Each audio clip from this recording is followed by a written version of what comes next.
Zug.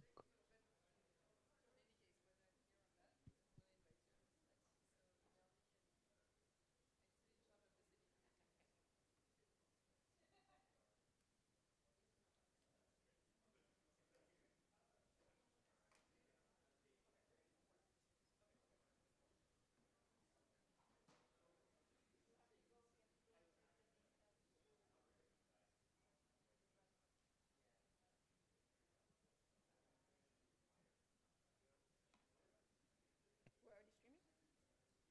Okay. Good morning. Welcome. Welcome to the folks on YouTube and on Zoom, and to all of you in front of me in the Royal Sonesta. I'm Ivania Washington, and along with Francesco Trebi, who sadly cannot be with us today, we co-direct the NBER Political Economy Program, and you are here for our summer meeting. We have a wonderful program, so I will try to keep this brief. Our organizers have done a wonderful job. Stelios Mikolopoulos, Vincent Pons, Enrico Spirali, and Stephanie Stancheva. Thank you for their work. Thank you in addition to the NBR staff, and to all of the authors and the discussants, and to the audience for the productive conversation that I know is ahead. Now, I need to take a moment to remind you of the Code of Conduct. The NBER does not tolerate discrimination, harassment, or other forms of inappropriate behavior. Should you experience such, you can let me know or let any of the NBER staff know. If it happens in this room and you don't want to talk about it with someone in this room, you could contact Altera Malone, Jim Paterba. There's also an ombudsperson. Let me also remind you that we are streaming to YouTube. And so you should keep that in mind in terms of how you make your comments, although we always have a very civilized conversation in here. But not just what you say, but how you say it. And so please speak into a microphone so that the people on Zoom and on YouTube can hear you. Okay, let's begin this wonderful program. Vincent? So we have 3 papers this morning. Each paper will have 25 minutes for the authors, 15 minutes for the discussant, and then there will be 20 minutes of questions and answers. The first paper is Legislation, Regulation, and Litigation Demand for U.S. Legal Service in Historical Perspective by Ariel Richef and Kevin Slattery. Thank you so much for having me. I'm thrilled to be here and to present this work joint with Ariel, who could not be here, unfortunately. This is a paper about one figure, and this is that figure, okay? On the left axis, I'm tracking employment share of legal services in the United States. On the right, the relative wages of the lawyers within legal services. What you will see is from 1850 to 1970, the employment share of legal services as a share of private sector employment in the US economy is roughly stable at 0.5%. Between 1970 and 1990, their employment share doubles. After that, stabilizing at this new higher level. For relative wages, similarly, we see relative wages for lawyers and partners of law firms increased by 60% between 1970 and 1990, in contrast to relative stability before and after. The increase in both price and quantity of legal services in the US suggests a demand shift that outpaced growth in lawyer supply, and this paper is about the determinants of that demand shift. Why do we care about lawyers? Lawyers, they occupy a rather unique place in society. They represent parties within the legal system. They advise about rights and obligations. And as judges, they adjudicate cases. What does this mean? Well, nearly every transaction of consequence, whether it be hiring a worker, resurfacing a road, dissolving a marriage, runs through the legal system and therefore needs a lawyer. The resources we devote to legal services therefore represent a cost of operating under the rule of law. Whether these resources are well spent depends on the determinants of demand, okay? And that's what we're looking to study. If the economy is just getting more complex and then lawyers are helping us have transactions, then you would think that these are fees worth paying. If instead the law is just becoming harder to navigate or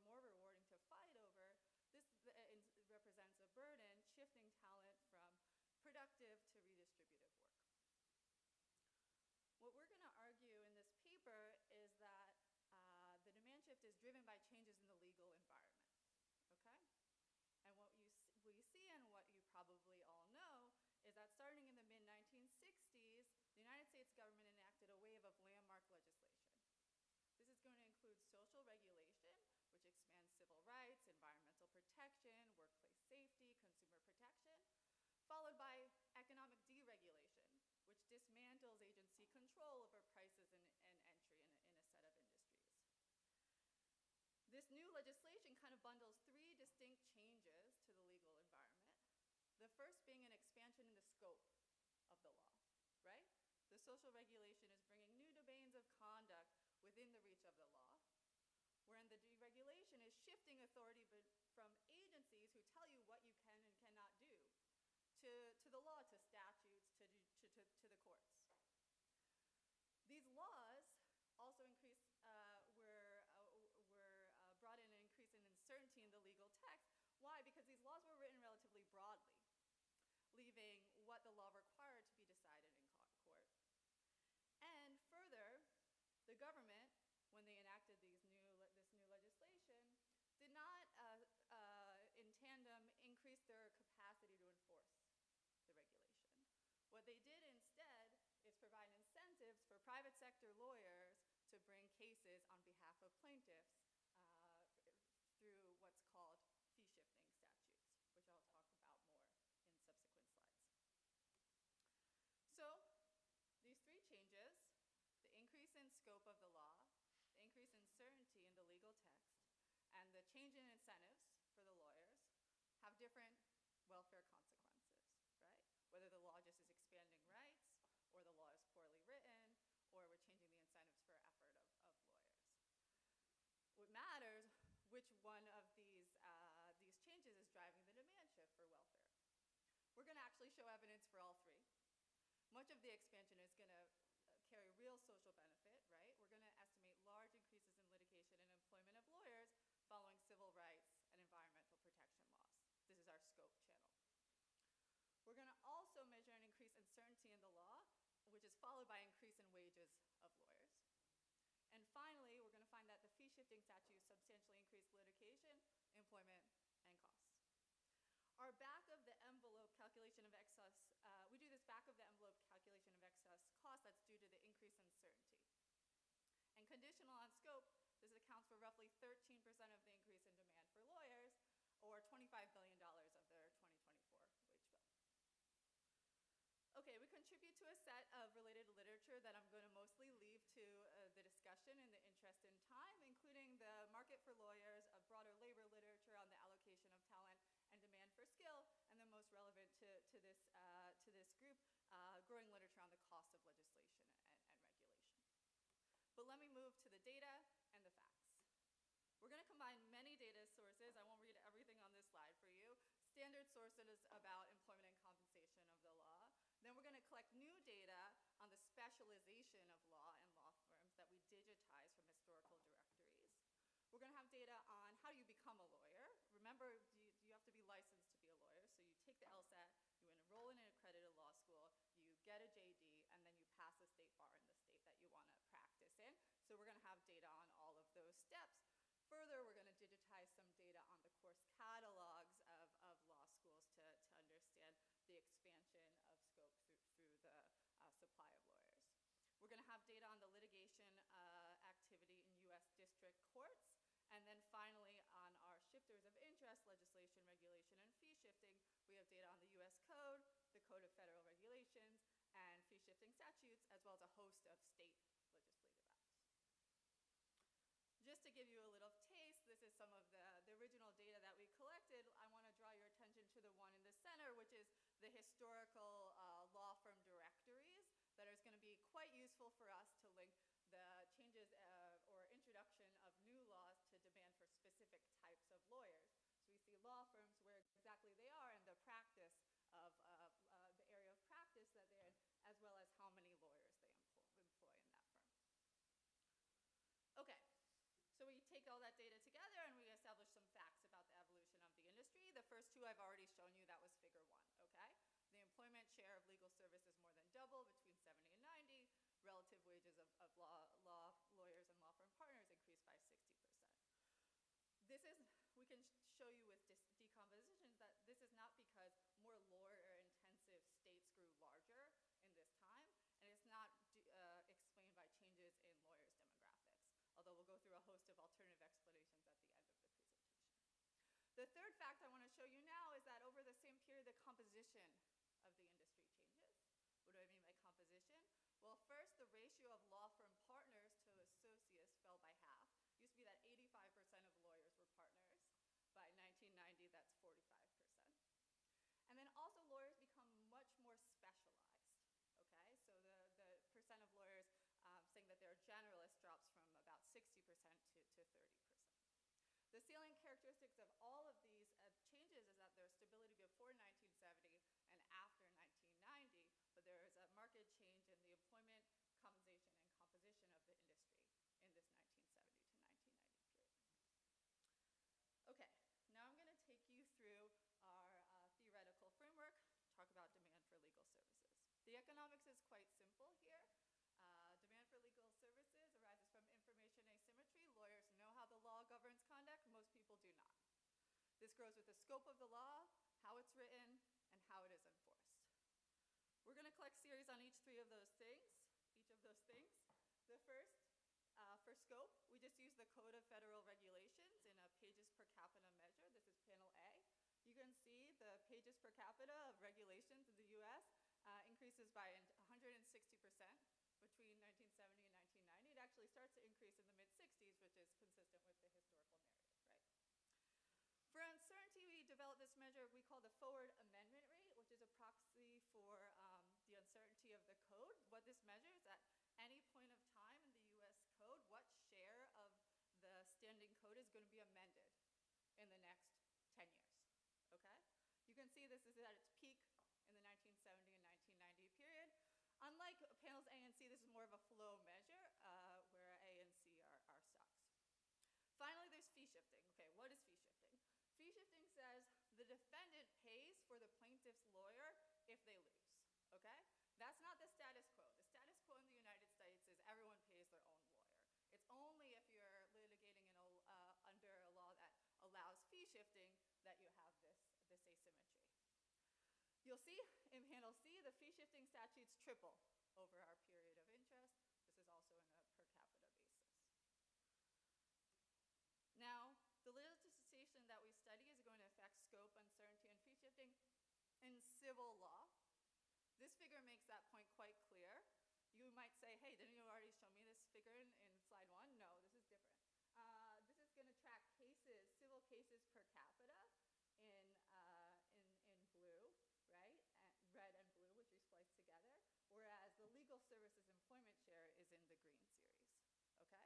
You can see these track together for a period of almost 100 years. There's no such trend for criminal litigation.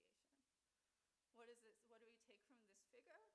Well, whatever is explaining the demand for legal services is also affecting demand for litigation,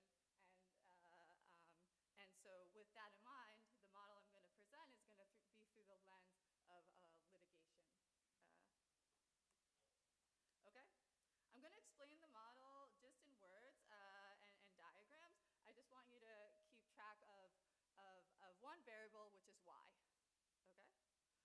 The law is going to map each potential dispute to merit, which is y, which ranges from 0 to 1. How likely the defendant is at fault. If y equals 1, then the defendant is definitely at fault. If y equals 0, the defendant is definitely not at fault. Okay? Given that y, which is known, the plaintiff and defendant choose costly effort to affect the probability that the plaintiff wins via what we call the litigation success function, which is borrowed from Hirschleifer and Osborne. Success is a function of the effort of both parties, the stakes of the conflict, and merit, which is 1. So both parties choose effort, and in the Nash equilibrium, effort is a function of both stakes and merit, which has the result that equilibrium effort, and therefore costs, grow with uncertainty. What does that mean? Uncertainty is when y equals 1/2.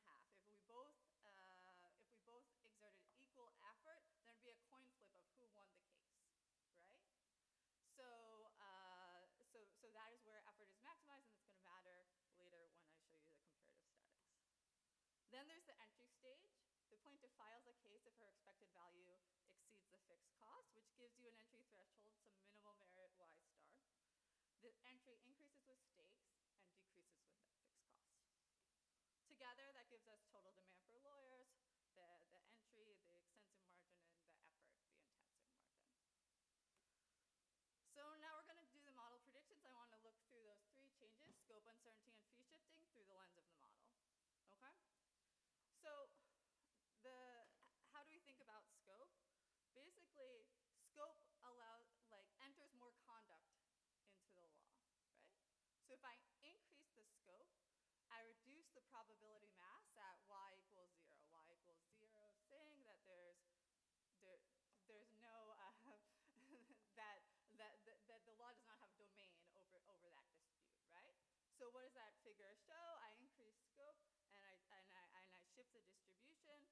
The result being that there are more cases litigated. Okay.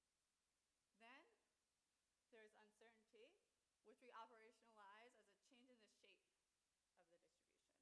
Concentrating merit at 1/2, which is where I told you that cases are most uncertain. This is uncertainty in the law, just to be clear. It's poorly written, it's incomplete, it's vague. And so what do we have here? We have an increase in certainty. We're shifting the distribution towards 1/2. So we have more mass at high effort cases where y equals 1/2. The effect on number of cases depends on the shape. In the diagram I've shown here, the number of cases increases as well, but I could have drawn it such that the number of cases does not increase. And then finally, fee shifting just changes the payoff, changes kind of the rules of the game. So the defendant pays the plaintiff's fees if the plaintiff wins. That has the effect of the plaintiff wanting to exert more effort because they are not going to have to pay if they win. The defendant responds in turn with more effort because it's more costly to lose. And the value of litigation rises and fixed costs might be lower than increasing entry. So the result being more cases and higher effort. So you can see how these three channels can lead to an increase in the demand for lawyers and greater cost through effort. This is all through the lens of litigation. In the appendix of the paper, we show that the same logic applies for what we call defensive lawyers' demand, investing in lawyers to avoid litigation if you're the defendant. Okay. Now, the empirical evidence is going to proceed in 4 steps. And we're going to go from the aggregate, more descriptive, I'm linking those figures to the time series at the national level of employment shares and lawyers, to finer variation and better identification, okay? So let's start with the aggregate. We're going to run a series of prediction regressions, where the shifters of interest, the fee shifting, scope, and uncertainty, are going to we're going to look at changes in the series of interest from T-5 to T on changes in the employment share and relative wages of lawyers from T to T+5. Okay? Again, this is at the aggregate level. All of those measures are just measuring, the sum of U.S. federal regulations, or the uncertainty in the sum of the U.S. code. Okay? We're going to have a set of control variables, and the sample is going to start in 1914, although we're constrained by some of the series that we have less years of data for. What you're going to see is that the results are consistent with the model. Scope and uncertainty weekly, fee shifting definitely predict increases in employment. That's the entry channel. You can read these magnitudes everything is standardized in standard deviations. So a 1 standard deviation increase in the change in federal regulations per capita predicts a 0.4 standard deviation increase in lawyers' employment share, for example. Then on relative wages, we don't see much action for the federal regulations alone, but uncertainty and fee shifting predict sizable increases in wages. Okay? This is descriptive. This is aggregate, taking 100 years of data. Now let's dig in to what we can learn about specific statutes and specific types of lawyers. Okay? So for statutes, we're going to look at a set of event studies about litigation. The goal here is to identify relationships between changes in the law and demand for lawyers, proxied by the amount of litigation.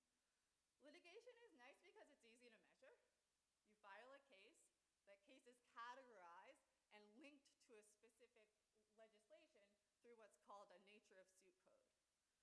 The problem is when you introduce new legislation, that usually creates a new nature of suit code, so I can't look at, the nature of suit didn't exist before the legislation exists, which is why we're going to analyze changes to existing laws, okay? We're going to look at two such case studies, one that expands the scope of an existing law, and one that adds fee shifting to an existing law.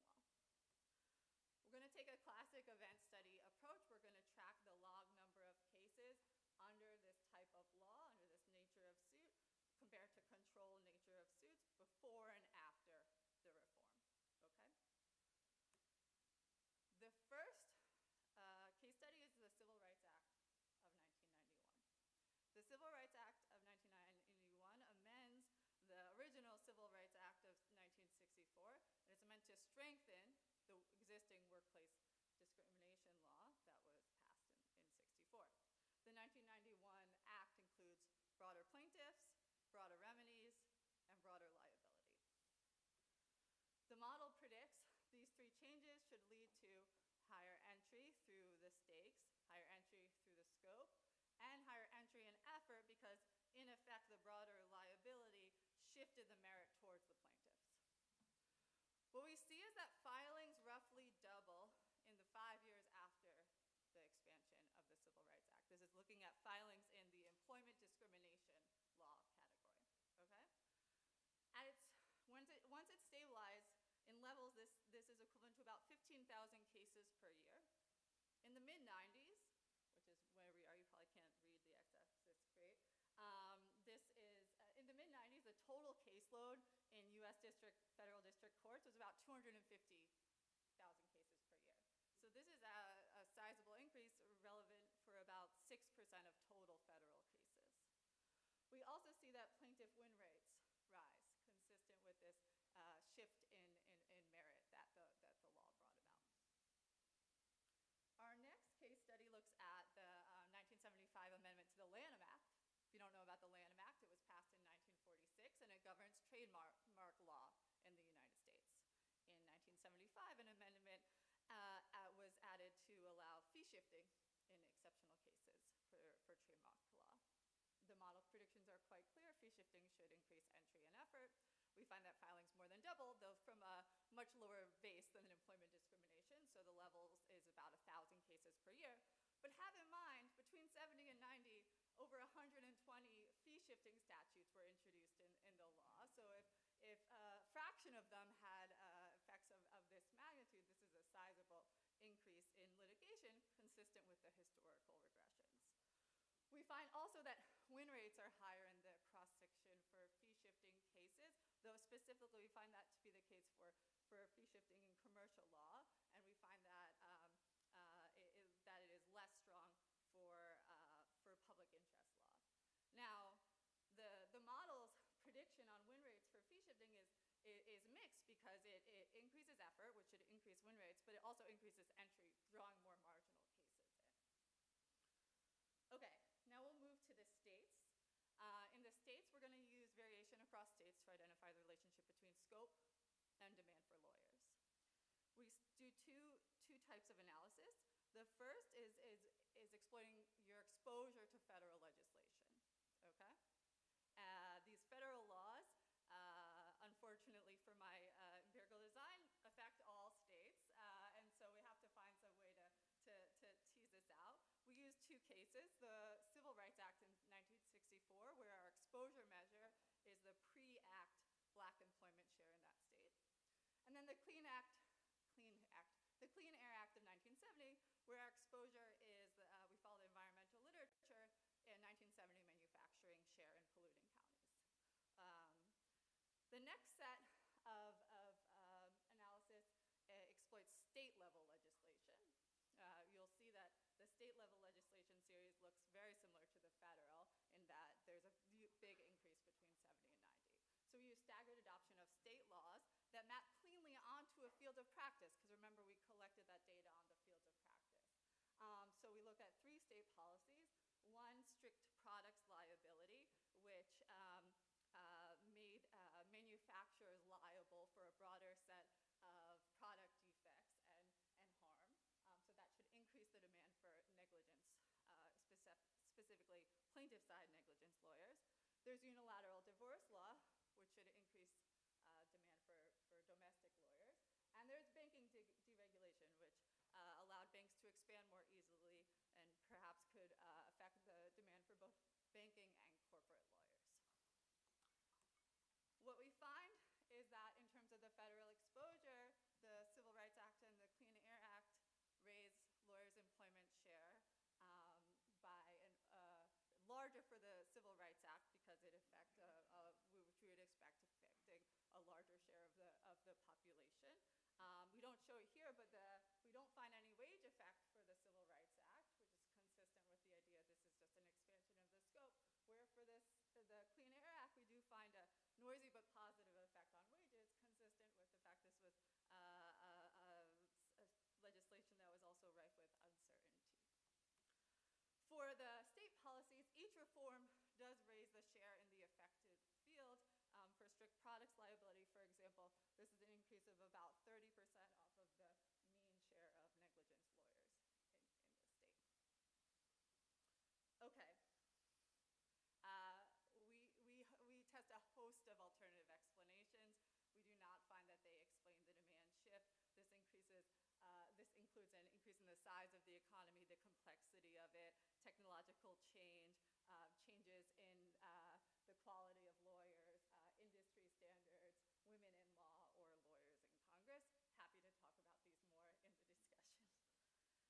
I want to conclude, given the time, with our back of the envelope exercise of excess costs. The exercise is quite simple. We assume the growth in the scope of the law was beneficial, but the growth of uncertainty, due to the uncertainty in the law, was not. So what we do is trace a linear supply curve between the 1970 and 1990 equilibria that we find in the data, and then we shift in the demand by the amount that we estimate uncertainty contributed to the employment share. So conditional on scope, the uncertainty measure predicts 13% of the demand shift. What does that mean for lawyers' wages? Well, that's $23 billion of the lawyer's wage bill in 2024. I will conclude here. The legal services industry changed remarkably between 1970 and 1990. We attribute that demand shift to 3 changes in the legal environment: our scope, uncertainty, and fee shifting, which map through the model to employment and wages and is borne out in the data, the time series, the event studies, the cross-state exposure, and the fields of law. I just want to conclude by saying that how society writes its laws is itself an economic decision, one that, in our case, shapes the cost of the rule of law and the allocation of talent. Thank you very much. And Peter Blair is the discussant.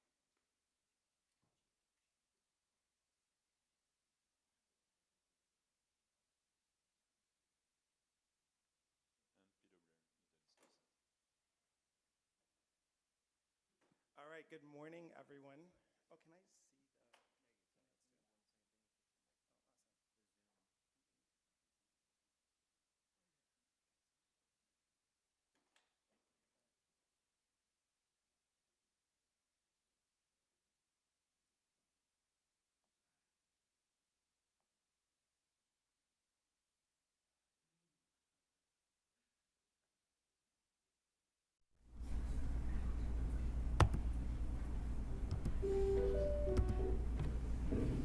Can you do it where I can see my notes? Can you do it where I can see my notes? Can you check that for me?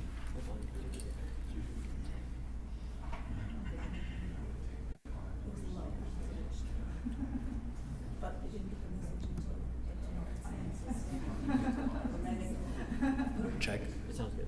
It's good? Yeah. Okay. Oh wait. Yeah. Yeah. That should be good. And it's mirrored, so yeah. Yeah, okay. All right.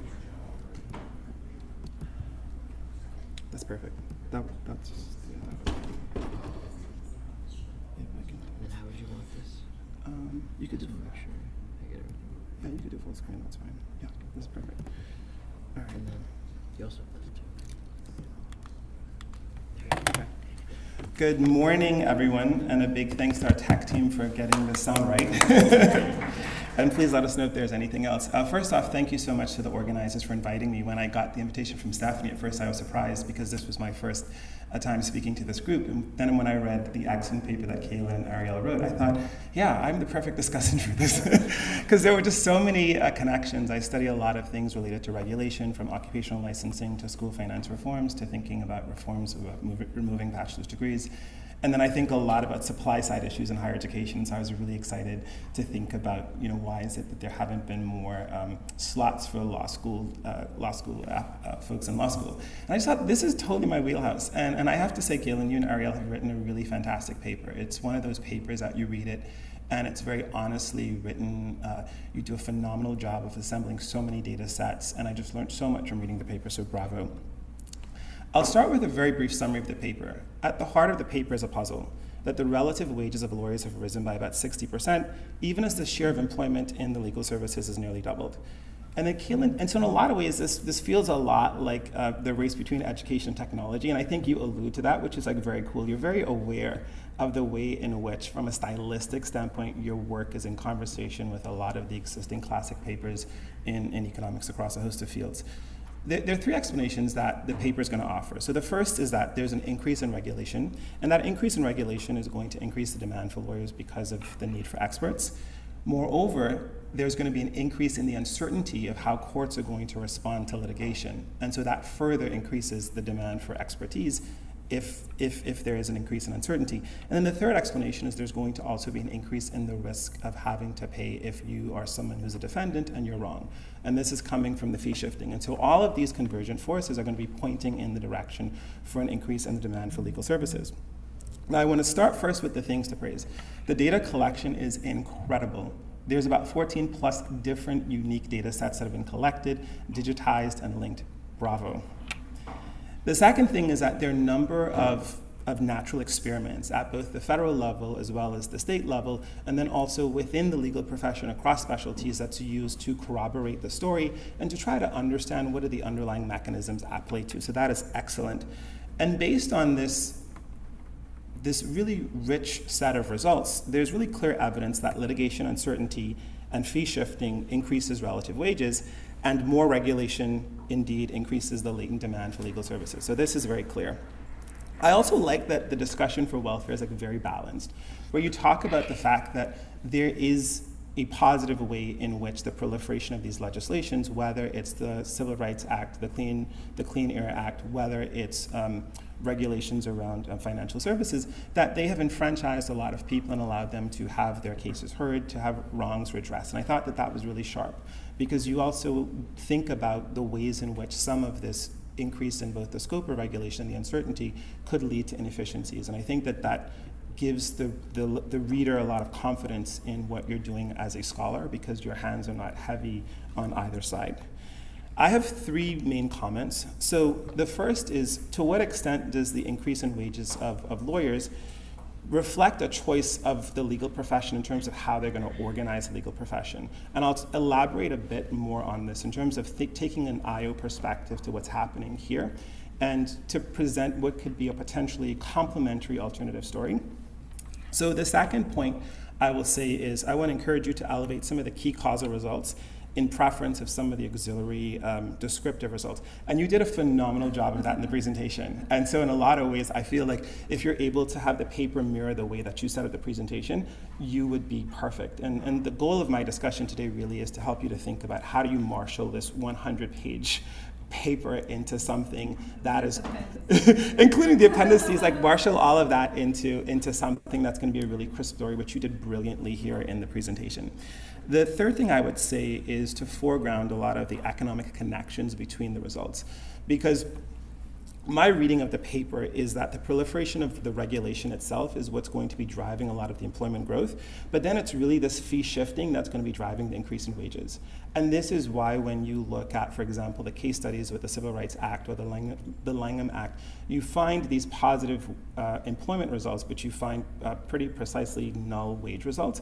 And that's a bit under-discussed in the paper, but what you could say is look, what you really need is both the interaction of the proliferation of legislation, but then also the increase in the stakes.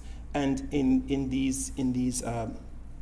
these contexts where you have one but not the other, it's going to be very natural for you to find the pattern of results that you do. And I think having that economic through line in terms of helping the reader to see why is it that the results point to the specific mechanisms and how each of these pieces of the puzzle fit together. Because I really see this as a mosaic. And so any individual case study doesn't have to explain the entire pattern of results. Okay.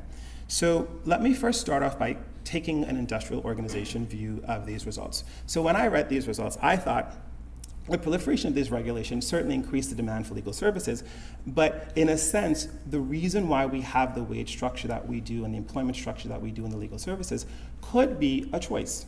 It could be that the partner said, there's a lot more business. How do we organize this business to make the most money for ourselves? Let's get more associates, let's get more paralegals, and let's get more specialized as partners.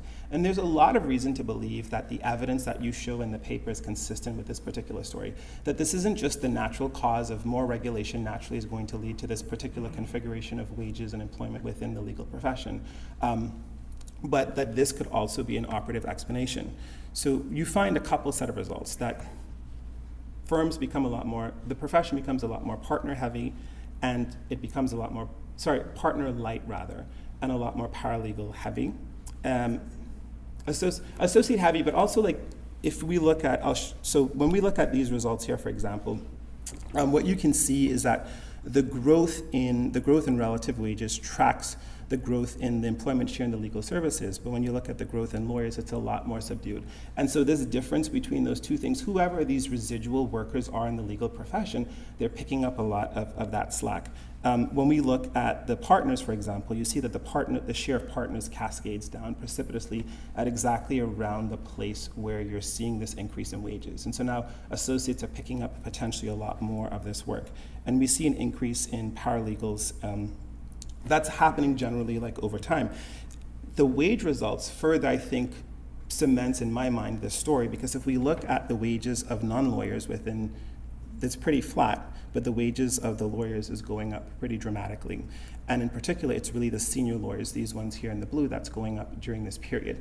And so in a sense, to the extent that we think about legal services as a production, the labor of the clerks, the labor of the paralegals, the labor of the associates, those are going to be complementary to the labor of the partners. And so in a sense, it's like a really famous econ professor with like a ton of RAs and postdocs and so on and so forth, right? And so I think that that's a very natural story that I would encourage you to explore as an offering for helping us to make sense of this.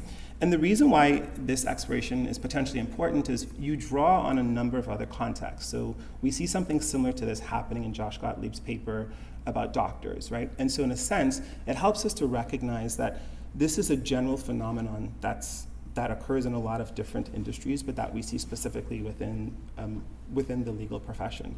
And so that makes it a lot easier for the reader to like accept fully the industrial organization story too. Because there's in a sense, there's kind of like two papers in here. There's like an econ history paper that's like super interesting with all the descriptive facts. And then there's this IO-ish paper that has to do with how are people responding to the change in demand for lawyers. I'm going to talk about my favorite results for you to elevate. And what I loved about the presentation is that these results were actually some of the first results that you showed relative to in the paper. These were further in the back. And so we're definitely aligned. So I really liked the state variation because you can show very cleanly that when you change unilateral divorce laws, for example, you see exactly the kinds of lawyers who are responding to this, right? And it's not the other laws that are affecting the demand for lawyers in a particular specialty, and you do this across several different domains. This is very compelling evidence because this is within profession across time. I thought that that was excellent. These results about the amendment to the Civil Rights Act in 1991 and the Langham Act in 1975, again, to like really beautiful descriptive, really beautiful causal results. I would even say to separate these two out, because putting the two of these in one figure, in a sense, it really buries what's a very powerful and persuasive figure. I would separate them out. I would go into the details like a lot more and help us to appreciate the important data work that you've done, but also the key economic insights that we can glean from this. Because in a sense, the civil rights piece is helping us to think a lot about the caseload, and this Langham Act is helping us to think a lot more about the. And so they're playing like two very complementary roles, and I would lean into that dichotomy as a way of trying to bring together the entire story. And there are a number of other places where you have like two parallel figures where I think like these results are so important, I want to see them separated out and discussed in more detail. I also really enjoyed this these results where you were connecting the scope of the regulation, the fee shifting, and also the forward amendment rate. And I think that I would encourage you to discuss this even more in the paper.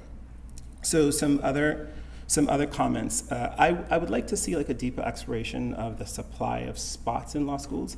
I imagine that there might be a lot of geographic variation in that. In places like California, where a lot of the top law schools are state law schools, I would expect that you would see a lot more growth in spaces. And if you can show that even in places where there was a large growth in the supply of lawyers, you still saw this wage story, that this is more of a national story than a local story, that could be very powerful. Or perhaps you can think about using the cross-state variation in the proliferation of spots for law school as a way of tracing out the demand curve and the supply curve.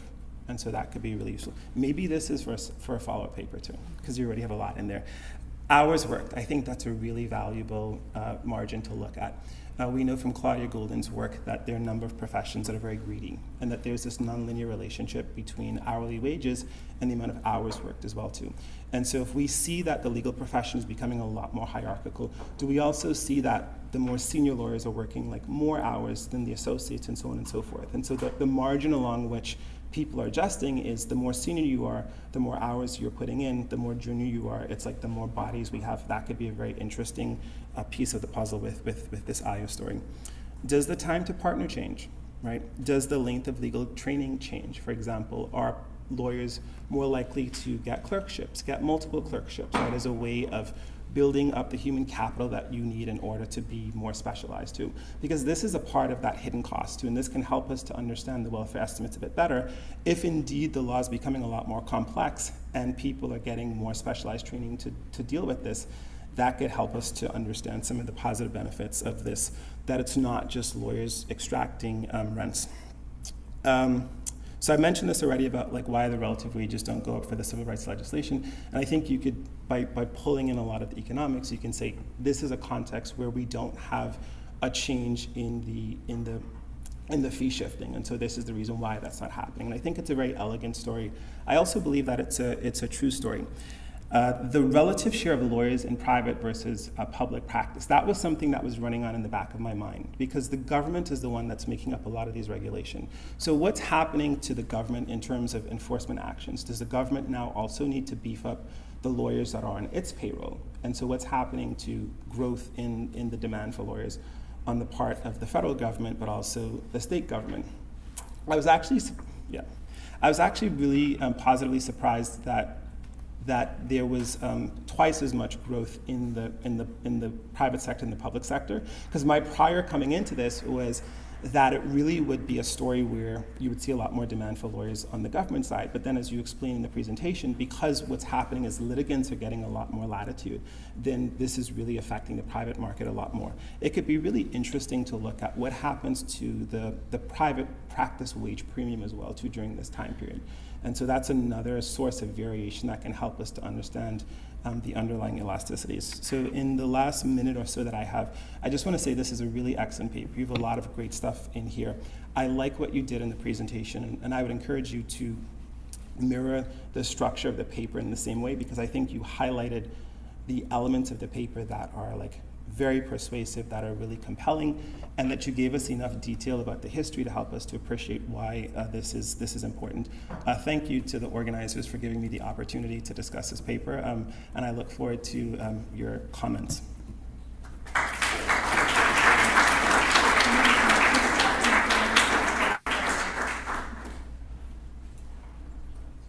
So we can perhaps take some questions, then you have time to also respond to the discussion and the questions. Okay, great, yeah.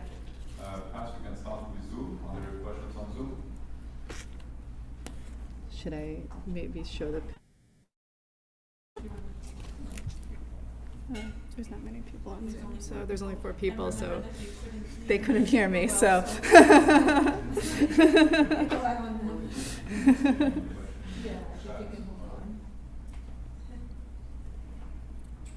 Thanks, this is terrific. Oh, please say your name before you speak so that people know who it is. This is Ed. So this is terrific, and I think Peter's comments are right. They're sort of thinking about tightening it up for the paper is probably right. On the other hand, it's also like a broad agenda, and I could easily see in the fullness of time doing a monograph on this that would actually have a fair amount of value. And for that purpose, I kind of think it's worthwhile for you to think as broadly as possible about all this.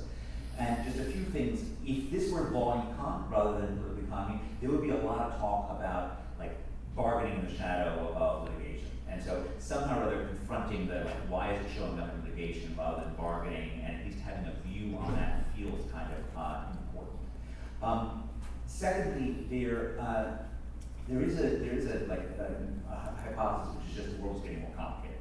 I don't believe any of that, but like it seems like you could do more with the cross section in 1970 to suggest that like more complicated settings in 1970, you still didn't have anywhere near the same litigation that you do now, the same level of law. The partner fact is an amazing fact, and like over a decade, this degree of switching, it's interesting both in terms of changing the incentives and agency within the industry, and what does this mean for lawyers' lifespan, right? Because presumably we now need more time in being an associate for that to add up, but I wasn't quite sure how we could have that in an equilibrium on that, but something of that sort of career stuff is worthwhile. I also was interested, you didn't talk very much about the incentives and fee shifting.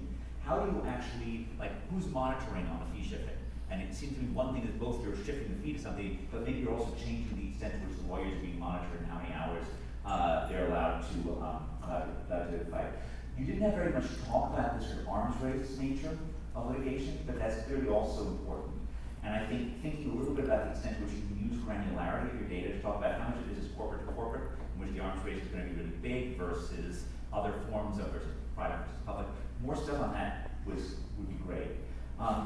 Last point, you talk a lot about regulation versus litigation in the paper, right? We normally think about regulation as sort of the counter to tort, but this is not tort. This is like a specific type of litigation that's empowered by statute. And I wanted you to think more about that and what that sort of means in terms of the sort of privatization of enforcement of regulation, which is kind of where you are, and just thinking about what we think that means. And a little bit, for the book, a little bit of international context would be helpful. Thanks, Ed.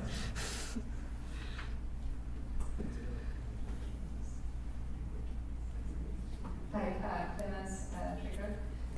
Thanks a lot for the presentation. I had two questions. The first was about the role of advertising, and me just me being French and still being amazed by the amount of advertising for legal services. But if I understand correctly, it was allowed in the late 70s and really grew in the 80s and 90s. And my second question, perhaps for the book as well, I was wondering how much of the trends in employment and wage were US specific.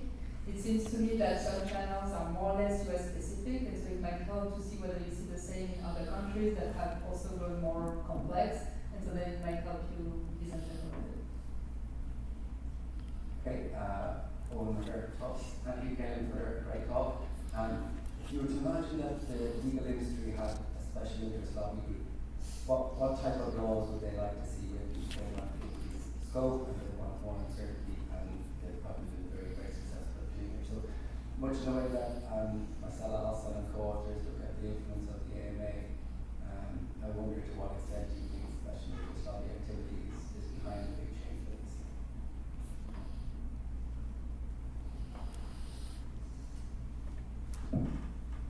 Hi, this is Brian Knight. So thanks very much. That was a super interesting paper. The data collection was very impressive. I would, like Peter, I wanted to hear a little bit more about the supply side. As you know, there's significant barriers to entry here. You have to go to law school, you have to pass the bar. There's also a lot of frictions in terms of if you want to operate in multiple states, you have to pass the bar in multiple states. There's a lot of friction associated with moving across state lines for the same reason. So two specific questions on the supply side. The first is, I guess what I really want to know is how much of the wage increase is driven by kind of these barriers to entry. So I guess what I want to know is a counterfactual. How would the demand shock have changed pricing and quantity with a more elastic supply curve? And then the second, I was just a little bit puzzled as to where all these new lawyers were coming from, if there were not new law school slots, it sounded like. So maybe it's because there's a difference between this, the slots are a flow measure, reason, obviously, a stock measure. It's also possible that some of the people who graduated from law school previously never became lawyers. So I just want to hear a little bit more about that. Just, you start with legislation as a starting point, but of course legislation itself is endogenous in response to something. So in the state data, if you look at sort of growth of legislation in the US, it's a response to population growth, so presumably disputes arising and the state legislatures come in. So sort of in some sense, the lawyers are the byproduct of the growth of regulation, which is itself a legislation, a response to demand, which could come from population growth, but can come from other sources.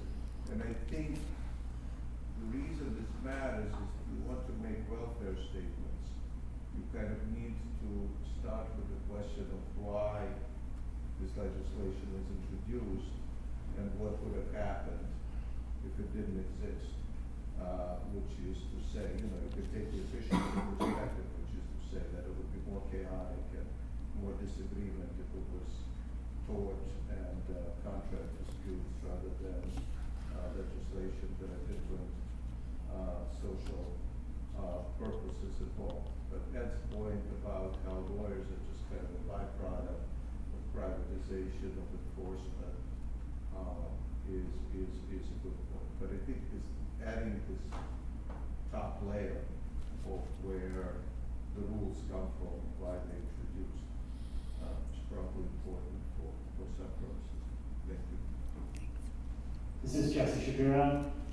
Super interesting. I would love to know more about the intellectual fault lines around these questions. So, for example, if we go back to 1991, we're about to pass the Civil Rights Act. Someone says, this is really going to increase the number of employment discrimination filings.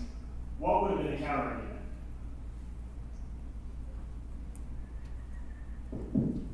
This is Thomas. I mean, we know lawyers are overrepresented among legislators, so I'm just curious if it was a thing that also rose around this time. As the profession becomes more prominent, they become politicians, or now maybe all the laws are being written by people who have JDs, and that may be a cause or a consequence of all this.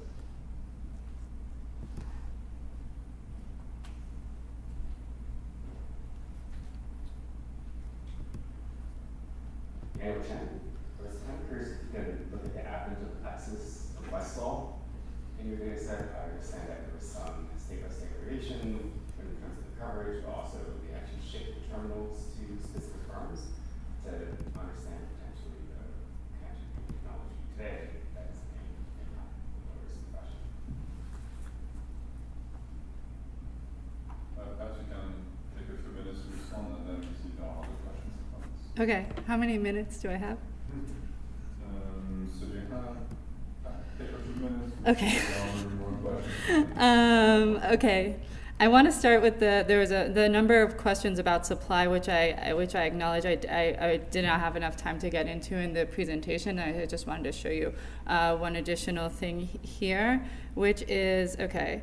So what we have on the left is the number of law schools. So you have to be accredited to be by the ABA to be a law school. So you see this is just a raw number. You see it's increasing over time. It slows, in our period of interest. Here's the schools per million people. So actually, after 1940, it seems like the supply is mostly tightening. There's a little bit of increase in supply in the beginning of our period. So this is consistent with the larger wage increase in the 80 to 90 decade rather than the 70 to 80. But I haven't done that decomposition of how much is supply versus how much is the uncertainty. It was not clear to me in the counterfactual where to shift the supply curve to. But we could play around with that and kind of give some reasonable what people may think of as reasonable results. Does that answer your question, Brian and Peter? One follow-up is, do you have a measure of the intensive margin? Is each school getting bigger in terms of? So enrollment changes a little bit, but not very, very much. So that's the other margin in which you can increase the supply of lawyers is enroll more, but you don't see large expansions in enrollment. And we have some enrollment series in the paper as well.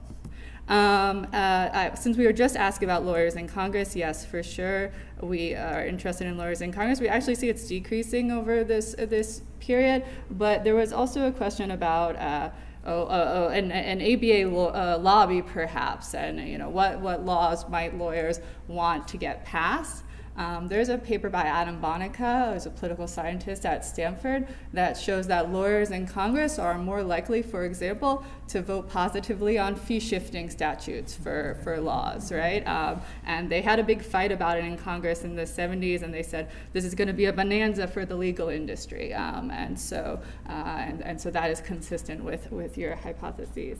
Okay, Ed mentioned litigation versus bargaining. Yeah, so.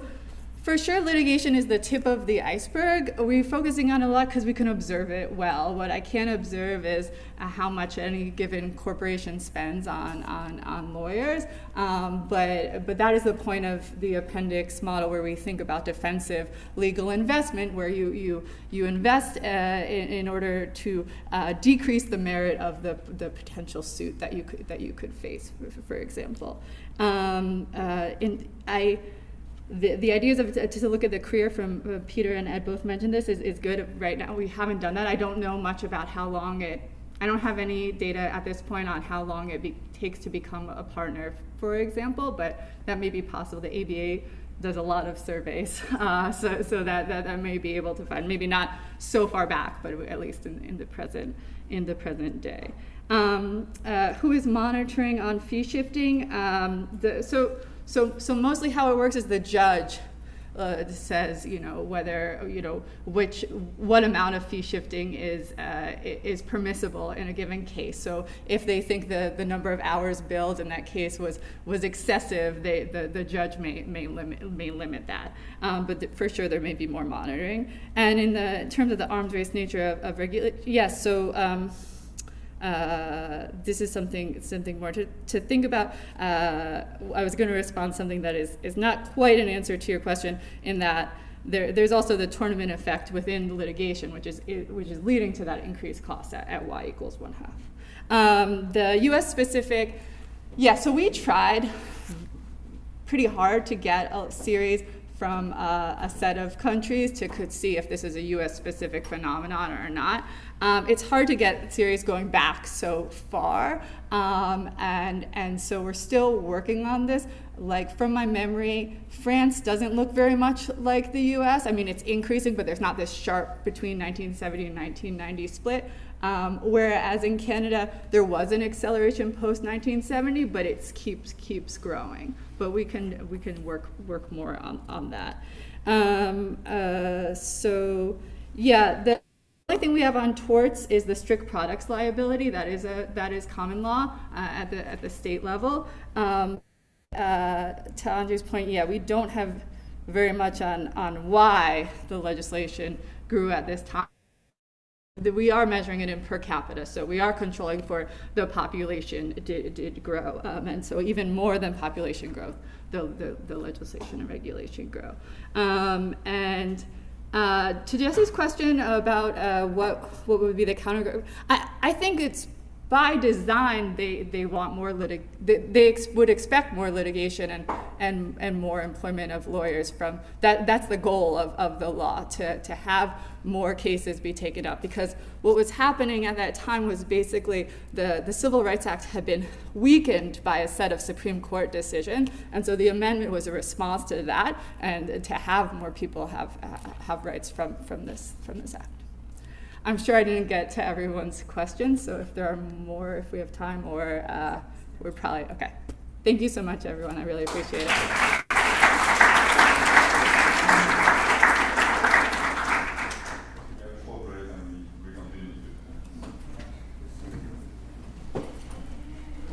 Good job. That's really fun. And important. Hey, good seeing you. You guys.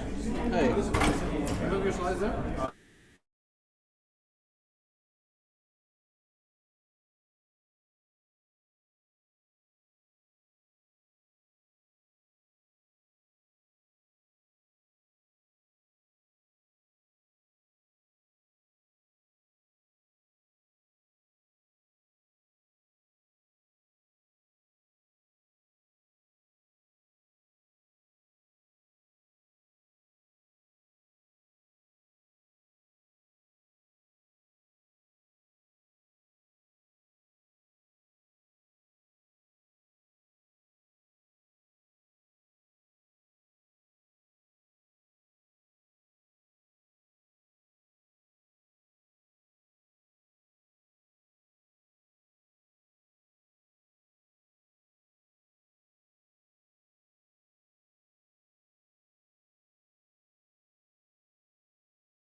Share. Oh, yeah.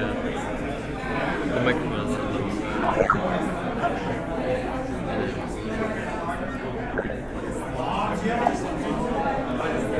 I think you should. Okay, great.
Hello, please take your seats so we can begin on time. Please take your seats so we can begin on time.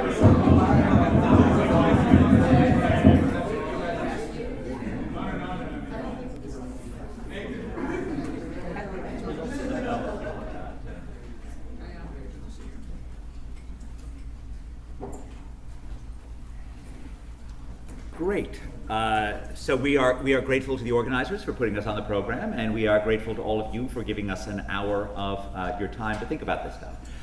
This is joint work with Simon Jankov, who is not here, and Anders Schleifer, who is. And we're going to do three things in this paper. We're going to deliver 3 facts from about 15 years of doing business surveys. We're going to give you a short model of regulatory reform. And then we're going to introduce a new database of reforms throughout the world. So there are about 3,800 reforms, and we're going to look at what happens to the reforms, we're going to look at what the reforms do. So those are the 3 things that we're going to do in this paper. So the intellectual framework, I think, to start with this, is a comparison, is a thinking through an Olsonian perspective versus a Coasian perspective on the nature of reform. So just to give you a quote from Mackerelson's famous Rise and Decline of Nations, that stable societies with unchanged boundaries tend to accumulate more collusions and organizations for collective action over time. So this is a worldview in which there is increasingly structured, regulated world, and it's a very hard world to get out of. You get trapped in this world of lots of rules and lots of privileges, and there's no way of breaking it. So this framework is going to predict very little regulatory change, right, in the absence of wars, especially in richer countries, and we get stuck in place. Lipsitz modernization hypothesis is the counter to this. If you take the Lipsitz view that sort of everything gets better in richer places, there you should actually expect to see more reform in richer places. The opposite view we're going to label with Coase, with the proviso, of course, that Coase itself was not very Coasian, right? And that's a view that, in fact, there's bargaining. If there are reforms out there that are going to yield social surplus, we're going to get to that social surplus, and it's all going to be wonderfully efficient. So this perspective says that there's going to be plenty of reform, especially when reforms are beneficial. I should emphasize that we're not going to say anything on it in this paper. So I think we tend to think that better scores on the new business survey variables are good, but if you don't believe that, if you think it's all evil neoliberalism, you should feel comfortable. I know Jeff does, so you should feel comfortable in staying with that view and not changing that. So just in terms of this broad perspective, Olson predicts low reform, Cozy perspective predicts high reform, there are returns to reform. The relationship between reform and income is negative in the Olson view. In the Cozy perspective, it depends on where the returns to reform are higher. The relationship between returns to reform and reform frequency is low in the Olson view, and it's high in the Cozy view. It's ultimately driven by where the social returns are. And the relationship between institutional factors and reform is going to be high in the Olsonian view, and it's going to be low in the Cozy view. And so these are the broad perspectives that we're going to have. And as you'll see, we think the evidence paints for a bit of both. Okay, what are our outcomes? So there are 6 good business categories. They have sub-questions within them. So for example, starting a business, I'm not going to run through all of this. These are all questions that are surveys that are put out to market participants in different countries. They're going to give them a particular scenario, and you're trying to start a business, the business has certain characteristics. How many procedures do you need to go through in order to start this business? How much time is it going to take? How much is it going to cost? And so the thing is supposed to be the same, but of course it's all hypothetical. It's not actually how long anybody is supposed to do anything. Paying taxes, again, number of tax payments per year. So these are the sorts of things where it's really hard to take the full freedom perspective and having more tax payments are good, right? But like that is what this is. Then enforcing contracts and resolving insolvency. These are both in days and cost. So there's both a time and a costing. And then minority investors and labor regulation. These are somewhat different measures because they're actually laws. So these are actually how difficult it is to fire someone. What are the laws in the books protecting minority investors? All of these things have been shown, though, to have very strong correlations with relevant outcomes in the domains. Okay, so first of 3 facts that I want you to know about this stuff. The first fact is in 3 of those domains, things have gotten a lot better from the new business perspective. In 3 of the domains, it's been completely flat. So that's your first fact. So in the realm of starting a business, very substantial improvements. These are all in standard deviations. So this is about from -1 to 0 for poor countries. These poor countries have improved by 1 standard deviation in terms of doing business, which is really a very substantial increase. The change is less extreme for richer countries, about half a standard deviation. Second category where there's been change, paying taxes.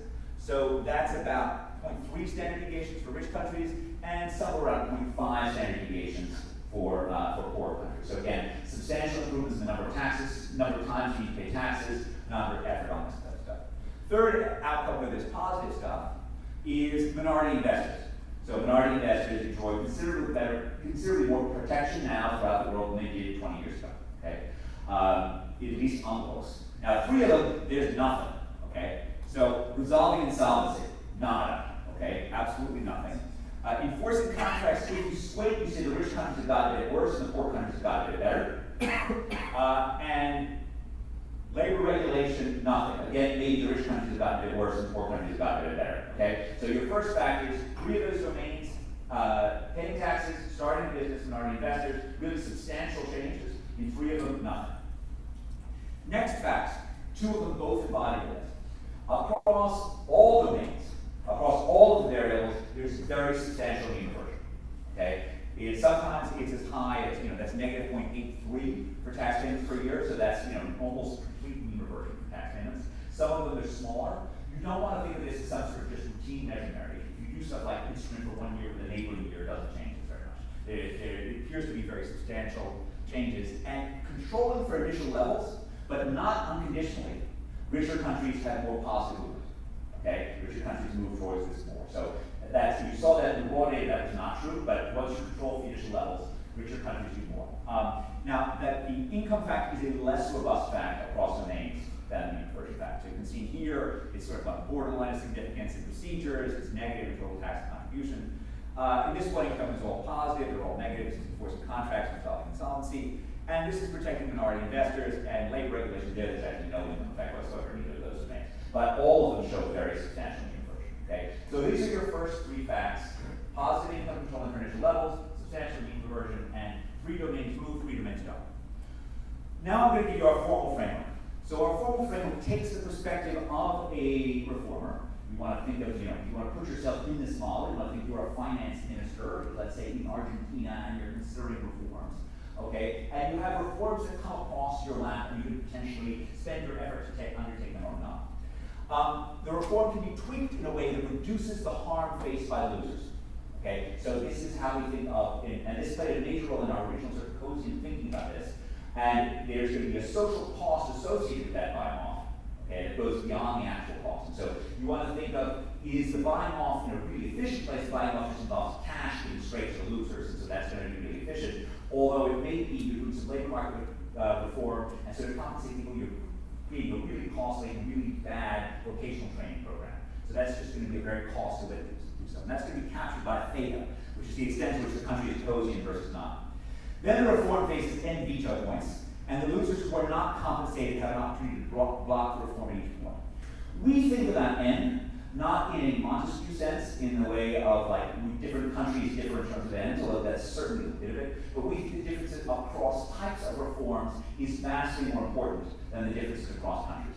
So the difference even within a relatively authoritarian country between a complex piece of labor regulation, which has to go through a whole bunch of checks and balances and stuff, and changing the website to pay taxes is night and day, right, as it would be in the United States. So the type of reform can matter much more for this end. The reform is going to then generate social returns R, and that is going to be a measure of returns to reform. So the model timeline is period 0. The reformer observes reform attributes and decides whether to initiate reform.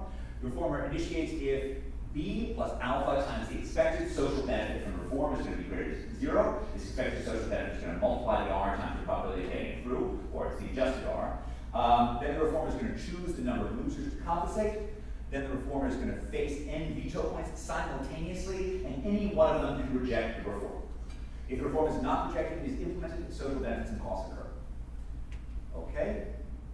We're not going to go ahead and algebra on this, but just the total benefit of reform with no compensation is R. The benefits to the winners has to be R plus the absolute value of R times L. L is the number of losers, and that's being multiplied by the average loss. The average loss is the absolute value of R.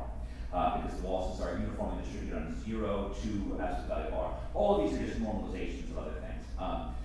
We expect R to be higher in countries with initially worse regulations. We expect L to be higher for some things like labor reform than for reforming tax payments.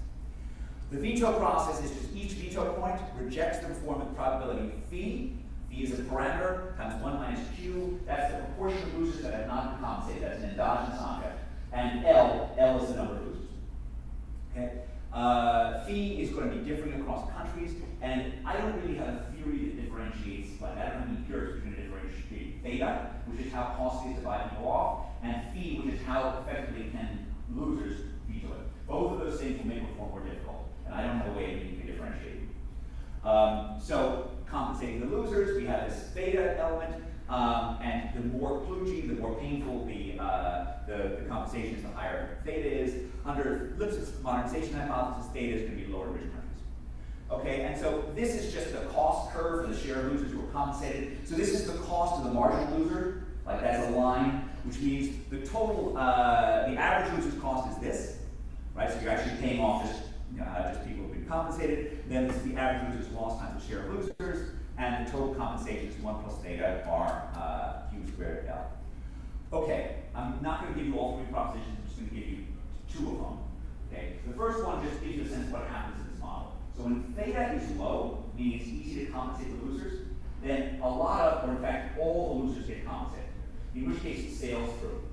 As theta goes up, you increasingly compensate just a small fraction of it, and higher thetas means you get a lower fraction of this.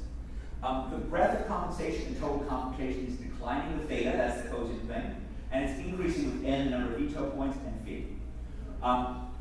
The other ones are crucial at this point in time. What we take away from this is something we call a reform possibility frontier. Along that, this axis is your probability of what you get if you do reform. Along the y-axis is your probability of success. And so you can choose a spot on this reform possibility frontier that determines how much you get ex post versus your probability of getting it through. So way up here, you've compensated everybody, right? No, you've compensated no one, and so the probability is going to be low, but you get really huge returns if you succeed. Over here, you've compensated everyone, so the probability of success is very high, but you have very low returns, conditional on not succeeding, and this is the indifference curve. The indifference curve is actually just 1 times the other. So it's usually just 1. Okay, you get shifts. So for example, if you have more effective compensation, it's a tilt up in this direction. Why is it a tilt up in this direction? Well, over here, you compensated no one. So it makes no difference how close you is to compensate. Okay? They'll be there compensating a lot, despite it goes up a lot. Veto points higher n, it shifts down in this direction. Why does n matter a lot down here, but not up here? Well, down there you compensated everyone, so you're not going to face any problem from veto points. So it's a shift down. We have 2 propositions which are meant to guide how we think about the world. And the way I think about this is like, think about reform being kind of supply-driven or demand-driven. Okay? So one thing, which is sort of the opposing thing, is it's demand-driven. It's driven by the returns reform. And so that's different R's. And so if you have places with higher returns for reform, they're going to undertake more reform. They're, of course, going to have higher payoffs and conditional on reform. The probability of success, conditional on reform, is going to be lower because they're going to undertake more marginal, more risky reforms. They're going to take reforms that have lower returns. And so you're going to be able to see if the world is driven by opposing things, you expect to see higher reforms where places with returns to reform are higher, and you expect to see higher reform attempts go along with lower reform successes. By contrast, if reform is driven by theta, then you should expect to see, or just have good reform, you're going to see more reform in places where reform is more successful, but you should also expect to see the returns to reform being lower, because you're going to get marginal returns that are going to be lower when you undertake that. So that's what we're going to bring to the database. Okay, you're through with the second part already. See, we're moving along just fine. This is the third part. So this is a database of 3,722 reforms, which is supposed to include all of the public statements by a branch of government, encode them by category, and note what happens to them. So a reform enters our data when it first becomes public, when it is announced or published in a government schedule, or announced as a technology-driven improvement by the respective state institution. Data on initiation are gathered from the websites of national parliaments, executive offices, as well as ministries that can initiate legal and administrative changes. We also looked at announcements by public agencies and their external partners, such as the European Commission. And a reform only enters our data if it is proposed by an official branch of government or a ministry or executive agency. We do not count public pronouncements or campaign promises that have no official existence. Okay. A successful reform in our definition is one that ultimately enters into force, regardless of its impact. And it can be, a reform can be you can go either way. We aren't taking judgment on it. You can go more regulation, less regulation, either way. A failed reform does not get approved by the administration or adopted by Parliament or the presidency, or is quickly repealed by a new government or invalidated by a constitutional court ruling. If a reform is tried repeatedly and is ultimately adopted, we classify it as successful. If a reform is tried but not adopted at the end of the time period, we classify it as failed. If the reformers give up and do not attempt repeatedly to pass reform, it's also classified as failed. We divide the reforms by the branch of government that proposes it and by the branch of government that defeats it if it goes down. So we're looking at both where it starts and where it ends if it fails. I think all of these are really fairly understandable about where we come from. We also define the nature of reform as legal, administrative, or technological. Legal is pretty obvious, involves an act of parliament or some form of law. Administrative reforms may require a ministerial decree or internal order by the agency. And technological reforms typically don't require any of that. Okay? And you can see how, if you think about that, that's the declining hierarchy of end from our perspective. The technological ones are just much easier to go through. Just to give you some examples.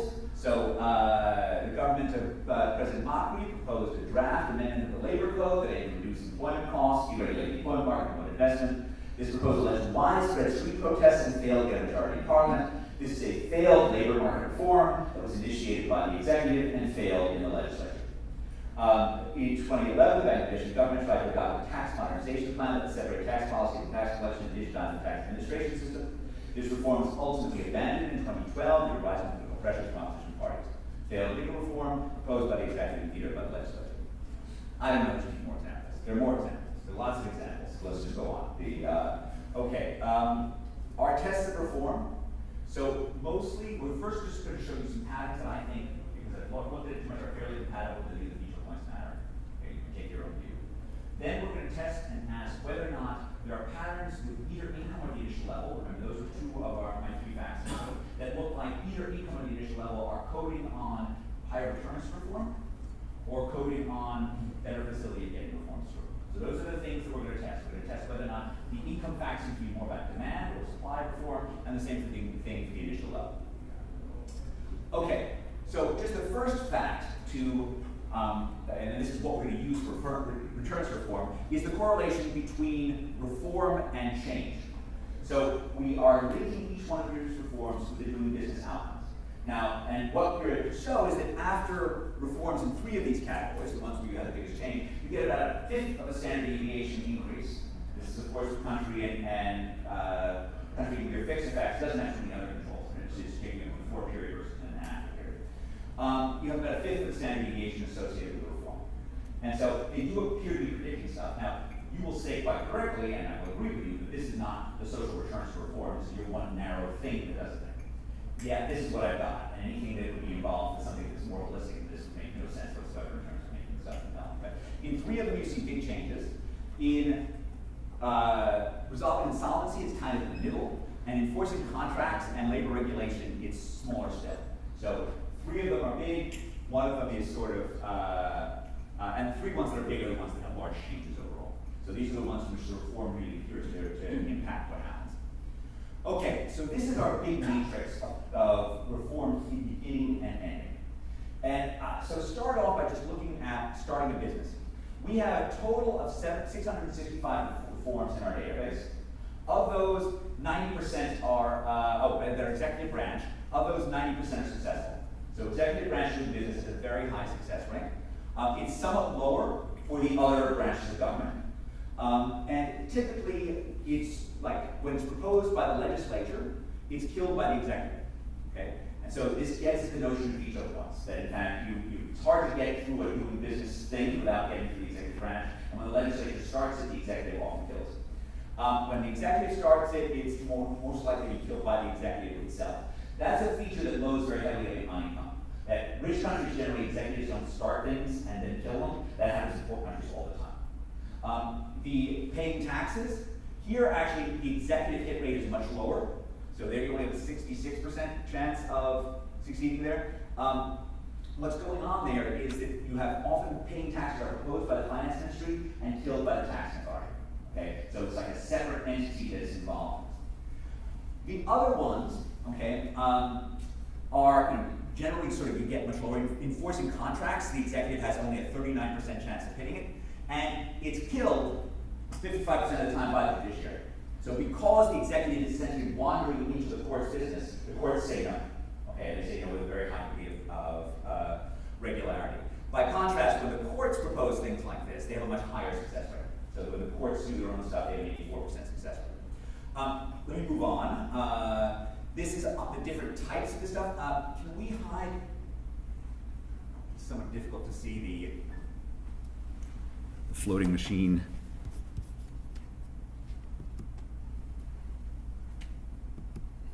Okay, so in these are technological, administrative, and legal. So the success rate for technological reforms is 98%. Okay, so it's an overwhelming thing when the executive is proposing, when you have things in this starting a business area. The other ones are lower. In general, legal tends to be much lower than executive. Sometimes it's lower than administrative, sometimes it's not. You see, it isn't for paying taxes. And again, the sort of easier the thing is to do, the more likely it is to get through. One of the things that you can see that's really different with some of these things, so labor regulation, it's all laws. There's no change the website and change labor regulations. That's not a thing, okay? And so all of that are laws, and laws just have a lower chance of getting through. Resolving insolvency tends to be legal. Minority investors tends to be legal. The other ones have more scope for administrative or technological action. Okay, now, the cross-country stuff. Okay. All right.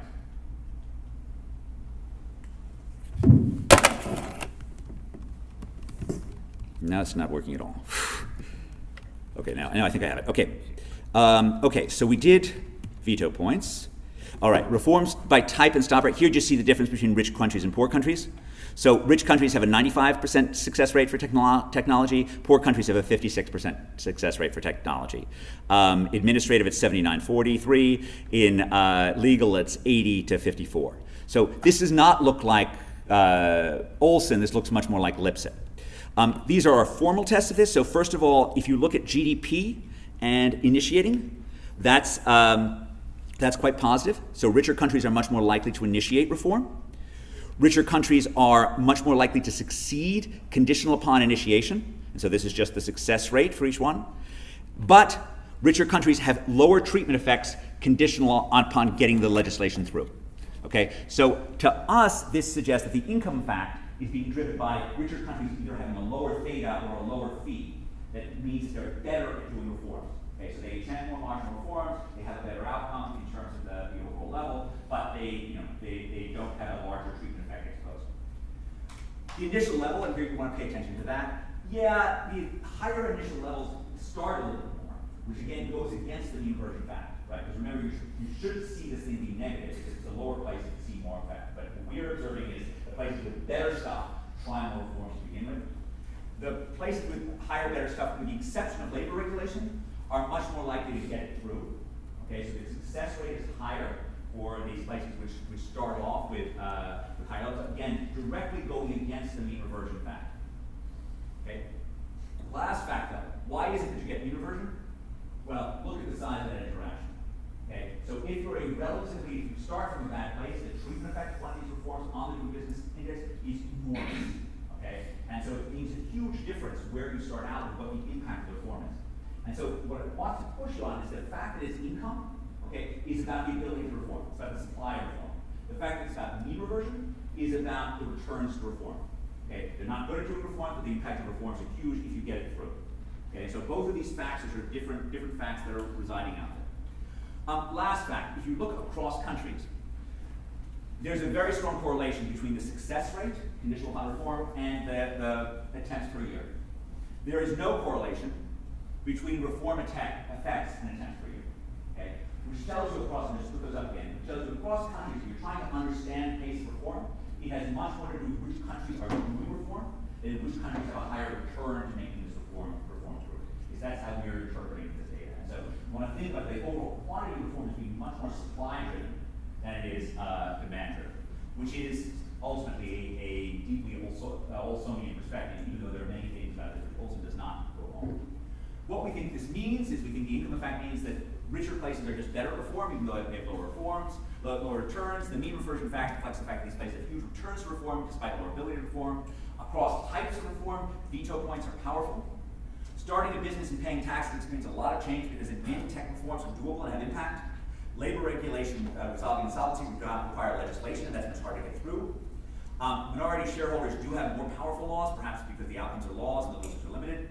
And with enforcing contracts, administration, and technological reforms are doable, they appear to have little impact perhaps because of courts or the adversarial application. Last, meta thought. Okay, Olson is clearly wrong on two counts. Rich countries do reform, and reform does happen. Okay, it's not that we get caught in some total thing, right? On the other hand, there's much truth to his perspective. Reform is difficult, and the technology of reform matters. Right? The world doesn't seem all that cozy, and certainly to us. Right? That these particular institutions seem to be highly important, and the view that reform just happens or reform's higher return doesn't seem right to us either. The last meta point is very even larger. Right? As economists, we tend to focus on what are the different social returns, different counterfactual policies. Right? We do not think, I've never seen a single IO paper, and I've been going to the IO return workshop at Harvard for many years now, which has talked about, oh, how many veto points is this intervention going to face versus that intervention? And yet that question is hugely important when thinking about what you actually want to propose about an economic policy. And I think that we should change that.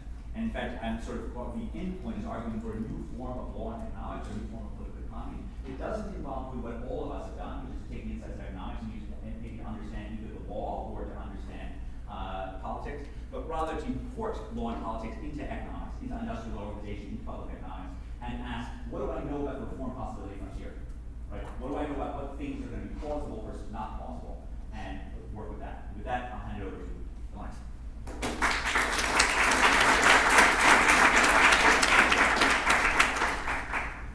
Discussion line, 2 minutes, by the way.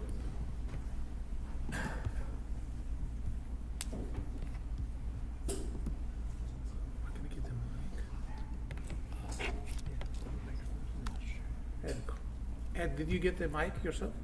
I give it back to him. To Vincent.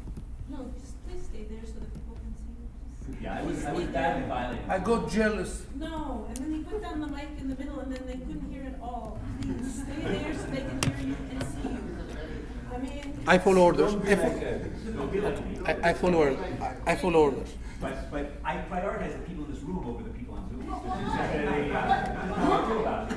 Well, why prioritize the people over the room? Some people over there are on Zoom because of disabilities or for any kind of reason and you can't get here. Let's please respect the people online as well. Okay, I'm here. So thanks, Enrico, Stephanie, Stelios, and Vincent for giving me the opportunity to discuss this paper. I'll come shortly why I think I'm really, really thankful because I'll come shortly on that. So let me start with the big picture. There is this nice gentleman running Argentina. Interestingly enough, I had a chat with Gita last week, and she told me that they met for 2.5 hours, and all the discussion was about economics and theoretical models, and very little discussion about policy reforms. Apparently, he's an economist at heart. Well, I come from Greece, and Greece would score surprisingly very high on reforms in this effort, but a lot of those reforms were imposed to the country or were transposed by the country during a period of economic downturn, which will be a part of my later remarks. And of course, this comes, I come from old Europe. I'm here with my daughter and niece, and they keep telling me how old I am, so this is old Europe. Macron tries to reform, Stephanie advises him on these things. Sometimes he fails, sometimes he succeeds. England, the United Kingdom, we just had a new prime minister to a great extent because the previous prime minister very early on tried to do a major welfare state, allowances, pension reforms that kind of have failed. And of course, if I was to go a bit earlier, many coined the success of Germany in the 2000s to the so-called Hartz reforms, which was a major labor kind of legislation that took place under Schroeder, the alliance between CDU and SPD in Germany. So let me say, and let me give the personal note here. For me, I'm really grateful to the organizers for picking up because it brought back memories from my PhD years where I was reading the papers that Andrei, Rafael, Florencio, and Vishny, and then with Simeon started writing. Then I came to meet Andrei, then I came to meet Alberto. So this paper, in some sense, is very classical political economy. It has a huge element of public choice. Modern political economy as it was developed by Alberto, perhaps Torsten and Guido, and also by the work of Andrei, although it's not explicitly mentioned in the paper, there is a flavor of what the authors are doing to the old literature on transition.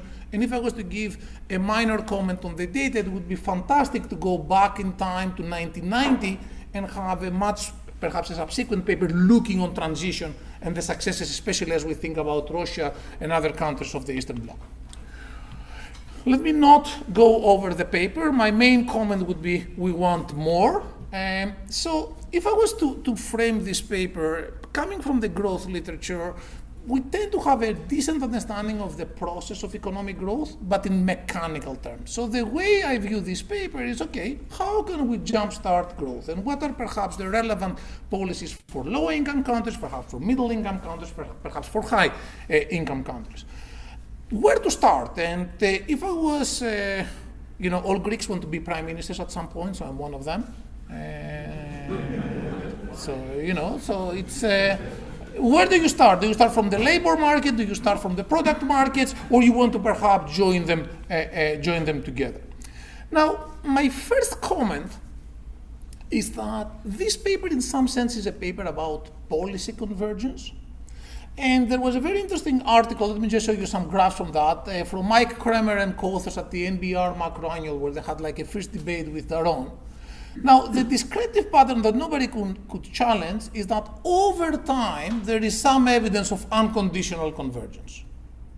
Okay, so this is so it's 10-year forward growth rates on initial GDP. In the more recent period, there is some evidence of unconditional convergence.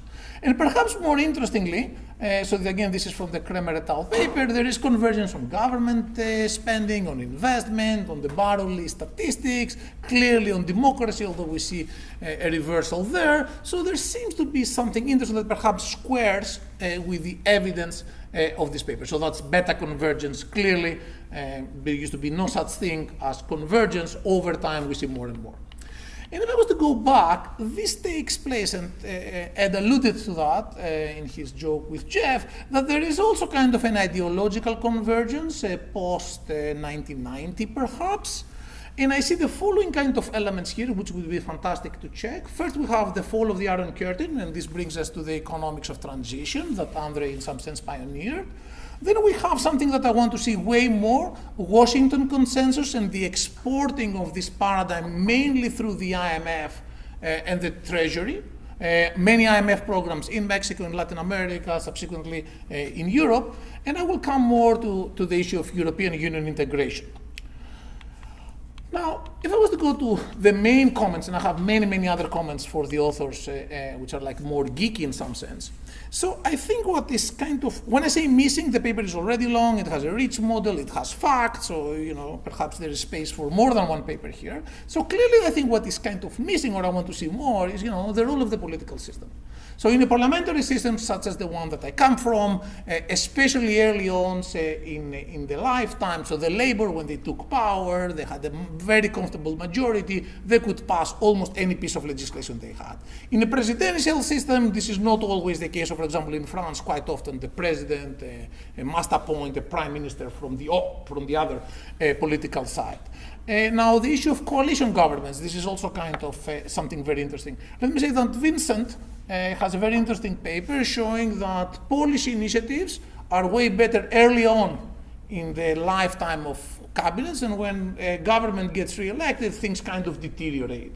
Clearly, this squares with the experience of Greece that I know of, so perhaps over time you lose the ability to reform. And of course, the issue of constitution, I think, deserves way more discussion here. For example, some constitutions have a very strong and constitutionally guaranteed public administration. In some other constitutions, you can fire very easily kind of workers. And to be fair, actually, Andre has a very interesting paper at the JPE trying to record across countries constitutional checks and balances. Now, to me, what is kind of a missing element, perhaps it deserves another paper, given also as I said, this brought memories from my PhD years when with Greg Surinis we were working on the origins and the consequences of democracy. There is a positive within country over time correlation between democratization and economic growth. I was just wondering whether reforms, like the ones that Andre, Simeon, and Ed have coded, is part of that.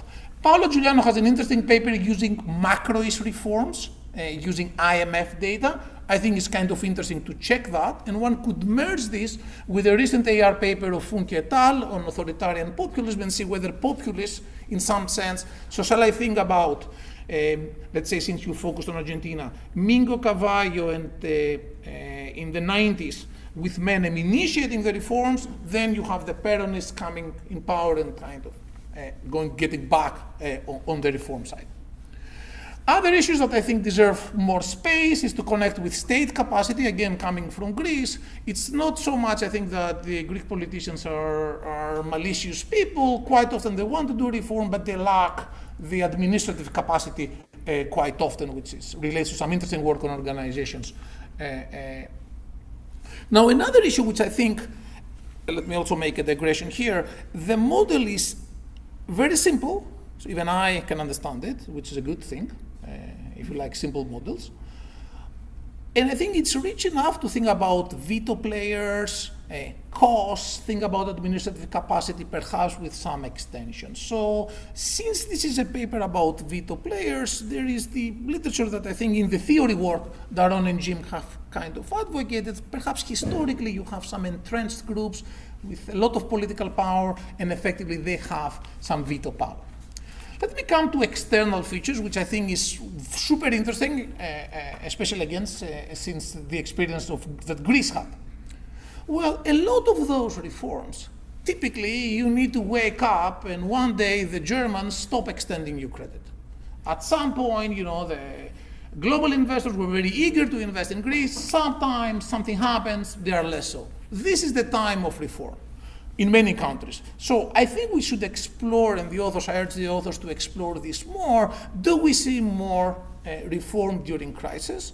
And perhaps, and again, let me connect it to the model. We can think about some veto players, so unions losing power. Perhaps the old political system loses credibility and the new kids in the block want to reform. So I think they can fit to the model. Quite often, and this would be the case in Greece, or if I was to turn with the IMF, quite often there will be some support of the administration. So for example, in Greece there was a team from the World Bank and subsequently teams from the OECD that tried to help with the capacity of the state. So to go to Ed's point, they were really drafting the legislation about specific issues. So this was, I think, is quite important. I think if we were to look at IMF economic adjustment programs, you can think both about direct effects. So the IMF dudes tell you. So your friend Olivier Blanchard was telling us, either you privatize or you don't get a tranche. And because we were junkies, we had to privatize to get the tranche. Or you can think about indirect effects, I think it's much richer, what happens to the weakening of the ancien regime and the new kids on the block. Two other external features, if I was to think now of the work we do with Stelios in Africa, well, commodity prices swing. So when things are going well, my understanding is that there is very little incentive for the Nigerian government to do any meaningful reform. When things go sour, perhaps we see more and more kind of these reforms. Last point, given my, again, recent interest on the European Union is this institution that all Europeans whine and complain. It's like an old marriage. You keep complaining, but so far we haven't found a better wife. So a lot of the reform is initiated by the European Union. For example, we have with Shebnem and Jose a paper on the Financial Services Action Plan, the Transparency Directive, forcing bank regulations. All these have come through the European Union. So can we record them? In some sense, this is, through the lens of the model, is a new initiator of reforms. And for the non-Europeans, typically the EU will legislate so-called EU directives, and then there will be a period for the member states to so-called transpose the directives into the domestic legal system. So states have some leeway how exactly to transpose. So I think that's a very interesting kind of angle to explore perhaps in some other kind of paper.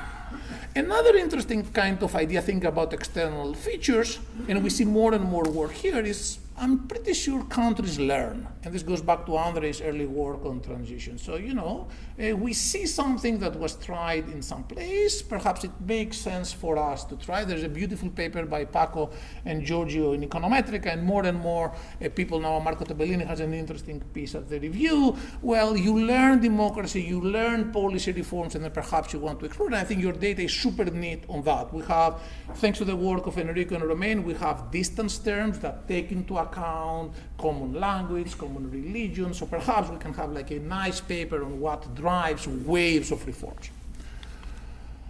Now I have many kind of more geeky comments. What I think is kind of I was thinking about this is, first of all, are reforms substitutes of or complements? My thinking from the experience of the European Union and Greece is that you have waves of reforms. Sometimes it's perhaps easy to reform the legal system for investor protection and pass new legislation on labor markets and cut down on red tape. There is work on that.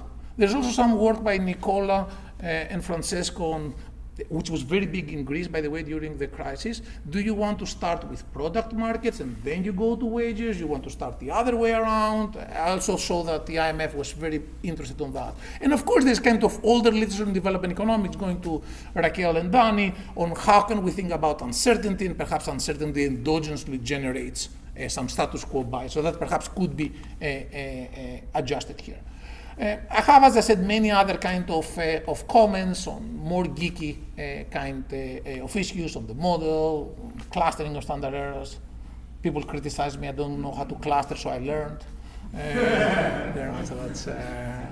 So if I was to wrap up, I want to, actually let me start with a wrap up and then go back. So I think this is a very, very important paper. In some sense, it's classic political economy, both the theoretical part.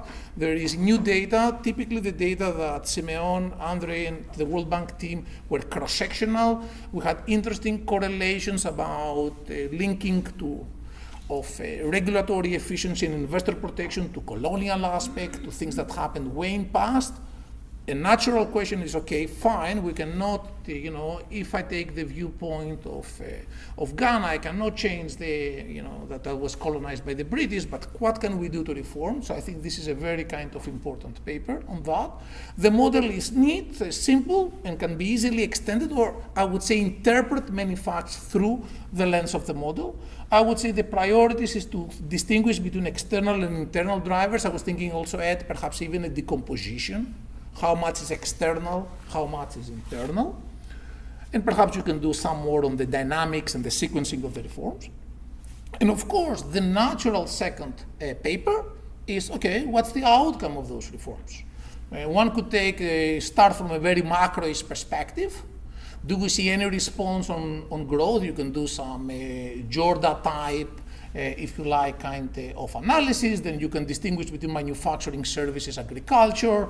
You can take a cross-industry viewpoint, a la Rajan Zingales. You can look on stock and bond returns, which you have post-2005, and see what the market thinks about those reforms, which is kind of forward-looking. And of course, the political effects here, actually Ed said we do not count if a politician during the electoral campaign announces something and doesn't do it, but I think a natural step is to do exactly that. Take like some LLM approach, see what politicians say ex ante and how much they do. Thanks a lot. Thank you so much. Read the paper.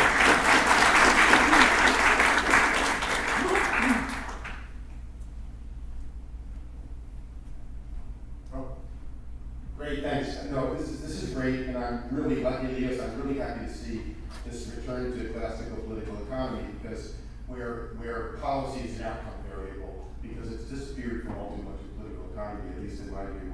Elias suggested a whole bunch of extensions and expansions. I want to sort of focus on what I think is sort of the explanatory core, which is veto players. When I think of veto players, I think of two kinds. One is socioeconomic, special interests, and the other is legislative or political. And I think it's really important to try to figure out what's going on. And what seems to be consistent with what you present is, in poor countries, business is relatively powerful. So you have a special interests that are pushing for business-oriented reforms, which despite what you think, Ed, I actually do think are welfare improving. I just know you are not going to So that's one set of veto players that are really important, and I think the Rich Porter station points that out. And then the second is political, and normally we think of the executive as a veto player as internalizing a lot of the welfare effects, much better than the legislature. So where the executive is powerful, you're more likely to get these welfare improving reforms. So it seems to me the next step is to think, okay, how do we conceptualize these veto players and think about the impact they have on policy outcomes? I think it's a great enterprise. I look forward to seeing what people do with it.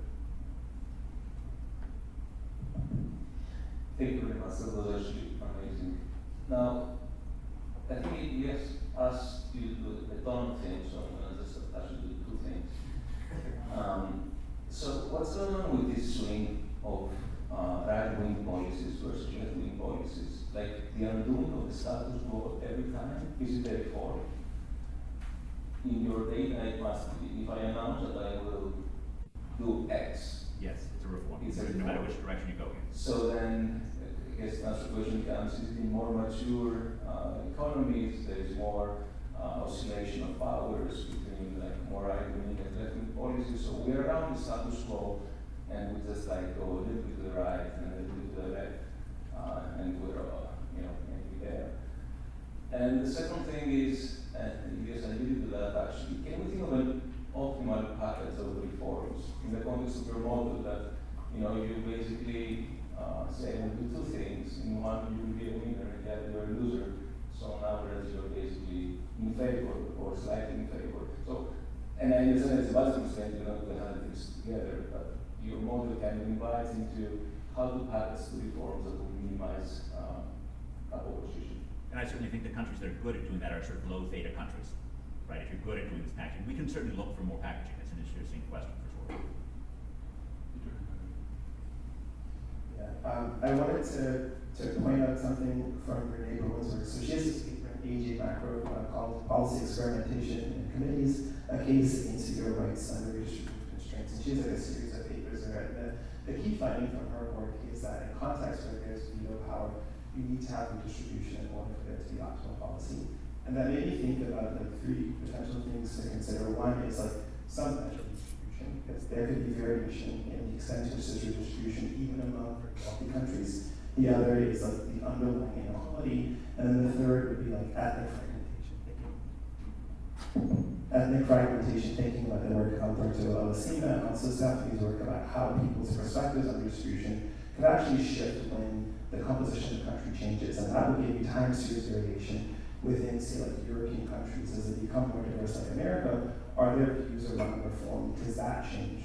And that even allows you to do like a cross-state variation in the United States, excluding like the propensity for reform like within country too. Jesse Shapiro, is there anything to be learned given the importance of veto players in the model from looking at the texture of the proposals and seeing who's accepted? So for example, if we're going to increase the pension age and we say we're going to increase the pension age for everybody except taxi drivers or everybody except judges or whatever, can that teach us anything about how politicians are how the drafters of reform are trying to work around the veto plans? Stephanie Stancheva. So I think this is a book as well. And so in the spirit of the book coming, first I thought your event study regressions are really nice, but I think there is time variation. So can you actually do event studies with more pre and post periods to see, the dynamics of this after reform implementation? And the other thing, which is more of a extension here, I imagine the reforms that are proposed are endogenous to what people think will get accepted and passed, and that's going to differ so much based on the country's capacity. So I'm going to be able to take a step back and look at what types of reforms are actually being proposed. So the reform initiation regressions are that.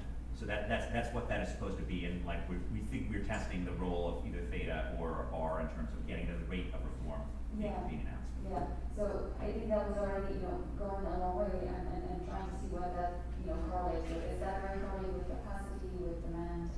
And I love Peter's suggestions too. So it's not correlated with returns to it. It's highly correlated with capacity to reform. Thanks, Nessie Bruce. I wanted to ask how you want us to think about political incentives. Like if you think about the different veto players, but in a lot of capitalistic countries, for example, if they run on patronage, then you actually don't want government to be working more efficiently, right? And so there's sort of this thing where it's not just about the position and the government, but also potential differences in enthusiasm for the types of reform that are in the data set. And I want to make a suggestion for if you wanted to dig in a little bit more into the mechanisms after, if you want to be able to sort of hold enthusiasm constant. There's a World Bank database that masquerades as a very boring evaluation of World Bank projects, but at the front end of it, it actually has a lot on quality at entry, quality of proposals. Essentially, the downside, of course, you're only getting countries that are World Bank recipient countries, but you're getting, you can think about it as sort of holding enthusiasm constant. They're all at the point where, they've gotten a World Bank loan for it, but they've got a ton of data on the subsequent implementation stage. So essentially, you can think about that as a way to distinguish between the role that veto players play at that sort of anticipation stage of getting the reform proposed versus the implementation, like how it makes it more difficult to implement or not. And they in that data set, they divide up, the sort of World Bank side ratings versus the sort of more country performance type of ratings, as well as outcomes. So like I said, I don't know if they update it anymore, but if they do, it might be a nice way to get at some of the mechanisms in the within the bigger picture. That's very nice. I saw a goal. So yeah, in many ways, this is a return to classical political economy, but I think it's interesting to do something different than what you're doing in terms of looking at average effects and try to think more historically. And here's what I mean. So the literature in the 90s was responding to the fact that some countries had reformed, England famously privatized, and then economists were wondering, why won't all the other countries learn? Why do we have status quo barriers? Why do we have resistance to reform? And eventually, even the Latin American countries began introducing some of the same reforms, privatizing and doing fiscal consolidation, which, by the way, then we proceeded to unlock in subsequent years.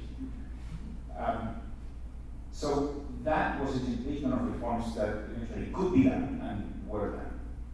Now, what does this mean today? So you're interested in a topic that appears old.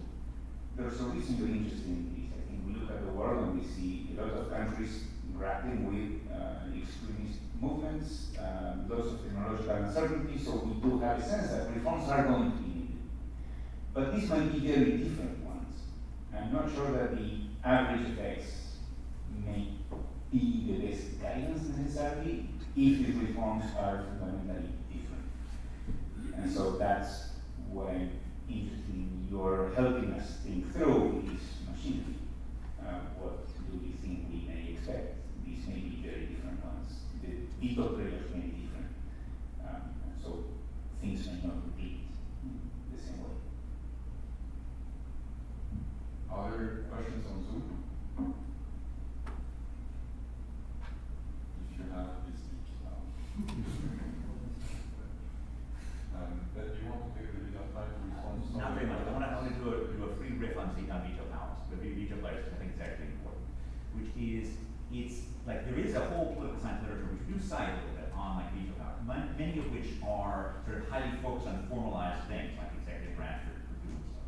And there, like the relationship between veto powers and income are sort of the same. Like these things are very highly correlated, and so the ability of us to sort of differentiate between veto powers and income on that is small. And I think my perspective on veto powers is it's much more informal than that.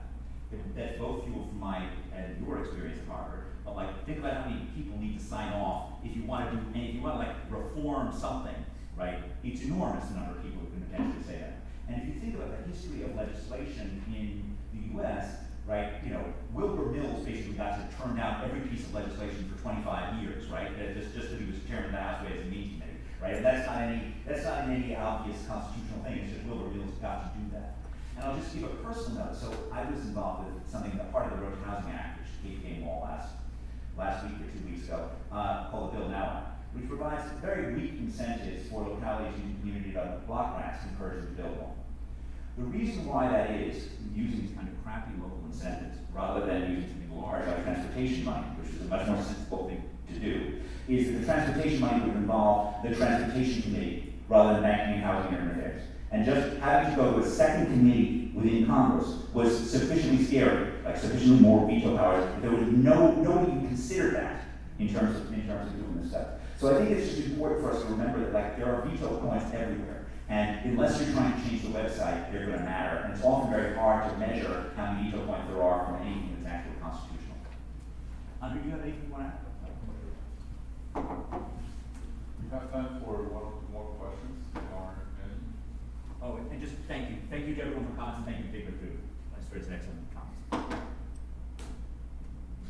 All right. Thanks so much.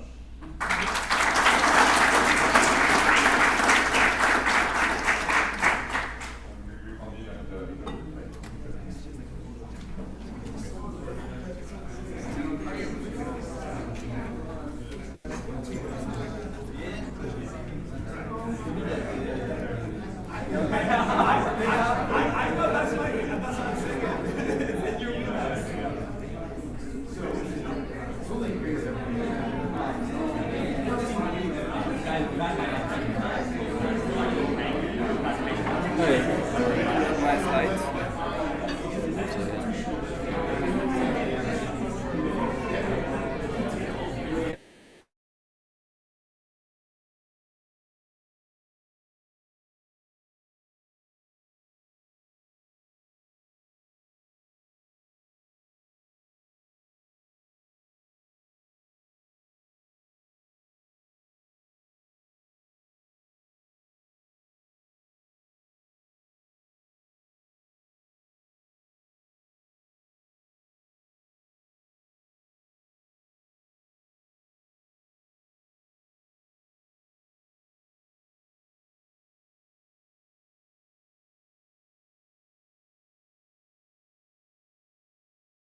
Great. Well, thanks so much for having me. We're going to study in this paper the role of money in politics.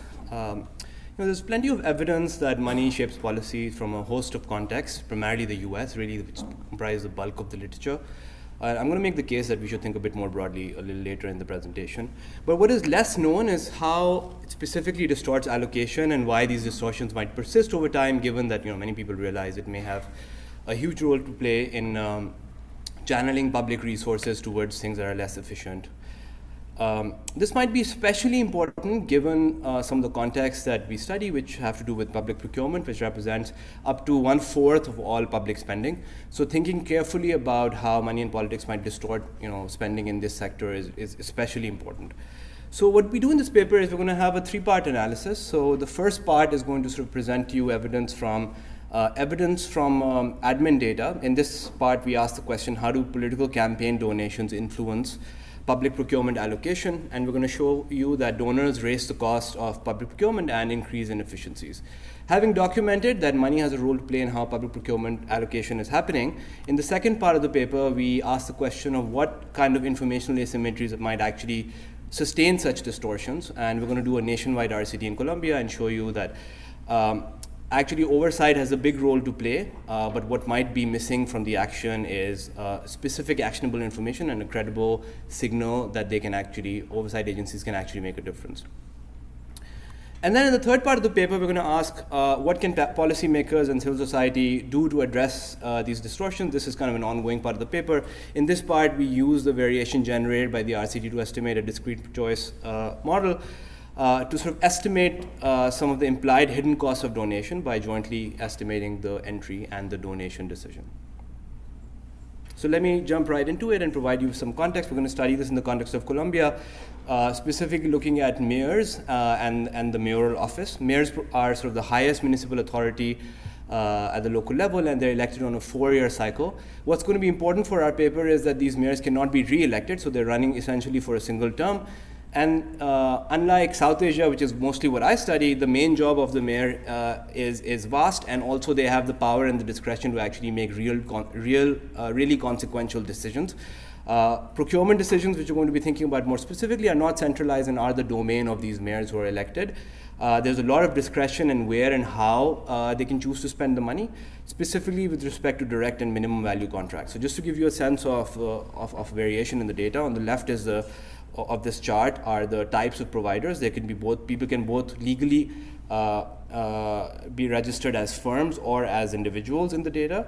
And on the right-hand side, you've got the type of contract or the legal modality under which they're actually given the contract. And you can see that there's a lot of direct contracting, a lot of minimum value contracting. These are types of contracts for which you don't need sort of an open tender and receive multiple bids, etc. And then you have other parts of public procurement that we tend to associate more with public procurement, which are these public tender and sort of other residual categories where the mayor needs to invite a lot of bids to actually allocate the contract. So just to sort of, the point of showing this graph is that the mayor actually has a lot of discretion in how to spend money, and it's a large part of the public coffers at the local level. And so we're not the only ones who think about money in politics and are worried about it. This is just some clippings from the local media where people are regularly associating public spending and procurement decisions with corruption, with favoritism, with inefficiencies. So these are questions that are of primary importance, both for us as academics, but also for the policy audience in general. Studying Latin America is really amazing, coming from South Asia mostly because of the quality and the depth of the data.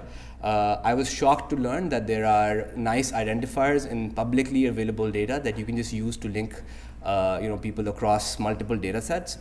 In South Asia, we spent months upon months fuzzy matching data with like 70% hit rate, which is not the case here. Here you have a nice identifier, which you can see in the example below. So what we do is we combine data from multiple sources. We take electoral returns from 3 election cycles, 2015, 2019, 2023, for these mayors that I just talked about.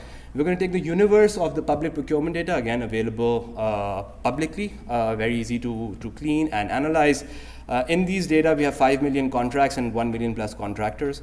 We're going to take the universe of the campaign contribution data, again, also publicly available through the local counterpart of Transparency International. So these contain mandatory reports by all parties and campaigns to actually report who has donated to them. And for some of the descriptive analysis, we're going to match these with sort of Orbis data and also individual data of public employees from my co-author Yanyu on this paper, which is going to sort of help us characterize what are the types of people and firms that are donating versus not. So here we've got an example. You can see that Leonardo here donated as a person with this ID, and then in the contractor data, we can trace Leonardo. And then in the donor data, you can see Antonio donated, but then the firm that Antonio is associated with actually received the contract. So the data allows us also to match across different types of donors and contractors, which is a pretty powerful feature of the data. So before I go to the main results, I'm going to do some descriptive analysis of who actually is donating to political campaigns. This is particularly important given that the vast majority of the literature is focused on the US, and since we know there are other countries in the world, we should probably think about how money operates in those other contexts as well. So I'm going to present you 5 quick facts about the data. First, donors are financially weaker and less experienced. On the left here are firms that have donated, and on the right on the left are firms that have donated versus not, and on the right are individuals who have donated versus not. So we show in the paper that firms that donate are less financially healthy. Finance professors can help us understand what current ratio, solvency ratio, and ROE are. But if you ask ChatGPT, they are signals of short-term stability, long-term stability, and profitability. And ChatGPT is always right. So donors seem to have weaker financial finances than a financial picture than the non-donors on the firm side. On the individual side, we can also show that actually the people who decided to donate have more connections to the public sector, and they actually have less work experience than the ones who decided not to donate. So, taken together, this is some suggestive evidence that actually people who are donating, firms that are donating, might be in a bit of a pickle versus the ones who are not. Then on the selection margin, we can show that actually, unlike the US case, there is minimal overlap of donors across mayoral races. People who are donating to one mayoral race are not donating necessarily to the next one. There's only about 1% of donors who are overlapping across the various mayoral races. And on the right-hand side, we can see that donors are likely to enter the public procurement system at this rate as they get closer and closer to the election time. But as soon as the election outcomes are realized, there's a huge jump in donors versus not donors to be registered in the public procurement system, suggesting that the elections are providing some information, perhaps some likely expectations of return, which is encouraging these donors to register in the public procurement system. And finally, here we do some bunching analysis for the minimum value contracts on the left-hand side, where we plot the log contract value as a deviation from the minimum value threshold. And as you might expect, there's a big amount of bunching right below the threshold. This is something that people have shown in the procurement case for a bunch of cases. But what perhaps is new, that bunching is higher for donors versus non-donors, which we plot on the right-hand side. You can see across election cycles, the bunching estimate is consistently larger for donors versus the non-donors, again suggesting that maybe discretion has a larger role to play in how public contracts are allocated to donors versus non-donors. Okay, so having demonstrated that something fishy is going on with the political campaigns and public procurement, let's try to estimate the returns from donating, which we're going to focus on this in the second part of the presentation. So just to fix some ideas, imagine that the big rectangle represents every Colombian household. What we're going to be analyzing in this part of the presentation is the pink circle, which represents donors, individuals and firms who have decided to donate, versus everybody else, which includes public contractors, and it includes the rest of the population. So what you want to have in mind is what is the effect of donating versus not for the average Colombian household. That's kind of the counterfactual or estimate that we have in mind. Of course, the key challenge here is that donors differ systematically from non-donors, as I've just made clear. There are also two margins of selection. People can endogenously choose to enter the public procurement system and into the decision to donate. So all of those things are things that we might worry about. What we're going to do for the empirical strategy is we're going to difference out time invariant heterogeneity by looking at within firm and individual variation. And also we're going to put in election by entry cohort fixed effects to at least account for one margin of selection, which is entry into the public procurement system.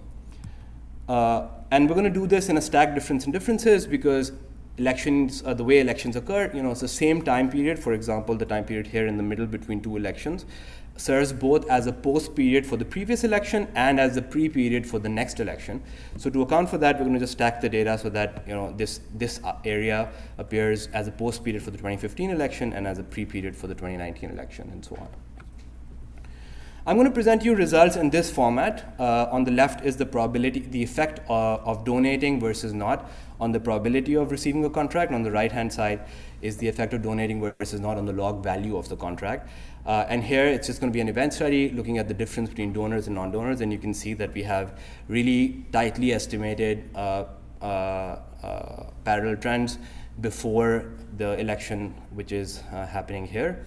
And so we can actually look at the effect. I've never seen a prettier event study in any of my work. So this is, what you can see here is that right after the election, we see an increase that is immediate and persistent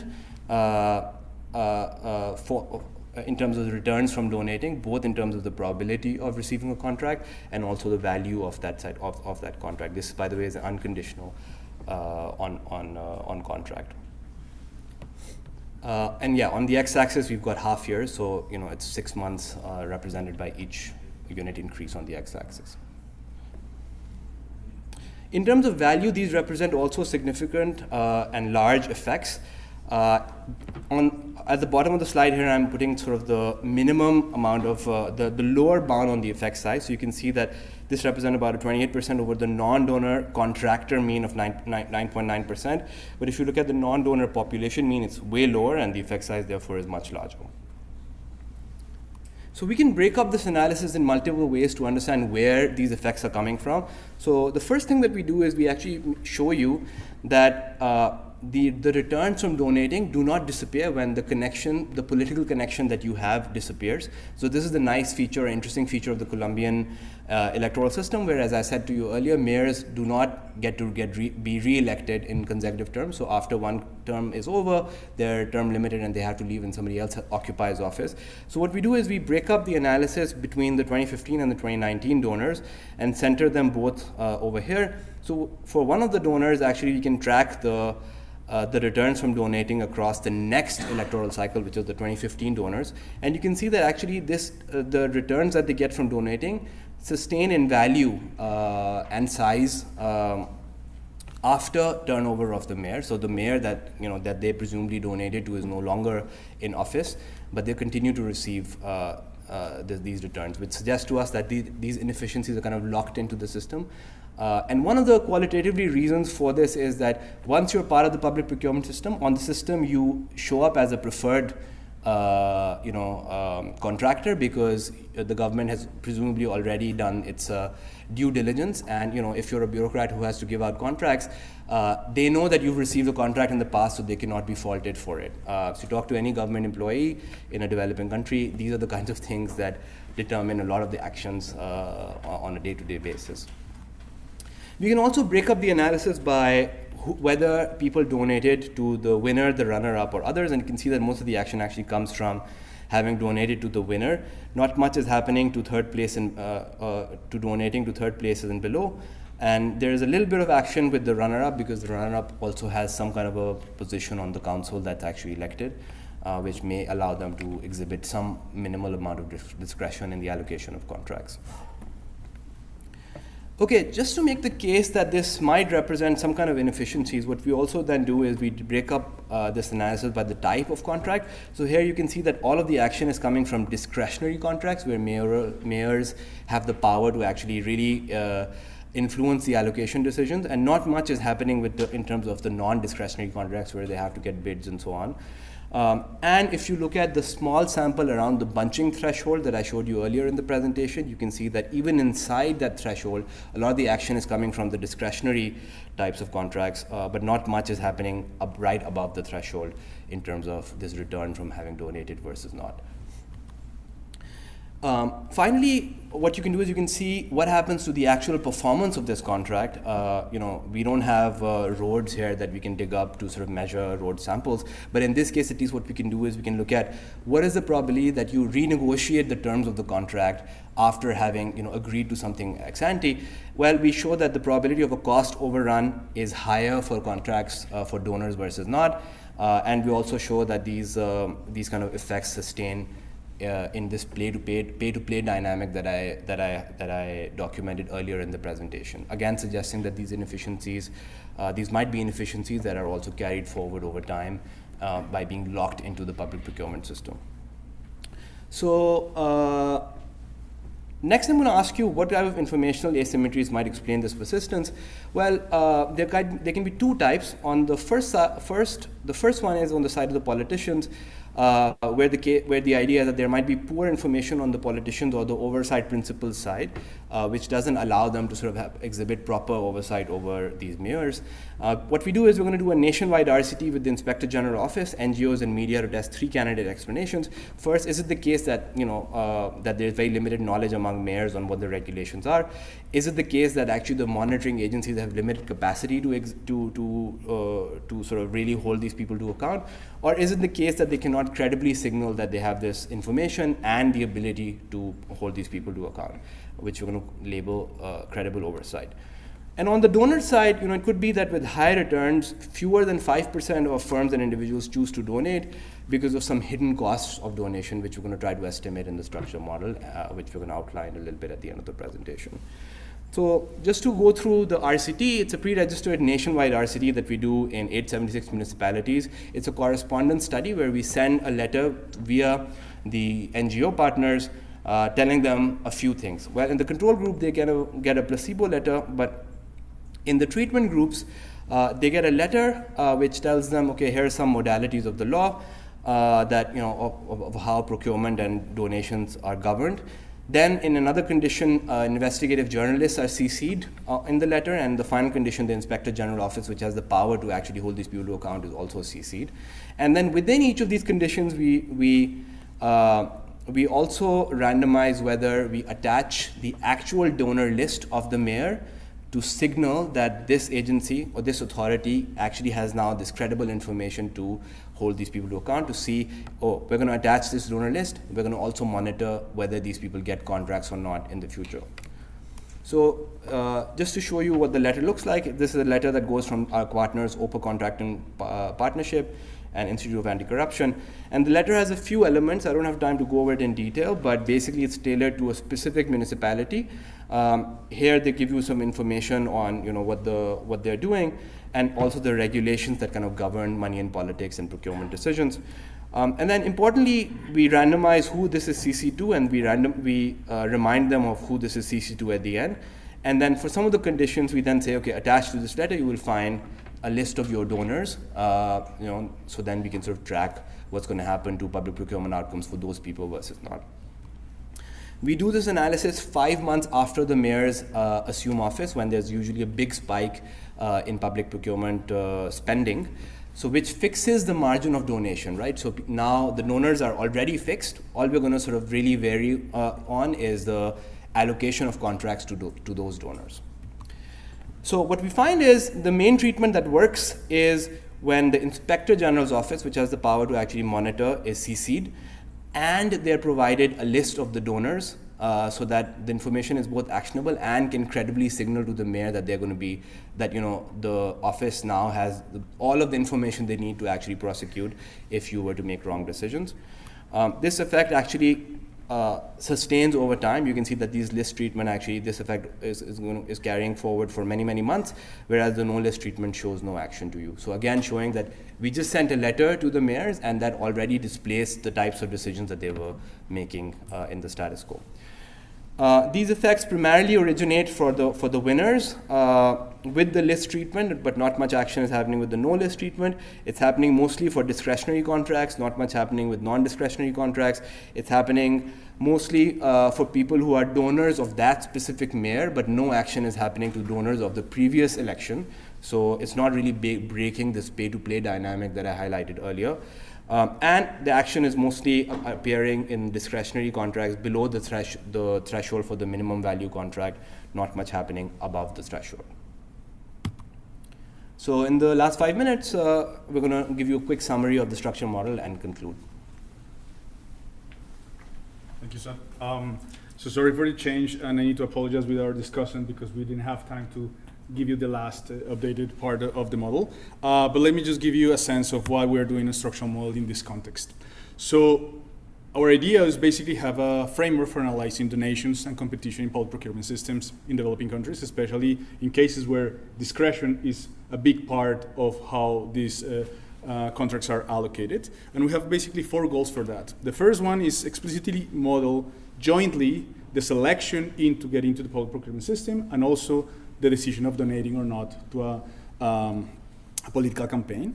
The idea ultimately is rationalize these reduced form results in a sufficiently flexible way, so we can say something more about what is going to happen after you introduce different set of policies, of course, and ultimately estimate the implied hidden cost of donations, because even though in the data we observe donation values, we are quite sure that we are not observing all of them. Okay? So the 3 key components that I want you to have in mind is that basically here the mayors allocate contracts at its full discretion, and it does that taking into account whether or not these individuals are donors to the current or the previous election. Okay? There's going to be heterogeneous sunk cost of donating, and here we're going to model this as an average cost of donating, that is this kappa here, and some dispersion of that potential cost. That's going to give us some individuals, some firms that are experiencing high cost of donating to a political campaign versus others that are experiencing not as much. And what we're going to trace here is basically the endogenous evolution of market structure, meaning how many firms and individuals enter, exit in each point in time, and who ultimately donates to the political campaigns. So very simple, what we have is basically the time is discrete and finite. We move from 1 to 11 periods representing each one of the years in the sample. We're going to get elections in time 4 and time 8. And we're going to follow firms across 4 cumulative states. You can be basically in an outsider position in which you do not donate for the first election, not for the second election. But then every election period you can decide to donate or not. And then you transition to a different state. Here we're going to trace is only the aggregates. How many people are complete outsiders, how many individuals ended up donating the first period and not in the first election, not the second election, and so on and so forth. Crucially, these transitions are irreversible. Once you are a complete outsider and donated in the first election, you become this type that is DO. And if you donated the second time, then you are in this state that is donate. So ultimately, the things look something like this, like basically the states look something like this. At the beginning, we have only outsiders. At election, you can have basically 2 types of firms and individuals. You can have outsiders or those who donated the first election. And in the second post-election, we have like basically the 4 types. Every one of these periods has 4 elements. We have free entry, that is sequential and costly. We have allocation of, among those who are participating, the mayor is going to allocate the contracts between them, and it's going to take into account, based on the allocation, these firms are going to get some profit and some flow payoff to get the decision. They're going to face a random shock, an idiosyncratic shock that has some scale, of course, and based on that shock, they decide whether to to exit or stay in the public procurement system, and in election years, on top of those 2 decisions, they decide to donate or not. At the end of that period, they just basically transition in any of the 4 states. I'm just going to skip this in the interest of time, but the idea is that based on the assumption we are able to trace this perfectly, we can solve the model by background induction, and have, as always in all these structural models, a set of normalizations to make things interpretable. I'm not going to go in 1 minute that I have in all the details of the Bellman equations, but I'm going to draw your attention to 4 elements here. One is the fact that we are going to trace firms and individuals across these 4 states. These are the 4 Bellman equations. But we're going to interested in estimating 5 things. One is the sunk cost of donation. that is this kappa, that only appears when I decide to donate, correct? And these flows, that is the sunk cost or the hidden cost of being in each one of these states in every period, okay? Of course, this kappa, I told you, this is some heterogeneous value. So we have the average sunk cost of donation and some dispersion around it. Crucially for us, we are estimating this without having or taking into account the information that we have in our data. So we're estimating the sunk cost of donation and the dispersion as driven by the entry, exit, and the dummy of being donated or not, but nothing about the actual sunk cost. And then we can compare what we observe in the data in terms of donations with this estimated distribution. So the estimation in a nutshell is the following. We have a mayor allocating contracts. This has some demand, and so we have some demand shifter to estimate the parameters correctly, and we have a demand shifter thanks to our RCT. So we have something that affected the allocation of contracts that was exogenously driven, and based on that, we can estimate those preference parameters from the politician perspective. Then, based on that, we can compute, based on certain assumptions, the profits that each one of these type of firms get. And based on those profits, those pies, we can plug this here in these 4 equations, and then we can solve the model by backward induction, looking at which parameters actually maximize the likelihood of observing that in the data. Skipping, we get into the estimation. The thing that I want you to recover from this table is that basically the sunk cost of donation that we estimate is very, very, very large. Relative to the actual donation value, we estimate that about 19 times more than what we observe in the data. So there are two potential interpretations here. One is that we are not observing everything. There is a lot of money under the table. But the second one is that there's something non-monetary cost that we are not taking into account that could explain why, even though we documented these super high profits, not everyone is doing it. Only less than 5% of firms and individuals are doing it. So because I have literally 0 time, let me just tell you why we are doing this. So ultimately, our idea is to generate a model that you can export to other settings in which discretion is the major driver. This is not driven by just auctions or open tender contracts, but it's mostly discretion, that you can estimate and use this model to compute this hidden cost of being part of the police procurement system, but also the cost of donating. And ultimately, and this is what we are heading, and we would love to hear your thoughts on, we are trying to think about potential counterfactuals. What happens, for instance, if in this system we ban donations altogether? What happens if we decide, for example, to ban or having cooling periods, and what would have happened? Okay, I'll just stop right there, and thank you so much.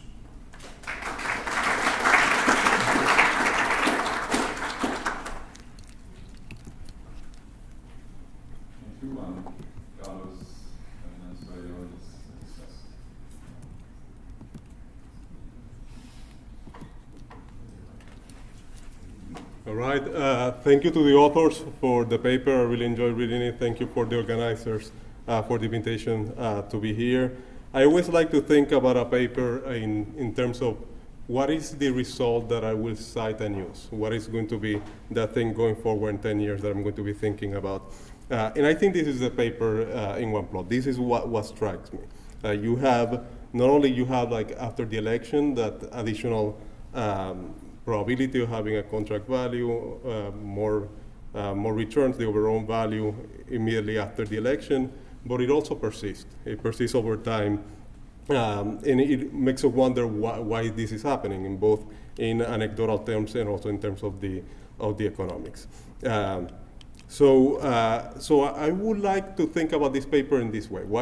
How will we craft that paper in terms of the durable access that comes from access to procurement networks? And I want to emphasize here, like the access, instead of the benefit that directly comes from the participation itself, that can come through the politician, it can come through many sources. And for me, this is the key takeaway that the paper has, and that in part was also shown in the presentation. The paper does a lot. It's a rich paper. It has administrative panel level analysis with reduced form results about who becomes a donor, the discussion, the bunching when you're thinking about discretionary public procurement. It has these plots that we're showing now, like mostly identification coming fixed effects. It has an RCT. It also has a model that I didn't get to read, but like I hope to read it after the authors made that version public. And the RCT is also very valuable. It provides for me a slightly different set of results, and I will be talking about that, how to harmonize this. But basically, they just send letters to the mayoral campaigns with different people being CC'd. Either you're CCing nobody, or the journalist, or inspector general. You provide a list of donors, a partial list of donors, or no list of donors, and they try to see what happens after to contract reception, like the value, discretionary awards, overruns, and so on. And I think this is important in terms of thinking about accountability, not only in terms of the benefit itself. So they have a lot of results. They show that donors are different from non-donors. They are weaker ex ante in terms of they're large post-electoral gains that are persistent. They also show that targeted oversight reduces in one way. I don't want to over infer here favoritism. And I think large of what I'm going to try to talk about is how to harmonize. Many of these things are interesting results, but all of them do they work together or not? I'll skip this in the interest of time, but I would like to talk a little bit about motivating legal evidence. They just showed a lot of how this is happening in the press. But I think if you think from a law and economics perspective and from the legal cases, this we see a lot. We see cases where there's influence, but this influence doesn't come directly from the candidate, which is a different reduced form way we've been thinking about. So this is a recent case from the Supreme Court, 9-0. This wasn't ideological by any means. And you had this official that used to be working for Andrew Cuomo, doesn't work for Andrew Cuomo anymore. They are just connected. They have a lot of influence due to their contacts they have. And they are called just to ask them if they can intercede in favor of developers to just change the conditions of a contract that will be very costly for the developer. The Percoco received $30,000 to receive this, and then the following day, the contract is changed. That's the direct intervention. No candidate, no politician here, just somebody who's actually well connected. This is not a campaign contribution case. This is a case of influence, of exploiting the network access that they have. And indeed it persists after the formal status changes. This person is no longer in power, and you see this. And there's a lot of cases like this that have reached the Supreme Court or the appellate courts. But the main point I want to say is, look, persistent donor benefits reflect those durable relationships that you have building. So when you're a donor, you're not only necessarily just going for the contract, you're going for the network itself. I've seen this directly in Puerto Rico. I try to talk about US cases so that you don't feel it's only a problem in the colonies. But this is a situation you see all the time. You are buying the access more sometimes than the contract itself. And this ambiguity about the law. So we don't know how legal this is. If you do it right, you are basically absent of any potential problems. So this is a roadmap for what I want to say. I want to give 3 recommendations. I really feel this persistent effect, and just digging deep into it is the key thing I will take away from this paper. So just reframing the paper will be one of my suggestions. The second will be about the RCT. And this goes to the opposite extreme. I think the strongest part for me is the persistent result. The one I find a little bit harder to interpret is the informational asymmetries. Now we'll talk about why and how we can reinterpret this in a way that can be more meaningful. And the recommendation number 3 will be about how to dig deeper into this entrenched relationships analysis. So again, if you have donation, you win the first contract, you form those relationships. You know the lawyers, you know all the machinery, how it works, you know the right contract. Sometimes you hire those people to work for you. That will give you this persistent access across administration. So the first contract is providing the access to the broader procurement network.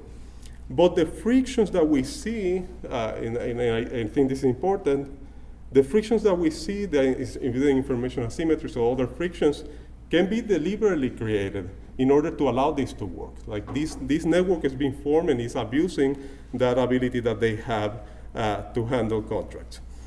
Why this is important? I think, first, beyond this result, I think it casts a little bit doubt into the informational asymmetries assumption of the paper. I think the informational asymmetries feels a little bit like Deus ex machina, in the sense that it's not clear to me that's the reason why you're having this problem. It's a network access. The network access is not there only because you have informational asymmetries. And if you have an RCT with these treatments that try to just reflect informational asymmetries, it may not be capturing the real cause of what, or at least proximate cause of what is leading to all this network access value. So I will just try to reinterpret the RCT, which, by the way, is a lot of work, and I think the results are still very valuable, but reinterpret them in a different way. Like, it can be credible enforcement. Now, like, I see a list, and I see the Inspector General is CC'd here. I may not, it not be an information problem. Perhaps even they don't even know it. I just, now this suddenly feels like a very credible threat in a way that the other versions don't look like. You can have salience, legal exposure, you can have avoidance, you can have substitution across different ways in which you do this procurement. You still will try to use your network access, but you're going to get something different from it. And this, I would like the authors perhaps to interpret the RCT, which I think is very valuable, in a different way. And perhaps this can be different papers. I think given that the assumption of asymmetry of information, I think it's hard to prove, and I don't think it's proven. It's taken as a step that is an assumption. I think it could be a potential second paper that to do. And if you do that, I think my recommendation number 3 would be just take that main effect about persistence, about the network access, and dig deep into that paper. So the paper has some very nice results that I saw. I was very happy to see them. They presented them, but they're like very deep into the appendix. Like this figure in the appendix A9 just shows the effects of winner and runner-up. And the effects mostly come to the winner rather than the runner-up, as we would expect. I think I would just put this on and just try to dig more into this. Is there winner and then you lose an election, your preferred candidate? Is there just like some loss of the depreciation of the network capital that you have? Or is it the people that have never had a contract are the ones that are benefiting more than the ones that have not? So there's a lot here that can be done to explore and try to make the case for this being something about the author called entrenched relationship. I call it network or broader network access. But I think this can be done a lot more to prove.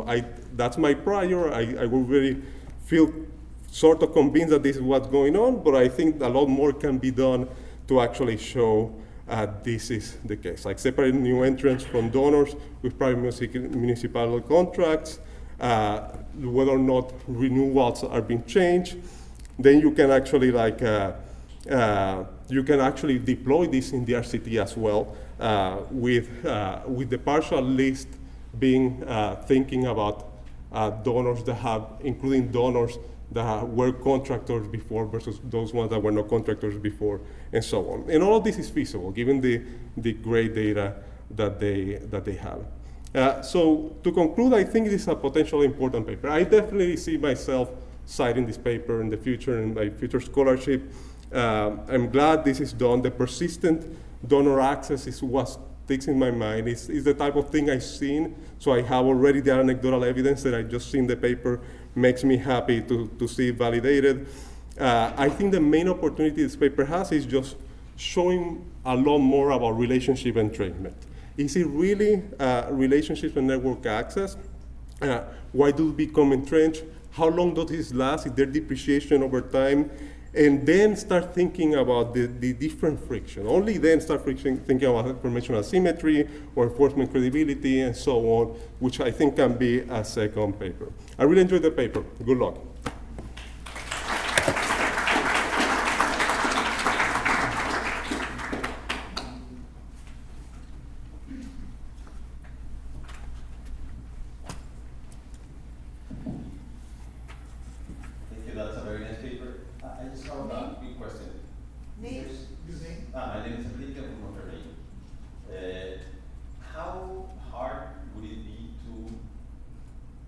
put a number on the inefficiency that this creates? Because I can imagine that if the providers have similar costs or similar quality, then this corruption will change who wins, but really doesn't change welfare that much. I know that other cases have looked at contracts that get revoked or breaches that fall, something like that. Maybe that's hard. Oh, thanks. Andre Schleifer. I was trying to understand a little better the arithmetics of what you've described, which is how good an investment these donations are. There was a striking graph, which maybe I didn't understand, which is that there are 1.5 million contractors and 5,000 donors, which kind of suggests that it's a pretty bad investment. And so, first of all, is it a bad investment? I would guess probably people in this room know that if you look at US data, the share of government contractors who make political donations will be a lot higher than, and so again, is it a big deal? Is it a bad deal? If it is a good deal, is it that you don't have all the data, or that there's really more donors? How is it in equilibrium if it's only 5,000 donors? Just would like to just get some understanding of it. This is Ed again. So I think it's great that you're working on this. I mean, I think procurement is the most important understudied topic in economics. Right? It's 15% of global GDP. It occupies this fascinating space on the cusp of public and private work, and it's well worth doing more stuff. I have a fact here, which is the entrenchment, which is a great fact. Right? Not all that surprising, but it's still a great fact to see documented. Now, for me, I'm amazed that you see anything here, because I thought mostly the money is all hidden. And sort of, it's sort of amazing that you're showing anything. And I take your exercise at the end of being a structural way of saying, how much is hidden? What's the iceberg underneath there, which I think is great. But I think there's a simpler way of doing that, which is just to take the reduced form evidence and just multiply out the treatment effect on getting the contract over the time period, and then make different assumptions about what the profitability shares are from that. I don't think it's a substitute for the thing. I think it's a necessary complement to convince people what are the assumptions you need to know about how big this is. I'd love to know more about real quality and cost. Now, quality, you guys are doing roads, right? So they've got to be, the local governments have got to be doing a whole bunch of roads. So we know something about roads. And so you can either do roads with vertical acceleration data. I have this paper doing all of the US vertical acceleration with Uber, or you take nighttime Google speeds.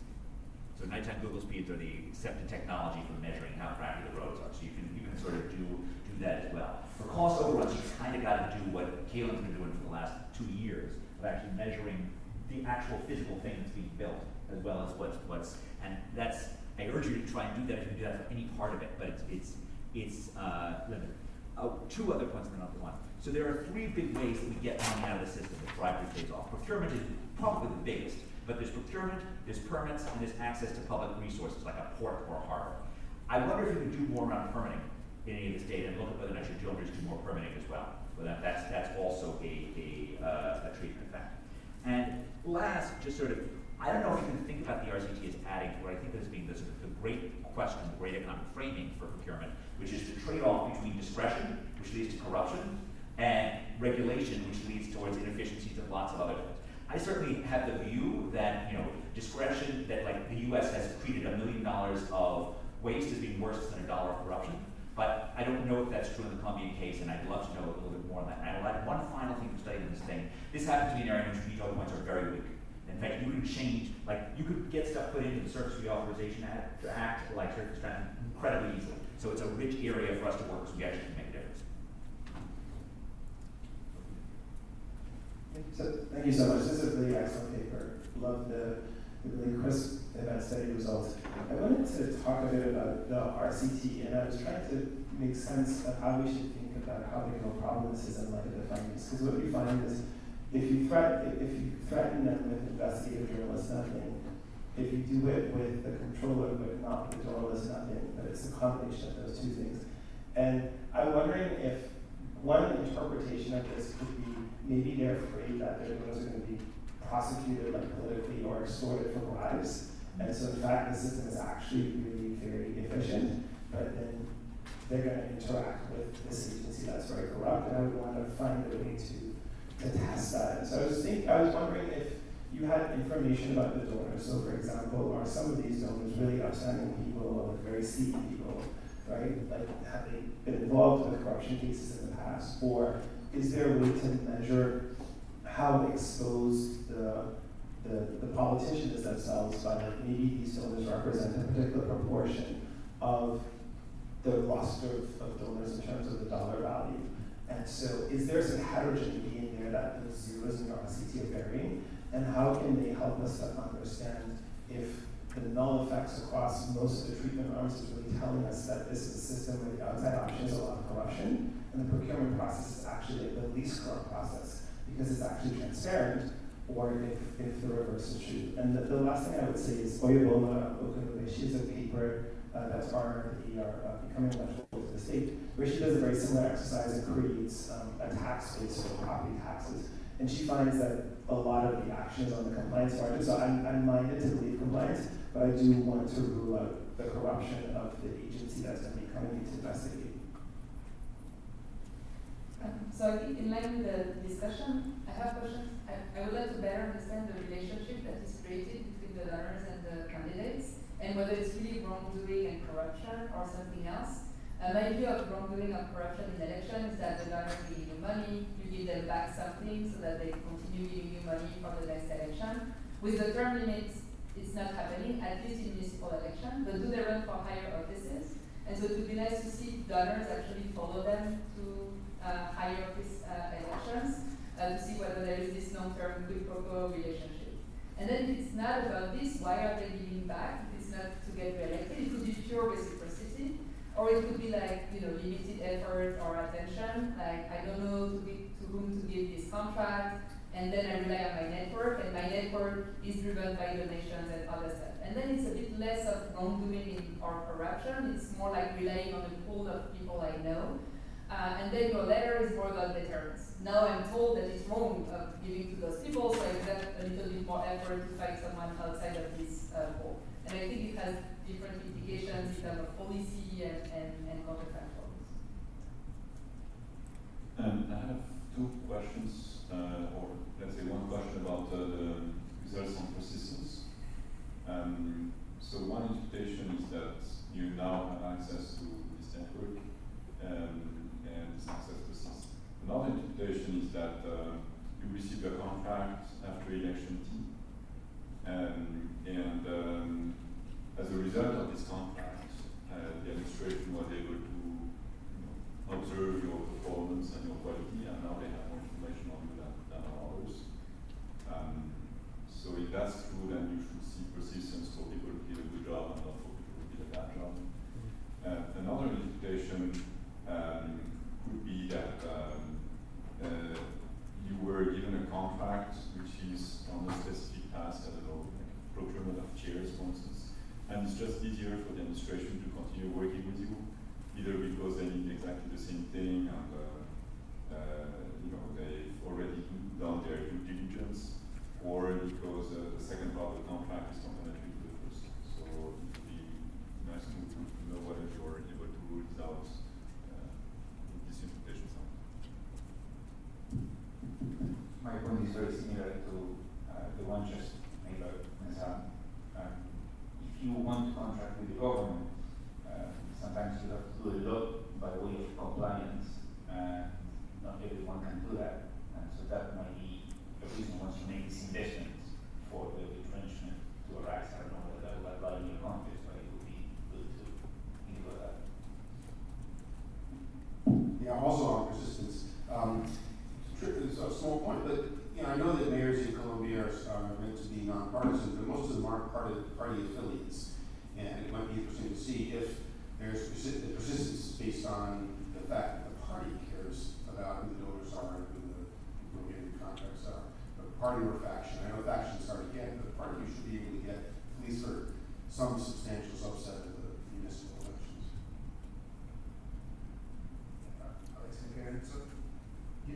You showed that the donor firms are sort of different from non-donor firms.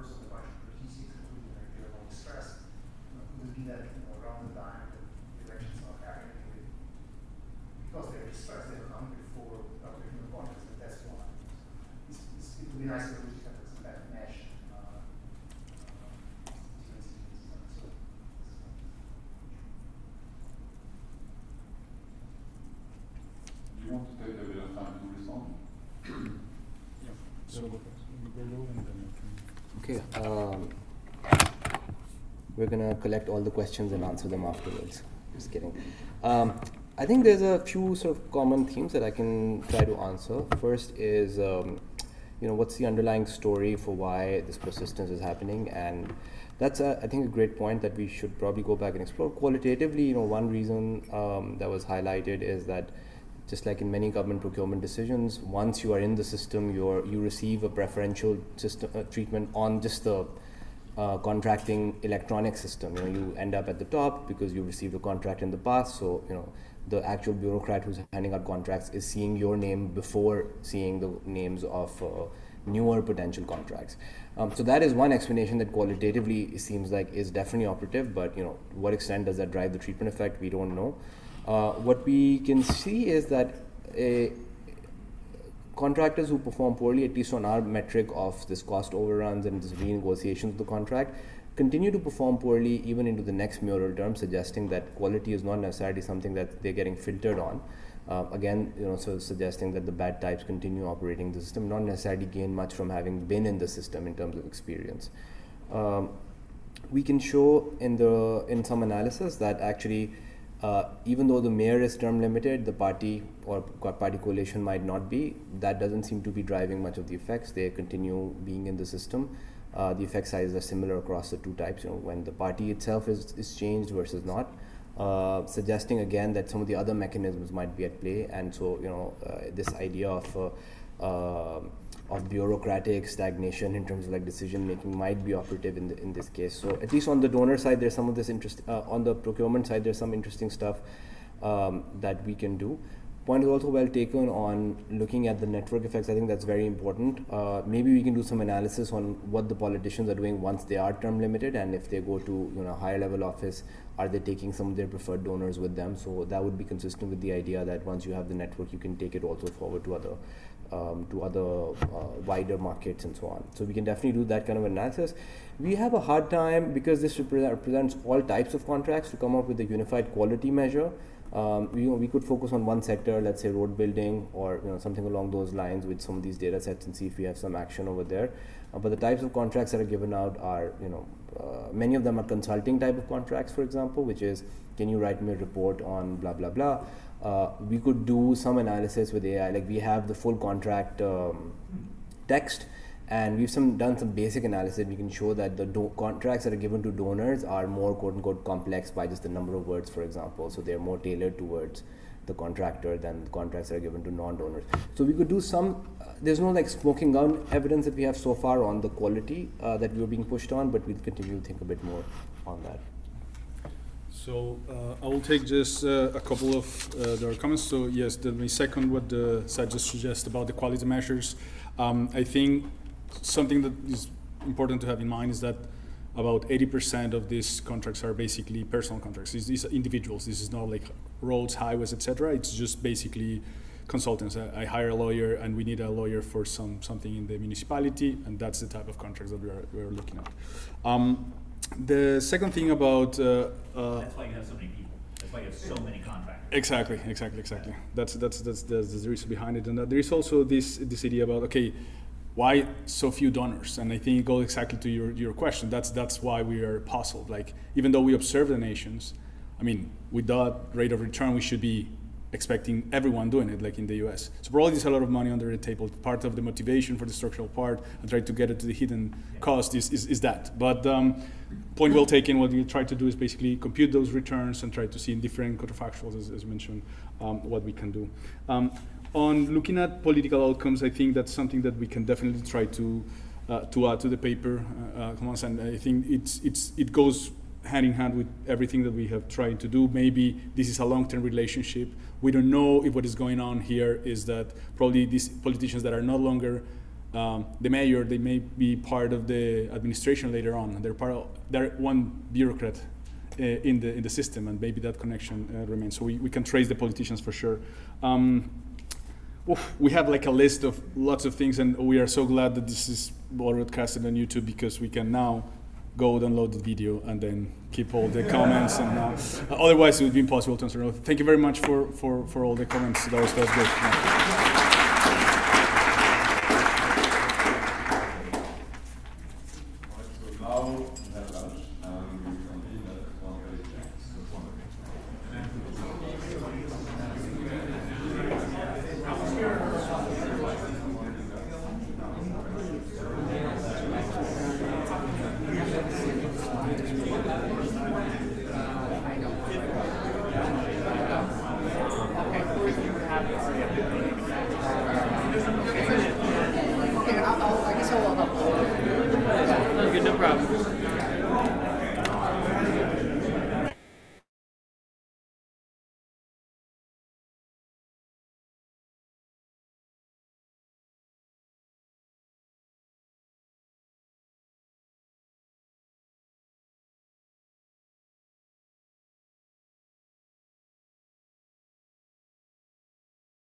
Who's running the show? Oh, the person standing with the microphone. Let me sit down.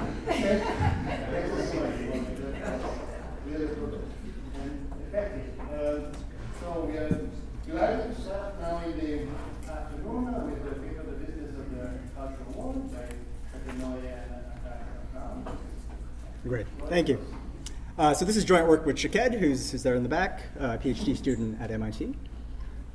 So the paper is motivated by this long history of a particular criticism of the news media, which is that news outlets' incentives to capture viewers' attention bias their coverage towards issues that are attention-grabbing, so issues that are inflammatory or sensational or entertaining in some way, and this ends up focusing the public on those kinds of entertaining issues rather than the issues that are actually important. I think this concern was nicely articulated in this 1961 speech given by the then chairman of the FCC, Newton Minow, in which Minow draws this distinction between the content on the news that interests the public in the sense of grabbing their attention, getting them to watch TV, and content that's in the public interest more broadly. Now, of course, a lot of things have changed since 1961. One of them is that news producers now need to work a lot harder to capture viewers' attention. If you think about the so-called network era, the 50s to the 80s, it's dominated by these three broadcasters, ABC, CBS, NBC. They're facing mostly captive audiences in the sense that there's not that much else to watch on TV, and they're only airing half an hour, sometimes a little more, of national news every day. Partly for this reason, their news divisions are less about direct profit maximization themselves and more about reputation and prestige of the parent network, and importantly, on appeasing regulators like Newton Minow, convincing the FCC that they are in fact broadcasting in the public interest. Why is this important? Because they want to continue to use the public airwaves for free the other 23 hours a day to broadcast the content that's actually making them money: sports, sitcoms, entertainment, so on.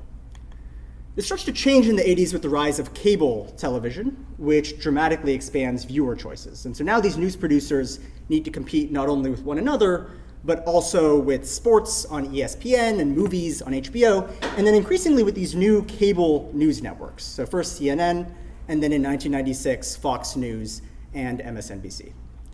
And these cable news networks are very different from the broadcast news divisions that preceded them in the sense that they're airing 24 hours of news a day.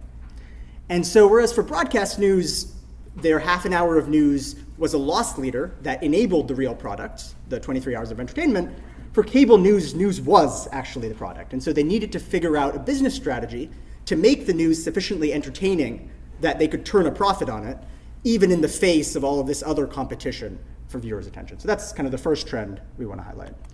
The second trend is the rise of the so-called culture war. This has now been pretty extensively documented by economists and political scientists. You see Republican and Democratic voters increasingly dividing based on their views on gender and race, crime, immigration, religion, less so based on their views on taxation and redistribution and public spending.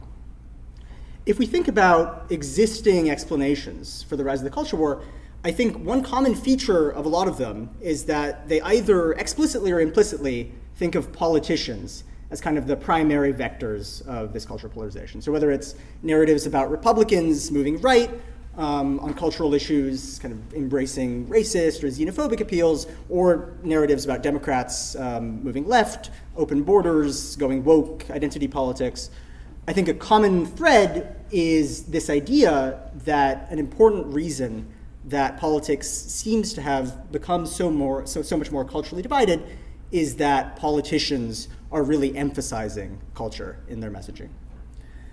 We'd like to show you some of the data that led us to start to question this set of explanations and think that an important driver of the rise of culture in politics might be related to these changes in the structure of competition for attention. So we're going to collect and classify data on the content of televised political campaign advertisements going back to the 60s, the content of national broadcast and cable TV news going back to the 60s. So we'll classify these video files using a hierarchical schema of 88 different topics. And just for ease of exposition, we'll assign each topic to one or more of these labels, either economic, cultural, or other, but we'll always show all the results topic by topic. So you don't necessarily need to trust the way we've bucketed these topics for the analysis to be coherent. So let me show you the difference in what politicians are talking about in their campaign ads versus what cable news is talking about. On the left, I'm plotting the issues that are discussed more in politicians' campaign ads. On the right, the issues that are discussed relatively more in cable news. And so these are just kind of the top level topics in our schema. What we see is that these more economic topics are discussed more by politicians, these more cultural topics discussed more in cable news. And if we kind of broaden to the rest of the schema, we see that this seems to be pretty consistent, that politicians are talking economics, and it's cable news that's talking about these kind of culture war issues. Let me show you what the time series looks like. Here I'm just plotting the cultural share of all cultural or economic coverage. So 50% here kind of refers to balanced cultural and economic coverage. Here's what politicians look like. So politicians are talking primarily economics throughout the entire time period. You do see in the past 15 years or so a shift towards more culture in politicians' TV ads. And in fact, 2022, which is the last year of our data, is also the most cultural year of our data. But even in 2022, you see that politicians are talking more about economics than they are about cultural issues. Whereas in cable news, you see the opposite pattern. Cable news is talking more culture than they are economics. Broadcast news falls somewhere in between. And so what this means is that when cable news is entering, it's constituting this kind of shock, this increase in the amount of cultural coverage on the news, and that's a shock that precedes the increase among politicians by around a decade. So we're going to ask two questions. The first is, why is cable news talking about culture more than politicians? Why are they talking about culture more than broadcast news? And then the second question is, given that they're talking so much about culture, can this help explain the rise in the importance of cultural issues in politics? I'm going to start with a kind of simple conceptual framework that makes clear a parallel in the trade-off that's faced by cable, broadcast, and politicians.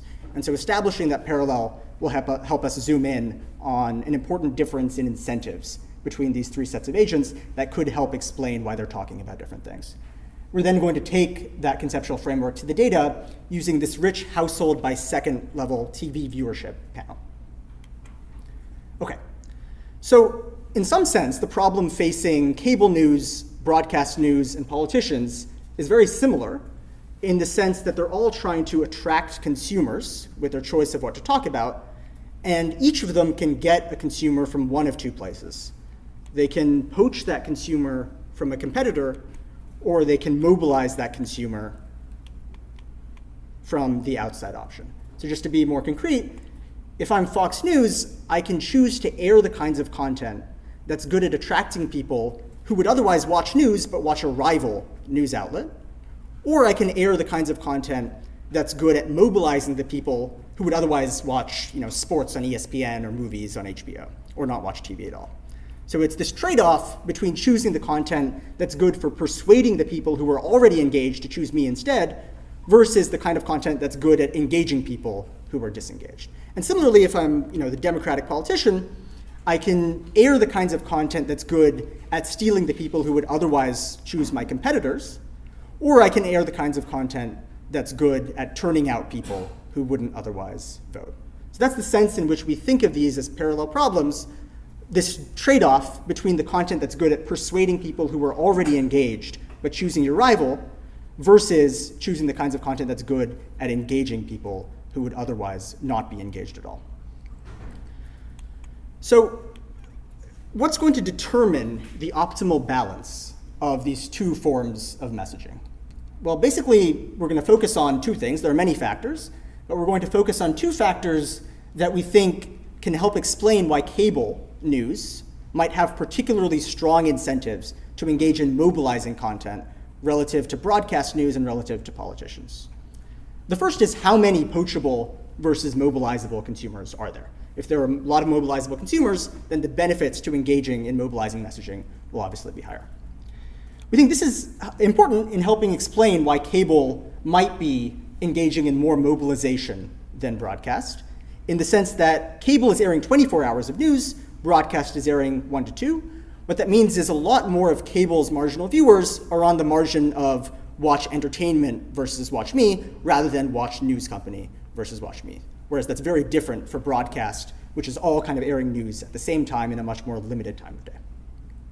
Turning to cable versus politicians, there's an important difference in the objectives of these agents, in that cable, to a first-order approximation, is maximizing its number of viewers. Politicians are maximizing not their number of votes, but rather their share of votes, or their margin over their opponent. And so what that means is that if I'm a politician and I'm getting an additional voter, I would much rather get that voter by poaching that voter from my opponent than by turning out someone who would otherwise not vote. I'd rather lose my opponent one vote at the same time as I'm gaining a vote. Whereas you don't see that same asymmetry in incentives for cable news. And so politicians are going to value each poached consumer twice as much as each mobilized consumer, so cable news will have greater incentives relative to politicians to engage in mobilization. So for both of these reasons, we think of cable news as having greater incentives to talk about mobilizing content than poaching content relative to broadcast news and relative to politicians. We're going to map this to the data, first by showing that cable news has incentives to talk about cultural issues. We're going to show that when cable outlets talk about cultural issues, they gain viewership. And then we're going to explain why this is through this exact framework of poaching versus mobilization. In that we're going to show that culture is good at mobilizing people who would otherwise watch entertainment. It's good at engaging people who are disengaged. Economics is better at poaching people who are already engaged but are choosing rivals. And because cable has particularly strong incentives to mobilize, we'll use this to help explain while they're talking about culture more. We'll then show some direct evidence that the reason cable is talking about culture more than broadcast is that it faces more mobilizable consumers who are receptive to this kind of cultural messaging. I won't talk about cable versus politicians today, but I'll summarize some of the results when we get there. Okay, so the basic idea is to ask whether a viewer tuning in and watching economics is going to leave faster than a viewer tuning in and watching culture. Obvious concern is that maybe viewers who are tuning in to economics would tune out faster anyway. And so what we'd ideally like to do is kind of simulate an experiment of randomly assigning either economic or cultural content to a viewer, see whether they stay longer when they hit cultural content. We're going to do that by trying to control for what viewers expect to see when they turn on the TV. And so the idea here is take two otherwise identical viewers who have the same expectations. One of them happens to tune into an economic segment. One of them happens to tune into a cultural segment. Does the viewer who tunes into the cultural segment stay longer? So we're going to control for date fixed effects to try to soak up kind of average variation in the news cycle between days, by time slot fixed effects to try to soak up what a given host might talk about at given times in their show, and then show by time slot by day of week fixed effects to capture even finer grained patterns. So controlling for these things, we're hoping that we can shut down differential expectations and zoom in on kind of random variation in when you happen to tune in, matched with what the host is talking about at that time. We're going to do this in an event study approach so we can get a sense from the pre-trends about whether this identification strategy seems reasonable. I'm going to validate this first by estimating the effects of commercial advertising on viewership, just to make sure that this aligns with what we know we should expect. Basically, we see that when a segment goes from having no commercial advertising to exclusively being devoted to commercial advertising, it's losing around 15% of its viewership seconds. We're now going to take this exact same approach, and we're going to replace the key variable. Instead of share commercial advertising, we'll look at share cultural content minus share economic content. And so here's the effects of going from a segment that's roughly equally balanced, economics and culture, to a segment that's exclusively devoted to cultural issues. We see that you're gaining around 1% of viewership seconds, so around the 15th the effect of commercial advertising. This is including that base set of controls that I showed you before. We can include richer specifications. I think, to us, the most demanding one is this specification with an episode fixed effect. And so this is only using within episode variation, comparing a viewer who happened to tune in into a given episode at a time when Hannity was talking about guns versus a viewer who happened to tune in that same episode when Hannity was talking about taxes. And even kind of with that demanding specification, we're estimating this pretty robust preference for culture over economics. This was just kind of this aggregate culture versus economic index, but we can do this again with all of the topics separately in our schema. And again, we find that these economic topics seem to be leading to greater loss in viewership. Cultural topics seem to be increasing viewership. Okay, so cable outlets have incentives to talk about cultural content. Let me now try to show that the reason this has to do with mobilization versus poaching. The idea here is, as we've already seen, if I tune in, I hit an economic segment, I'm going to leave faster. We can ask, where am I going to go? Am I going to start watching entertainment or turning off the TV, which would call the mobilization margin, the margin of disengagement versus engagement? Or am I going to go to competing news channels, the poaching margin of do I choose you or do I choose one of your rival companies? And so we're going to replace the dependent variable in that event study. Instead of looking at how long I stay, we're going to look at where do I go? What's the rate of outflow on each of these two margins? What we see is that culture is better than economics at mobilizing in the sense that it's reducing the rate at which people are switching to the outside option of entertainment, turning off the TV. It's retaining people who would otherwise switch to entertainment or turn off the TV. But it's actually worse than economics for poaching. So when you talk about culture, you're actually increasing the outflow of people to rival news companies. So culture is better for retaining the people who would otherwise disengage. Economics is better at attracting the people who are already engaged but would otherwise choose a rival. You can also see that the effects on mobilization are much larger, so cable actually has incentives if they care about maximizing viewership to mobilize rather than, to talk about culture rather than talk about economics. Again, we can do this for all the different topics, and pretty robustly it seems like economics is better for attracting the people who are already engaged. Culture is better at engaging the people who are disengaged. Let me now try to use this to explain the cable versus broadcast difference and argue that the reason cable is talking more culture than broadcast has to do with the difference in the number of poachable versus mobilizable consumers that they face. The idea here is to say, if the culture war is indeed this business strategy to compete with entertainment, then we should find that the returns to that business strategy are highest when the marginal viewer is watching more entertainment, when there are more people watching entertainment to mobilize, and it should be lower when the marginal viewer is watching more news, when a greater share of your marginal viewers are on the poaching margin.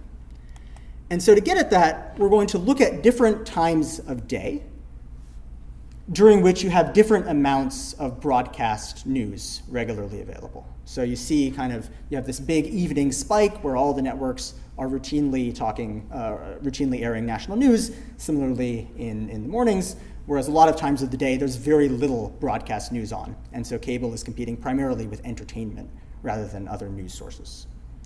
We're going to estimate the returns to culture separately by availability. And so what we find is that the positive effects of talking about culture on viewership for cable are driven by the times of day in which broadcast news is not available. Whereas if you look at the times of day where broadcast news is most available, you actually don't have a benefit of talking about cultural issues. And similarly, if you just look at the amount of culture that cable is talking about, it's highest during the times when broadcast news is not available, and it actually kind of converges to the amount of broadcast news during times when broadcast news is regularly available. And so basically the differences between cable and broadcast are driven by the times of day when broadcast is not airing. So in other words, it seems like the kind of distinctive aspects of cable are really driven by the fact that it's 24 hours of news and facing a lot more mobilizable consumers on this entertainment margin relative to broadcast. I won't talk about the cable versus politicians results in detail. In the paper, we show some very suggestive evidence, suggestive in the sense that we're just kind of using diff and diff style variation, but suggestive evidence that economic candidates actually seem to be outperforming cultural candidates. Candidates who are emphasizing economic issues are doing better than candidates who are emphasizing cultural issues. It also seems to be the case that in politics, economics is better for poaching, but not better for mobilizing. And so that's kind of a parallel with the cable news. It's just that poaching is much more valuable in politics because we're maximizing vote margin in politics rather than just the total number of votes. Turning to the second question of, cable is talking so much about culture, viewers are watching a lot of cable, can this help explain the growing importance of cultural issues in politics? I'm going to show two measures of the importance of cultural issues. The first are from these long-running Gallup surveys that ask people what is the most important problem facing the country. And we can classify their responses according to our schema. On the y-axis, I'm plotting the increase in the number of people since cable news entered in '96 that are naming this issue the most important problem facing the country. On the x-axis, just the difference in how much cable is talking about this issue relative to how much broadcast is talking about the issue. What we see is that the issues that cable is talking about the most are those, relative to broadcast, are those that have experienced the greatest growth in the perceived importance since cable news entered, and again, kind of disproportionately these cultural rather than economic issues. So that's on the voter importance side. We can also just use the political ads to get a measure of importance on the politician side, and we see something very similar. That the issues that have grown the most in terms of the representation in political ads are those that are most overrepresented in cable news relative to broadcast news. So this is all kind of time series variation. We can also borrow the channel numbers IV from Greg Martin and Ali Yerkolu's paper, in which they show that you can use the channel number assigned to a given network as an instrument for viewership. So the idea being that in media markets in which Fox News was randomly assigned a lower channel number, people watch more Fox News, and similarly for MSNBC. So we can use this as an instrument for exposure to cable news. What we find is that exposure to cable news both seems to increase the number of people who were naming a cultural rather than economic issue as the most important problem facing the country, and then also seems to increase the amount politicians are talking about cultural relative to economic issues.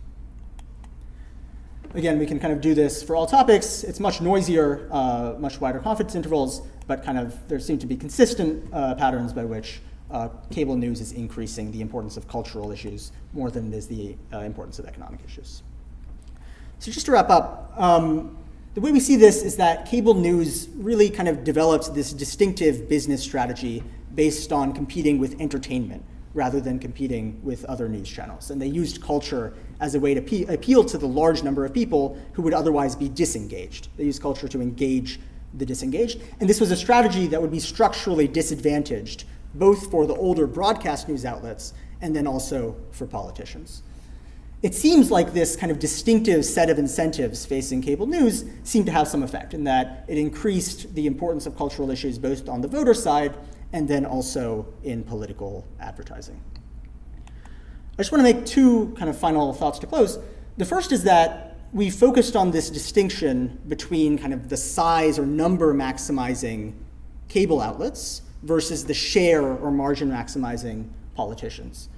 But obviously, news producers are not the only size maximizers that are relevant for political outcomes. So if you think about interest groups and nonprofits or organizers of protest movements or social media personalities, these are all kind of agents that have greater incentives to care about their number rather than their share. They care more about mobilization. And so even when they're sort of nominally in the same political coalition as the politicians, you might expect them to favor mobilization rather than poaching. And sometimes that might even undermine politicians' focus on poaching. So we see that a little bit, say, in 2024, with all the discussion about Project 2025, right? This sort of far-right manifesto that a lot of Republican politicians, I think, were worried would turn off swing voters, even if they got the base really excited. So kind of a difference between the mobilizing strategies favored by the kind of size maximizing interest groups and the poaching strategies favored by the politicians. I think a corollary of that is that in general, we should expect polarization and issue realignment to be led by the size maximizing agents. These are the agents that have greater incentives to sort of lean into the dimensions of politics that are less salient, kind of the cleavages that are less important at the time. And you should expect politicians to respond only once those size maximizing groups have kind of driven up the importance of those secondary cleavages enough that it becomes optimal for them to switch. All right, thanks so much.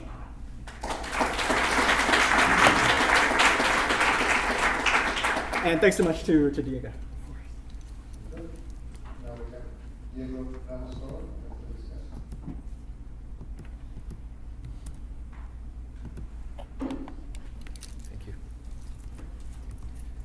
All right, thank you so much for being here, and thank you to the organizers for the invitation. This is really a phenomenal project, so congrats to the authors. Let me start with a brief overview of the project. The paper tackles a central issue, which is that cultural cleavages have become increasingly relevant in the US, and the paper brings our attention to the business model of cable news as a possible explanation as to why this may have been happening. Specifically, it proposes a framework where politicians and cable news are interested in attracting audiences, and they can achieve that via mobilizing viewers and voters, meaning new voters, new viewers, or via poaching, meaning getting viewers or voters from competitors. And the key thing here is that cable news are interested in the size of the audience, whereas politicians seem to care about the vote share. And this leads to an interesting result, which is that cable news outlets are then weighing or valuing poaching just as much as they do mobilization, whereas politicians end up valuing poaching twice as much as they do mobilizing, right? A voter obtained via poaching counts twice, one for me, one less for my competitor. Now, the main insight is that cultural content appears to be great at mobilizing audiences, whereas economic content appears to be great at poaching. That's the main insight.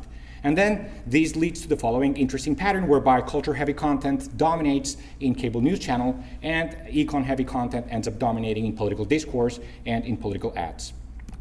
This is the main story, and then the evidence that they provide demonstrates that this is indeed taking place in the data. So this is one of the main figures in the table. I just noticed that you have like this is really identifying what's happening with a switch in content when content tilts more economic. What you just saw is when content tilts more cultural, but it's the same result. What we have here is that when content becomes more econ, suddenly the percentage of viewers who switch to the outside option, being turning off the television or switching to an entertainment channel, rises, and with econ content becoming more relevant, the percentage of viewers who switch to competitors substantially declines. So this is directly capturing mobilization versus poaching and which content is better for what.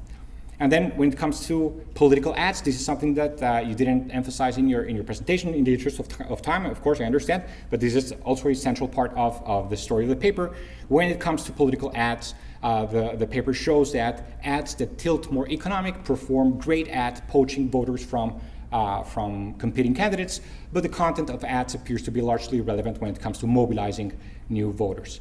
The paper then closes with downstream effects, leveraging the quasi-random variation in channel positions to show that an increase in exposure to cable news ultimately shifted the priorities of viewers and voters more generally away from econ topics and toward cultural topics. And this really closes the argument because it shows that something distinctive about cable news i.e. the fact that they care about the size of the audience, ultimately led them to focus on cultural content, and that has shifted the conversation in the US away from econ content and toward these quote-unquote culture wars. So this is, in a nutshell, the paper, and I would just like to emphasize that there's really a lot to like about this paper. It really ticks all the boxes. It answers a central question, and the approach is innovative. The data collection effort is impressive. The framework, which you didn't get a chance to present, but the framework is really parsimonious with sharp testable insights, and the empirics are quite convincing. The level of granularity that they leverage makes it very convincing. Having said that, I do think that there are different aspects of the paper that could be strengthened further to really hone in on mechanisms and to provide further support for some of the way in which you're currently interpreting the results. So let me start with a couple of questions about the anatomy of culture. And this is a complicated label for a very simple set of questions that are central to the story and that at the moment I believe the paper is not addressing. Starting with, what is culture? And why does it seem to be better at mobilizing? So at the moment, the authors are sort of bypassing this question through a data-driven approach, which is quite rigorous. They're just taking the data as it is, and they're showing that there's a separation in the data in terms of performance. Whether one thinks of econ as broad labels versus cultural labels, when we look at specific topics that one would expect to be econ, indeed perform as the expected econ content to perform, and likewise with topics that one could think of as being cultural, right? So the data is there, and they're just allowing the data to speak for itself. But I would argue that it is still important to understand what is peculiar about cultural content, because that is directly related to understanding why we observe that separation in the data in terms of performance. So my conjecture is that beyond the culture versus econ labels, what's really different about the quote-unquote cultural topics is the way in which these topics are covered, right? These topics are likely covered in a way that promotes an adversarial mindset, that promotes negative affect, that is sensationalistic in general. And that's why we likely observe that separation in terms of performance. So all I'm saying is you have the data to examine beyond performance what's driving that separation.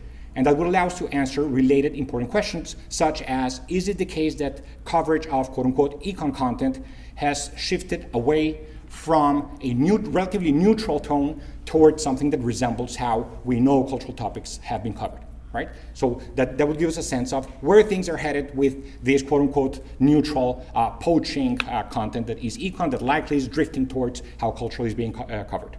Right? Things like, probably these resonate, ideas like inflation as economic betrayal, this deficit as theft, so on and so forth. Likely something that would be not that common in the 80s, perhaps more so nowadays. The second related question, whose answer need not be exactly the same as the answer that I just suggested for the issue of cultural content, is why is economic content better at poaching? And my conjecture is that there is a role to differentiation versus homogeneity of content. Specifically, econ content is likely more homogeneous regardless of the cable news channel that is airing the content, whereas cultural content is likely more differentiated, more heterogeneous, and partisan tailored.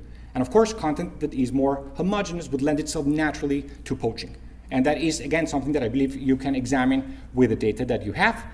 This is one of many possible tests, but specifically you could decompose the poaching flows, the figure that I just showed you, by network pair, right? And if this story of homogeneity of econ versus differentiation of culture is in the data, then econ content should poach across all network pairs, whereas cultural content should poach, if at all, only across ideologically aligned pairs, right? So MSNBC, econ content aired in MSNBC would likely poach viewers from Fox News, from CNN, but the cultural content aired in MSNBC, if at all, would only poach viewers from CNN, not really from Fox News. And that's something that I believe you can examine with the data that you have. And then taking a step back, so you didn't get a chance to discuss your framework, which again is parsimonious. I really like this part of that component of the paper, but this is just a marginal increase in the supplier's objective when there's a change in a specific type of content, econ content, for instance. And here we have the mobilization component and the poaching component quite clearly. The questions I am asking is really take a step back, and instead of, or beyond showing us that the M function, the P function varies by content, why are we observing that, right? With negative affecting coverage being one possible, but not the only possible explanation for why the M function varies by J, and likewise differentiation versus homogeneity being one possible story for why we observe the P function varying by J. All right. The second main comment pertains to how they currently measure mobilization. And let me just bring your attention back to this figure, one of my favorite figures in the table, very convincing. The way in which we're currently shedding light on mobilization is really about viewers who are tuned in, right? Viewers who are watching, and then all of a sudden there's a change in content, and they decide to switch off or not, and where do they decide to switch off to? And let me just emphasize that this is mobilization as retention, which need not be the same as mobilization as attraction, right? The question of how do I retain my customer base, how do I retain the set of viewers who are tuned in, is possibly different than the question of how do I attract new audiences, new customers more broadly. Now, they provide a sensible reason, which is one cannot expect households that are not tuned in to be aware of the content that is currently airing, and that is true. But you have another result in the paper that is very neat that I believe would lend itself interestingly for shedding light to this mobilization as attraction question. Specifically, you show that viewership substantially declines when there's a commercial break. And this allows for a channel surfing test. Literally, people who start switching channels, right? Specifically, conditional on leaving an entertainment channel, right? The outside option. When a commercial break hits, is it the case that channel surfers, those who start switching channels, stop? Is it more likely for channel surfers, to stop at a cable news channel when it is airing cultural content? My expectation is that is the case. Maybe that's not the only way in which you can shed light on mobilization as attraction, but I believe it is important to make the distinction between mobilization as attraction versus mobilization as retention. One last major comment. I am aware that you did not focus too much on the issue of politicians in your talk. It's only 25 minutes, and your presentation could be like 2 hours or more.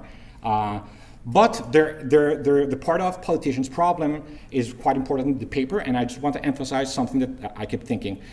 The problem politicians face, meaning achieving voters, is in some sense fundamentally different than the problem of cable news channels. Thank you. Specifically, when we think about viewers, it is really about switching channels, turning off a television, virtually a costly decision. Whereas voting is context dependent, habitual, and it is quite costly. So there's a fundamental discrepancy there between what viewers decide and what voters decide on, right? And why do we care about this? Well, in the paper, the authors show that the content of ads, of political ads, appears to be largely irrelevant when it comes to mobilizing voters. So one possibility, if we go back to the equation that I was highlighting, again, the marginal increase in the supplier's objective, one possibility, based on that result in the paper, is that the mobilization component is simply not there in politics, meaning politicians are aware that they simply can't get voters to mobilize with the content that they choose for their ads. And if that is the case, then ultimately the M functions in this expression would be non-existent in politics, and politicians would end up favoring content that is great at poaching, right? Same result, politicians favor econ content, different story. The story no longer being about the vote share, but being about politicians just having one lever, the poaching lever. Now, is there anything that you can do to mitigate this? I believe you can mitigate this, and you hinted at this in the last slide, so probably this is something that you have somewhere in the appendix, and I may have missed this. But essentially, at the moment, the authors are pooling ads from outside groups with ads from candidates. And then outside groups provide a very interesting case study because, on the one hand, we don't have the discrepancy that we do with cable news channels. They're also concerned with voters, but they are more concerned with the size of the audience than candidates, right? $1 achieved from an ideologically aligned donor counts just as much as $1 that they get from an ideologically misaligned donor. So they are more concerned with the size of the audience, at the very least, than candidates. And this provides an interesting simple test, which is, for a given election, is it the case that ads from outside groups tilt more cultural than ads from candidates? If so, this would provide validating evidence that what's really different about politicians is that they are thinking about the vote share and not this alternative story in which they are simply aware that they can't get voters to mobilize. And then I'm aware that I'm running out of time. I have a couple of extra comments about heterogeneities and robustness checks for the downstream effects. Nothing major, just minor suggestions. So in the interest of time, let me just emphasize that this is an important, well-executed paper, and these comments are only meant to strengthen it a bit further. Thanks.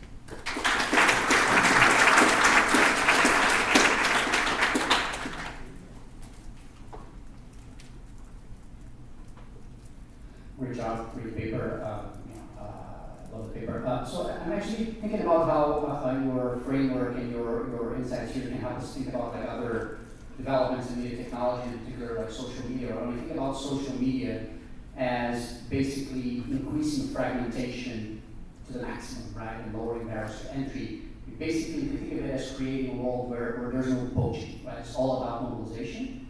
And your prediction would then be that this would maximize on the cultural side, or to Diego's point, on the adversarial side, which seems very consistent with what we observed. And we can think about like some empirical implementation using social media. That will be a different project, but using the fact that in social media, we know that the algorithm is good at selecting stuff that mobilizes. So if you show something that the algorithm selects for, you can kind of basically assume that it is effective mobilization. So it's kind of a way of measuring effectiveness in mobilization, and you can see that the algorithm, let's say, is more likely to select for things that are cultural or whatever the case may be. But I think it actually could have a lot of explanatory power in that platform. Or two plus. Right, so there's another dimension that I think differ between politicians and news cable in their strategies, the local versus national issues. So if you maximize viewership, you don't care where they are. Even presidential candidates will focus on swing states, of course, House candidates on their own districts. And I'm wondering how the local versus national correlates with cultural versus economic. I could see that economic could be more tailored to specific states or places, while cultural might be more national. So maybe that's something you could learn. Saad Gulzar. I was wondering if you considered more about how the culture and economic domains are defined. Are they defined as endogenously? For example, I saw that vaccines were economic and not cultural in one of the slides. So how should we think about these labels?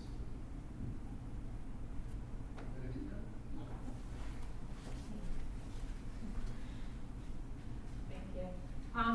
This connected to something the discussants said. I just was wondering whether maybe a little bit more useful, at least for politicians, instead of thinking about poaching and mobilizing, is thinking about intensive versus extensive margin. Because the intensive margin matters even if you can mobilize people, as long as I'm worried about protecting the people that would be inclined to vote for me. And then you might have additional implications, because for example, in probabilistic voting models, the intensive margin is more relevant when elections are more noisy.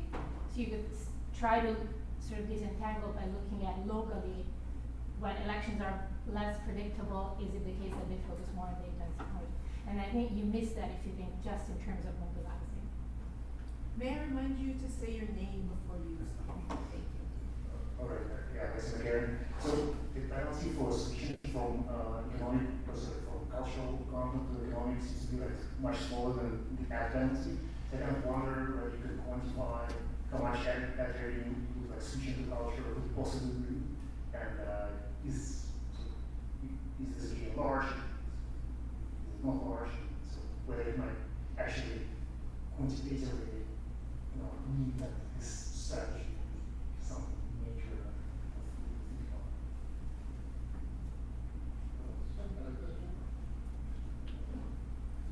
Brian, this is just a quick thought that occurred to me, but I'm thinking of the role of market concentration, and once CNN and CBS are owned by the same firm, for example, then kind of the poaching margin goes away. So I'm wondering if you can use that in your paper in any way. Yeah, I have a confusion about the poaching with respect to politicians, because politicians have two ways of doing it. On the economic front, they can move closer to their voters on media, on the first dimension, and that's not something that's available to the media, right? You're talking about just covering economic content, not the content of the content, so to speak. But so politicians have that, and then the second way of poaching is opening a second dimension, like culture. And I'm just not sure how I can think about those in the connection that you're drawing with the media. Peter Bills. Have you unpacked more of the demographics sort of from the demand side from voters? So I'm thinking, for example, the result on the competition of broadcast television. The people watching broadcast television at like 6 p.m.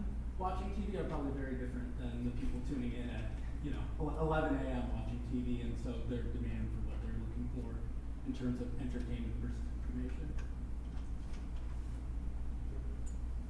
Other questions? Question then, maybe some of the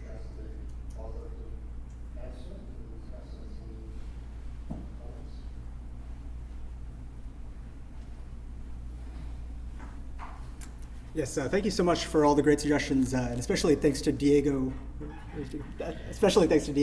I think in particular, I mean, all great suggestions. I think your channel surfing idea to see whether people who are channel surfing and land on culture stay longer, that's a great idea. So maybe I can say a couple of things. So the first is to this question of why culture might be better than economics for mobilization. We don't have direct evidence on this. My sense, if you just kind of look at the tone, as some people were suggesting, with which cultural issues are covered, is that, as Diego, you were hinting at, they were in a more kind of adversarial narrative, more sentiment. There's clearer, protagonists and antagonists. One thing you do see, one thing you do see is that if you look at kind of historical consumer data that lets us look at kind of who were the people that Fox News and MSNBC recruited when they first entered. So here what we can do is we can just use this consumer data that has really rich viewership of shows for each consumer and ask, the people who started watching Fox News and MSNBC when they entered, were they the people who were originally watching entertainment, or were they the kinds of people who were watching more news? So in other words, were they kind of using culture as a business strategy to kind of make culture entertaining enough to steal the people from entertainment, or were they trying to go after the people from news? And so, we can do this with all the different networks. What we see is that in general, prior news viewership is a pretty good predictor of kind of broadcast news viewership, as you might expect. Prior entertainment viewership is a pretty good predictor of future entertainment viewership, and the cable networks are kind of falling somewhere in between the two.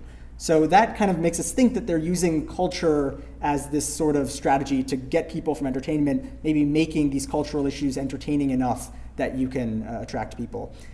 We're kind of silent on that in the paper, but I think we could definitely dig into tone, narrative framing, things like that. Maybe show that cultural segments kind of are closer to entertainment in the way that they're framed than economic segments. I think that's a great idea. And then I guess there are a couple of questions on kind of to what extent is the distinction between culture and economics arbitrary? How does one construct these buckets? I think kind of we were trying to take an approach that sort of let the data speak for itself, as you said.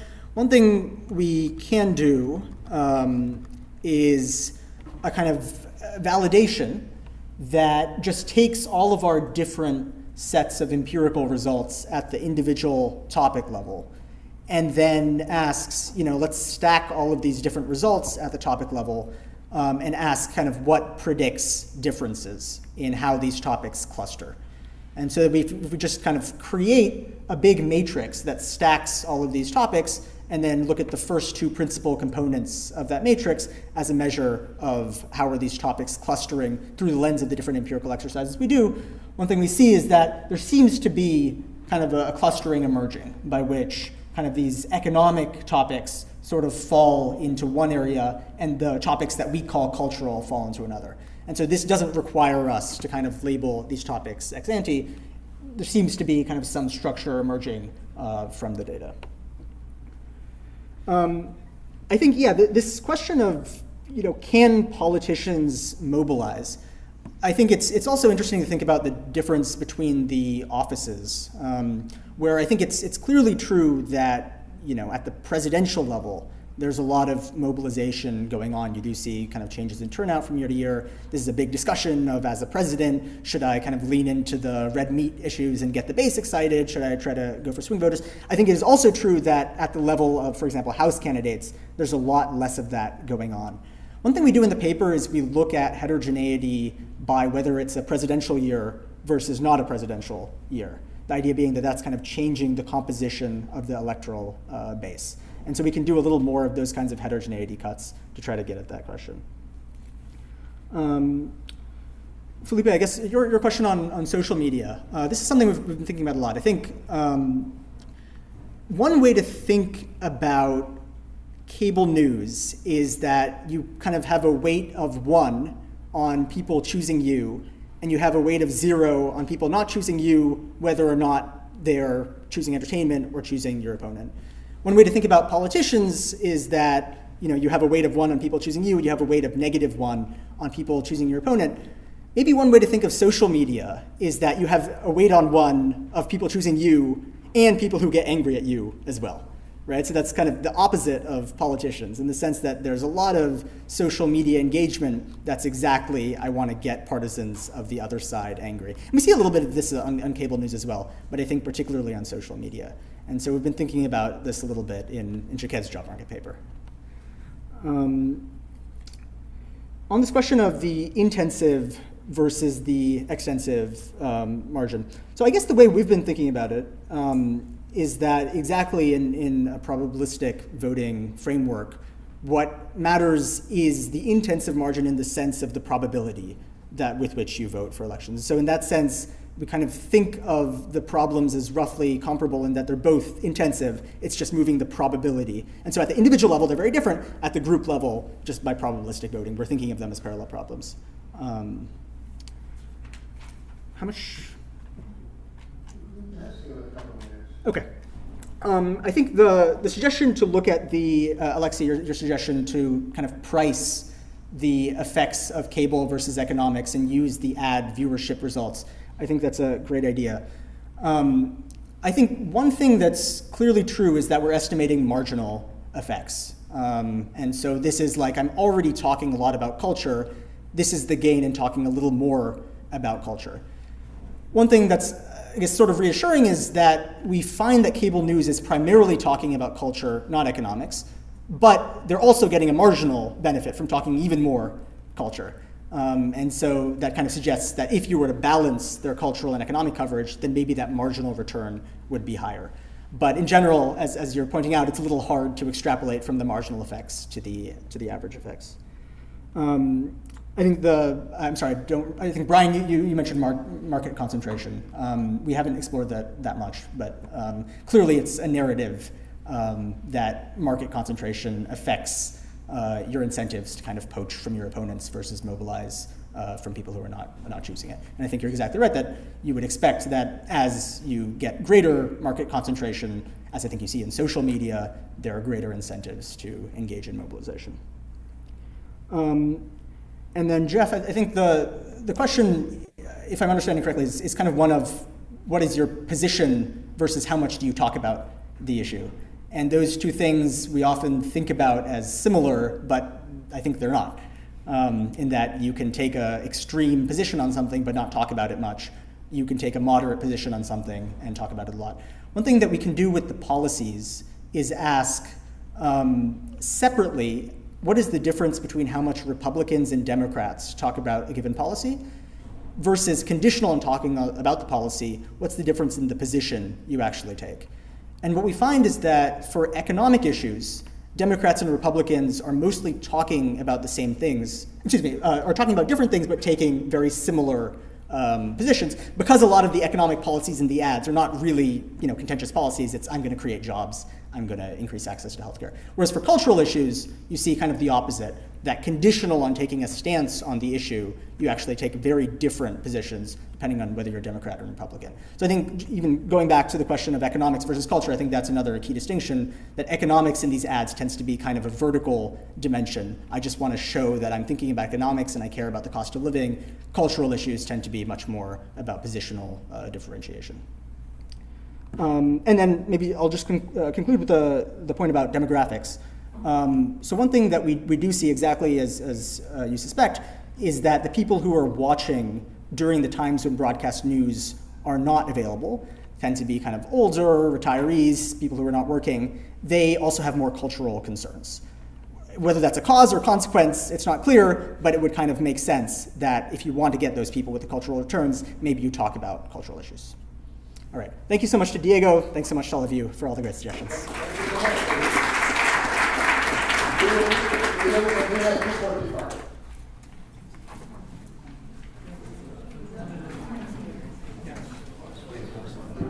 Good to see you again, Frank. How are you? Thank you.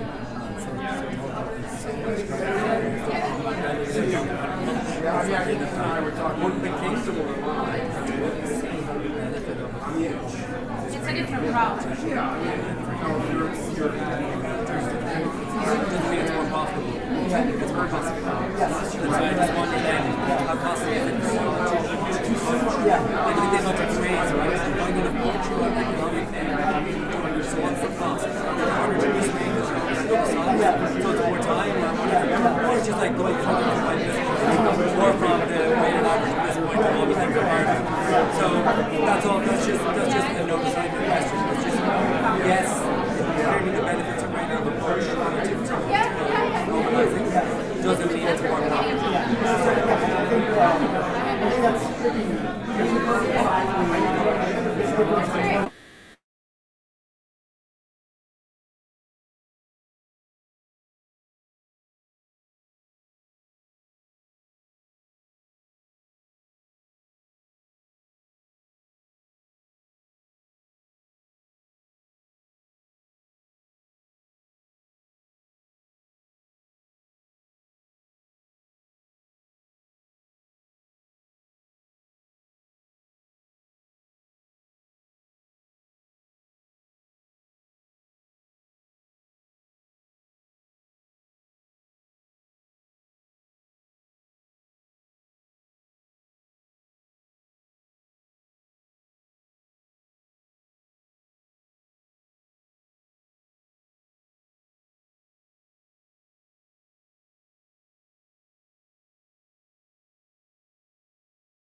Well, thank you so much, Enrico. Thank you to the organizers for having our paper in this section. Looking forward to you guys' feedback. So this is joint work with Ruben and Felix, who are sitting somewhere in cyberspace right now watching, and with Ananya, who's sitting right there and is going to help me navigate all of the great questions that surely are going to come up here.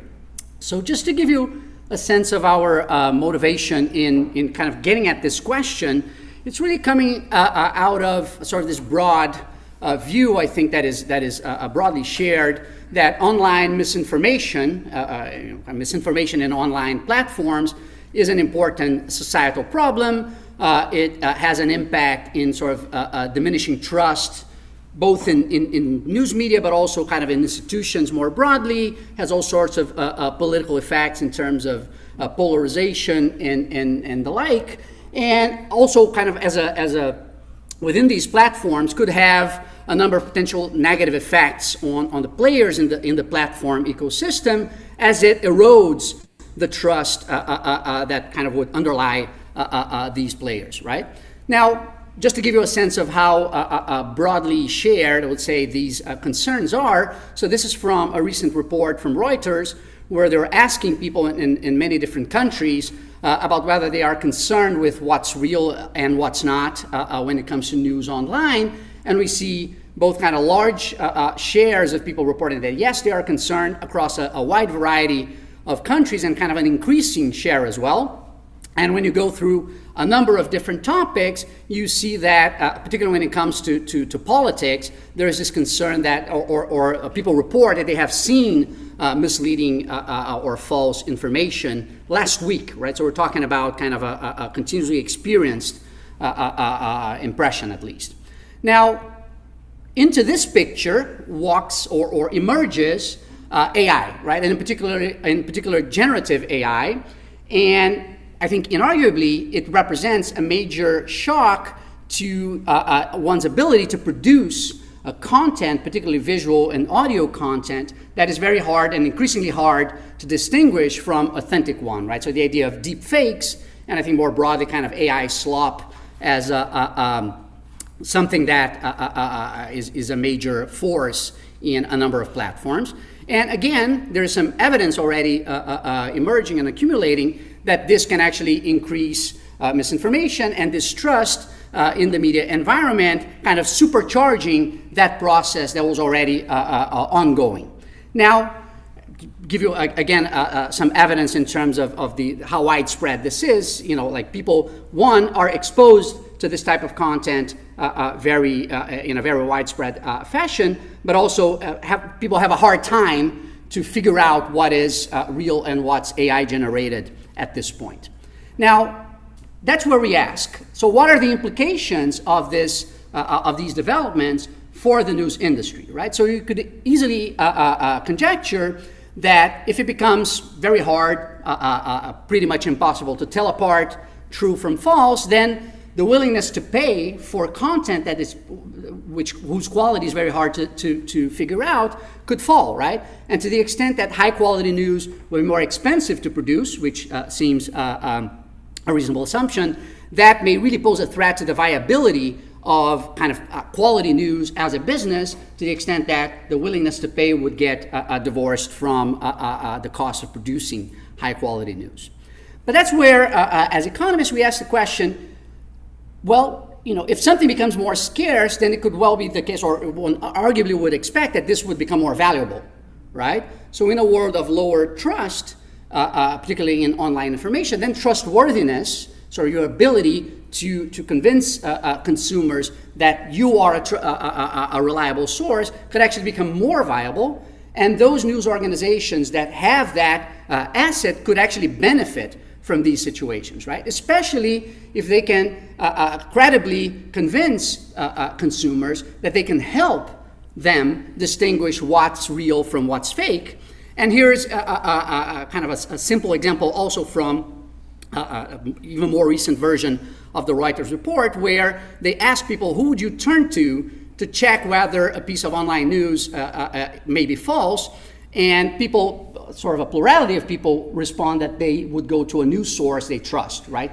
Way more so, for instance, than somebody they know and trust personally, which seems reasonable, right? It's like my friend or as much as I might trust my friend, they are subject to the same challenges as I am in terms of recognizing what's real and what's not, whereas a news source that I trust might actually have more resources to bring to bear on this problem. And this could actually pose a business opportunity for these high-quality news outlets. So just to give you an example here from the New York Times, where they have these visual investigation team, and you can go on their website, and they have this page where they're looking at things like the conflict in Gaza or the war in Ukraine or any number of different issues, and they say, like, look, we can actually verify whether these things are real or not. Just literally today, as I was browsing the New York Times today, there was this piece about like online influencers, kind of health, supplements and so on, and showing these are all kind of fake, influencers. This is AI generated. So they are actually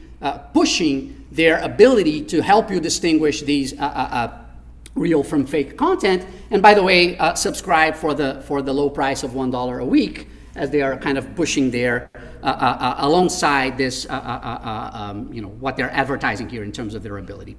So the broader point here is that the effect of generative AI and sort of the spread of misinformation that might be associated on news consumption, in particular on the consumption of quality news, if you will, journalism, may be much more nuanced than one might think to begin with. Sort of that downward spiral of distrust kind of leading to kind of this big lemons problem, if you will, might actually, there might be more nuance to this story, as the fact that it's hard to tell apart real from fake might actually make more valuable your ability to help consumers navigate that ocean of slop, if you will, okay?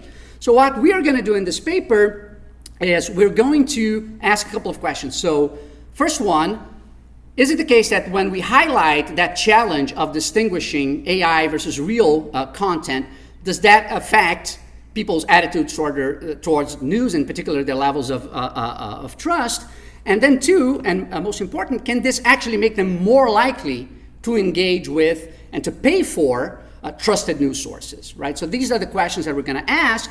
And to do that, we're going to start from a very simple theoretical framework that is not meant to be kind of an all-encompassing theory of what we have here, but mostly to highlight some of the forces that we are thinking about. And then we're going to actually test in the context of a field experiment with a major German newspaper, Süddeutsche Zeitung, where we're able to implement a treatment where we show readers a quiz that asks them to tell apart AI versus real pictures, and then we ask them, a short survey afterwards where we obtain information about their level of trust on different news platforms and their level of concern with misinformation. But most importantly, we also have behavioral outcomes on the platform where we can actually track their engagement with the source and their willingness to pay for that source. Okay, so this is what we're going to be doing here. So let me just give you a very brief summary of the conceptual framework that we have in mind here. And again, with the idea that this is not kind of a sort of a theoretical, all-encompassing approach here, but just kind of highlighting some of the forces that we think are important here. So the idea is misinformation is, when misinformation becomes more widespread, that reduces overall trust in news, including in what we're calling trustworthy outlets. And we're going to be specific about what we mean by that. But it actually increases demand for those outlets, even as trust in news does go down, right? So you do see that deterioration of trust, right, affecting all the players, but for trustworthy outlets, we do see an increase in demand for those outlets, okay? So what is the idea here? So we imagine consumers who are seeking accurate signals, so they are actually interested in information, right, and kind of distinguishing what's real and what's not. So this is one force that may drive news consumption, but this is the kind of consumer that we're focusing on. And then we show, and we posit that the demand for an outlet is going to be decreasing in the variance of the signal that the outlet provides, right? So higher quality outlet is going to have a lower variance, and we're going to model misinformation, in particular Gen AI misinformation, as increasing the variance, or lowering the quality of all the outlets, right? And initially, we consider kind of a symmetric increase or deterioration in the quality of the signal. And what we show is that the demand for quality outlets goes down, right? Because naturally, the advantage that the quality outlets have goes down. Now, when you have trustworthy outlets, by which we mean that they actually have an ability to mitigate the effect of that shock, so the shock, instead of delta, the impact is alpha times delta, then we have a very different prediction when it comes to demand. So for sufficiently trustworthy outlets, so outlets with sufficiently low alpha, then demand goes up, even though the estimation of the quality of the signal does go down, right? So trust in the content of the outlet goes down for all outlets, but for those who are sufficiently trustworthy, demand goes up. Why? Because the relative quality difference becomes greater, right? And the demand is coming from the relative quality, right? So this is highlighting this apparently paradoxical situation where trust in content goes down, but demand goes up because the relative value is going up, okay? Now, how are we going to try to implement this? Well, we're going to try to look for a context where we know that readers have this relationship of trustworthiness with a specific outlet. So our partner here is Deutsche Zeitung. Some of you, or many of you may know, is one of the most prestigious newspapers in Germany, and very respected news organization, and they have an online team of which Felix, our co-author, is a member, where they're regularly running experiments with their subscribers and with their users of their platform, and they are concerned with this idea that the proliferation of AI content and sort of the implication that it's hard to distinguish from what's real and what's not could be a problem for them, but that they can actually try to counteract that, selling their ability to investigate the actual truth, right? So this is a piece of advertising that they had before any of our work here. So this is not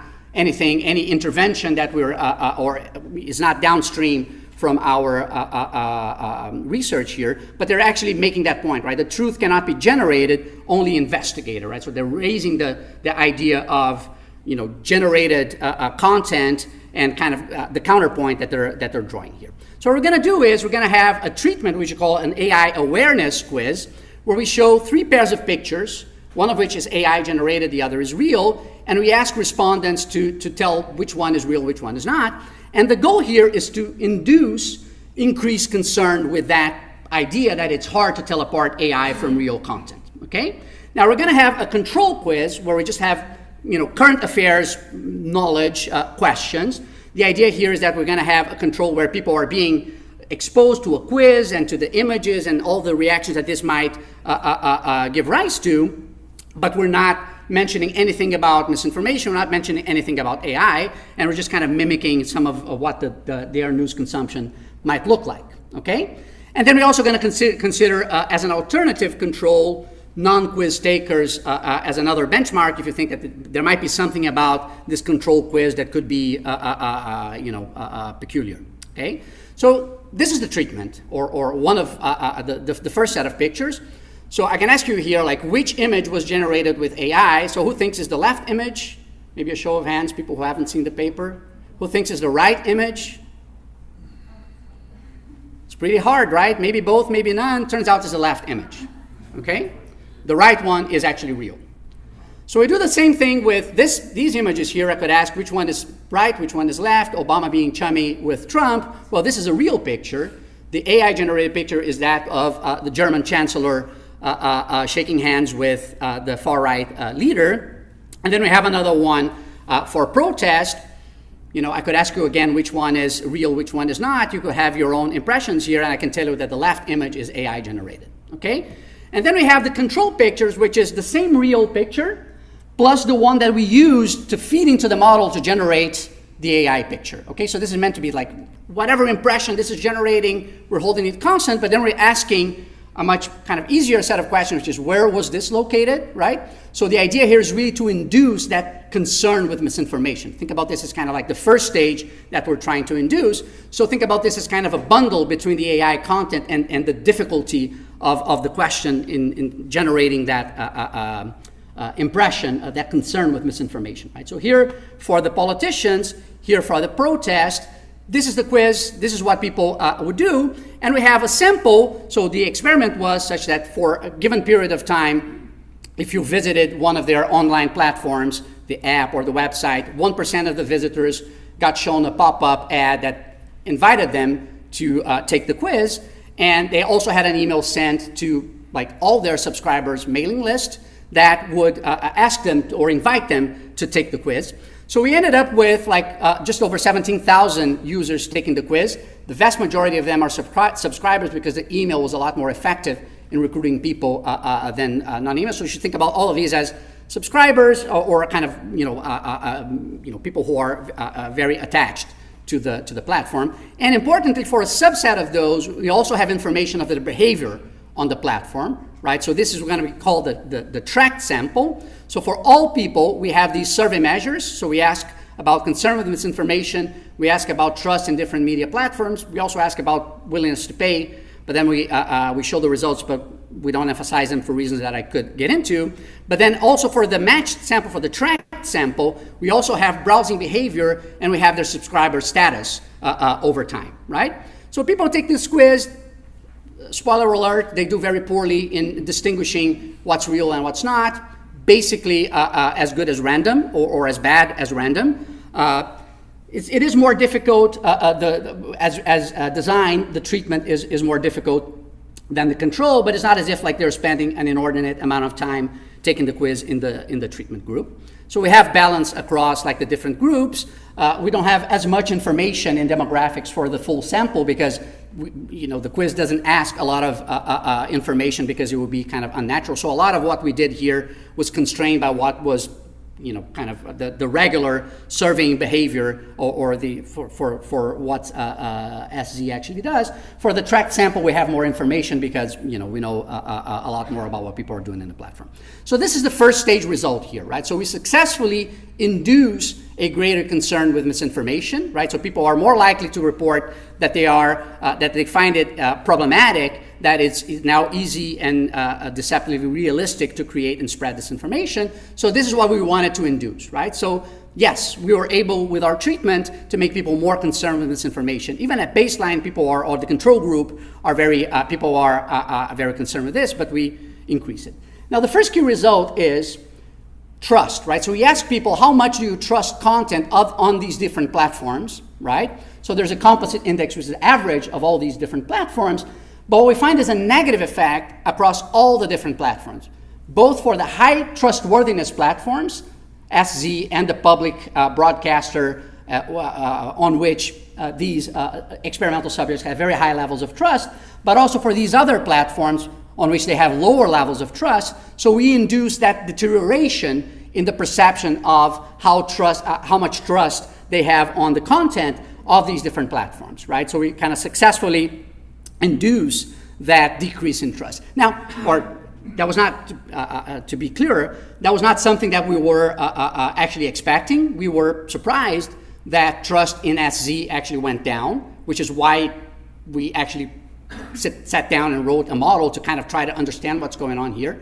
But that was not exactly what we were expecting, but that's what we see in the data, right? So we had that reduction in trust across all platforms, again, consistent with the idea of that deterioration in the trust environment. But when we look at their actual engagement in the platform, what we see is an increase in engagement, right? So the first measure is daily visits to the platforms, and we're doing a diff and diff, and here we're kind of considering different windows, and we can estimate an increase from the AI treatment. So we're controlling for individual fixed effects here, and we estimate an increase in engagement that is detectable over up to 2 weeks. And it's sizable in terms of 2.5% increase in engagement in treatment relative to control group. The event study picture is like this. So first of all, we have the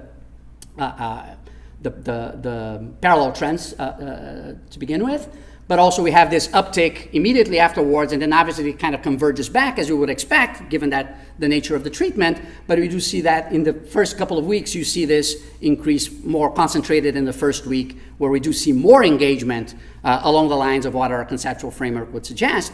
And we actually show that this is coming mostly from people who are heavy users of the platform to begin with. That's column 4 versus column 3, but also people who are less interested in politics, which is exactly what our model would predict. So the people who actually need more help figuring out what, that content are the people who would respond more, and this is exactly what we see in the data, okay?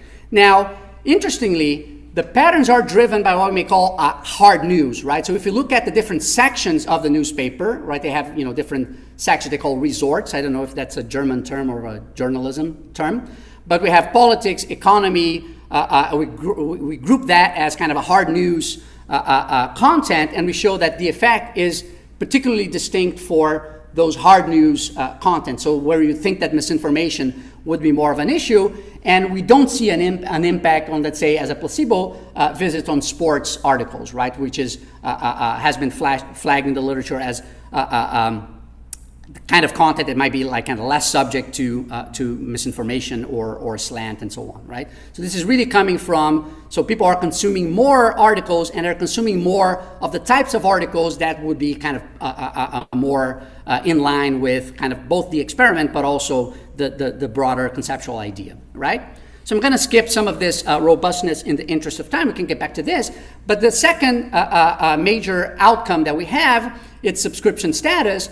And what we find here, this is just the pure raw data. So blue is control, red is a treatment. And we see that subscription attrition is significantly lower for the treatment group, right? So it starts low, and they keep kind of diverging for up to 150 days. This is cumulative, so that's why it keeps diverging, right? So the numbers are cumulative here, but that's just the raw data kind of showing you that you see this sort of treatment pattern here where retention is improved in the treatment group, right? So we can look at the regression counterpart to that, and we see this increase in the probability of remaining a subscriber. So most people, vast majority of people remain subscribers, right? But there's a kind of 1 percentage point higher likelihood in the treatment group of remaining subscriber, which boils down to something like a 1/3 lower attrition rate, okay?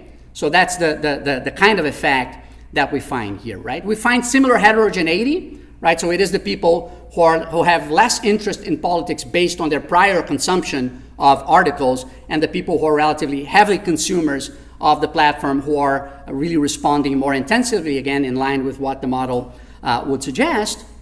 And just to give you a sense of the economic significance of these results, if we take the difference in subscriber retention and multiply that by the kind of average price of a subscription, this would add up in the entire subscriber base to something like 450,000 euros a year. We can actually, attribute, the additional advertising revenue that would come from an extra 23,000 visits if we take the number, the treatment effect for the increase in engagement in visits as well. And you can think about this aggregated up to a year, and this is kind of just to give you a sense that these are economically meaningful results.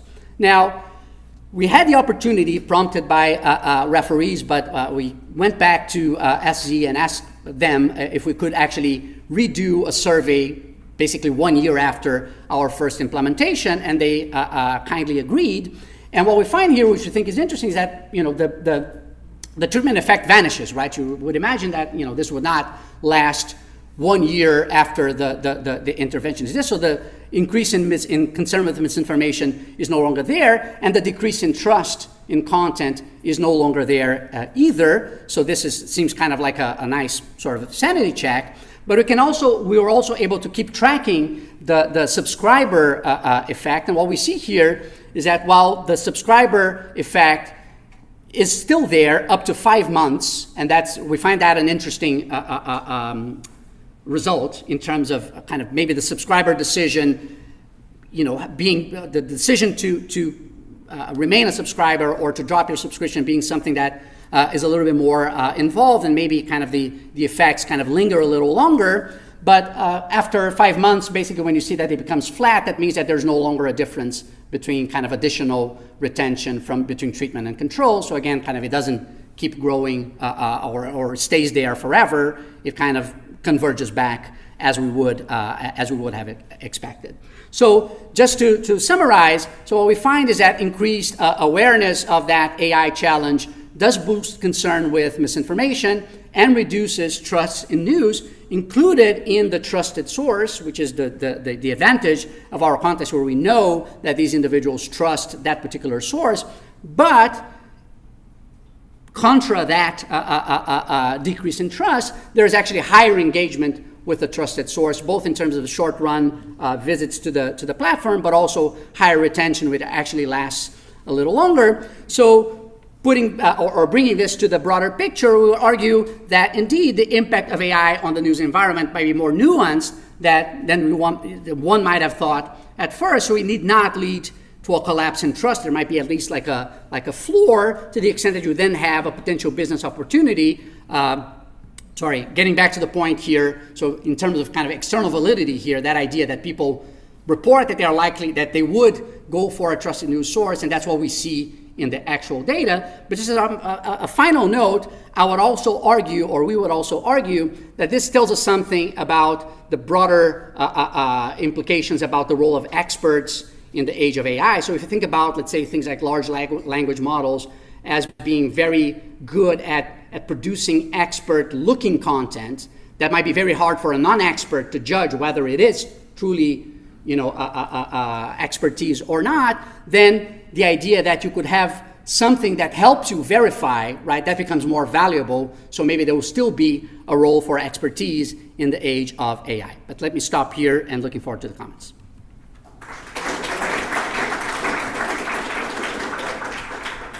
Before we move to the discussion, the NBER asked us to let you know that the reception schedule for this evening on the Hotel Riverside Terrace has been cancelled due to the weather forecast of rain and thunderstorms. So, no reception. Lots of rain. Okay, on that happy note. True or AI generated? Yeah, it's all AI generated.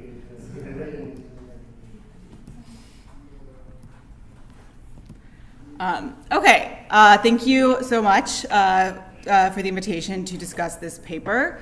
It was a super interesting, great paper, great presentation. I'm Jennifer Allen. I'm from NYU Stern. I will say, caveat, I am not an economist, and so my comments are going to be coming from a slightly different perspective, but luckily we have a room full of additional economists to bring that perspective as well.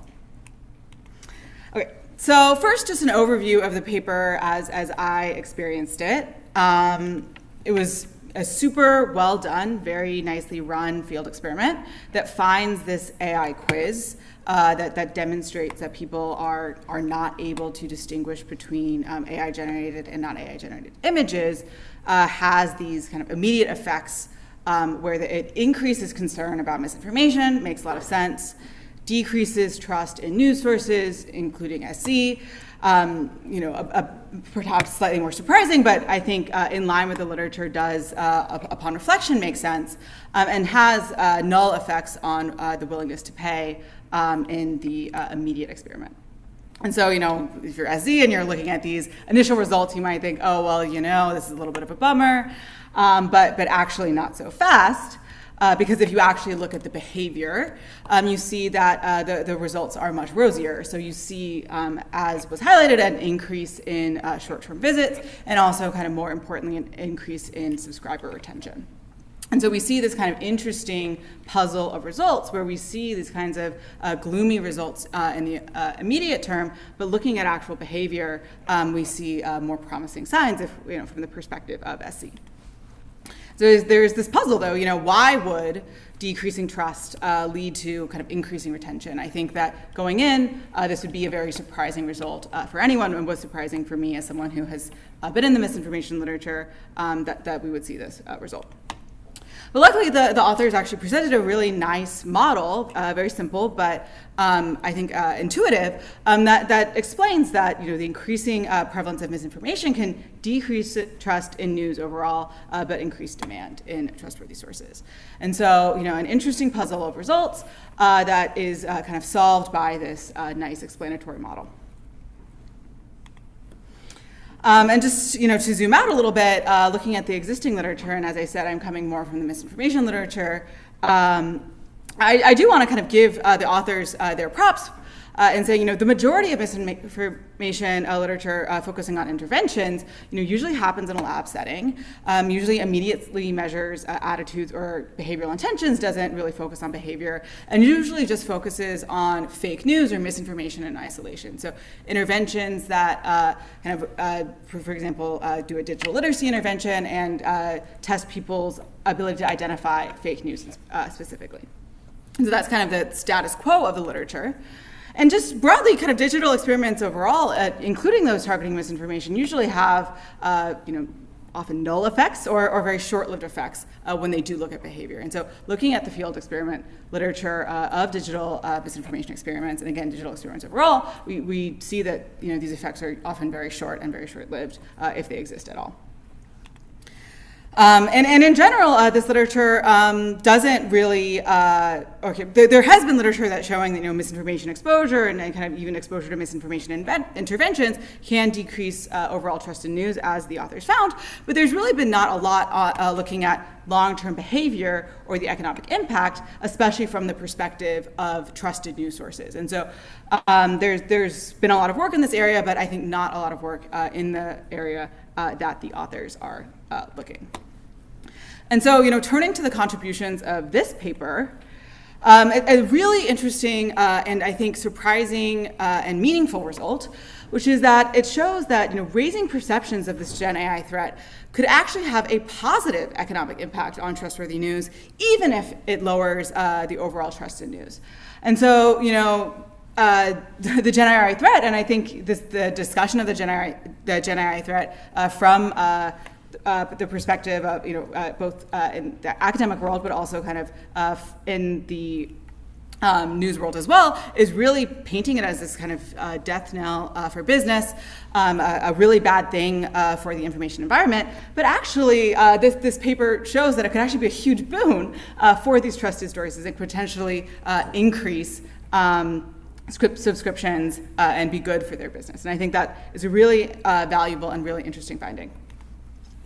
And I think in general, I just do want to give a lot of props to the authors for a really well done field experiment that finds kind of this longer term behavioral impact of a very low touch digital intervention.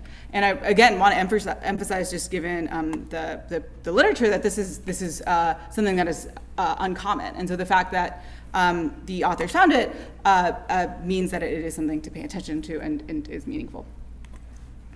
I also liked that the authors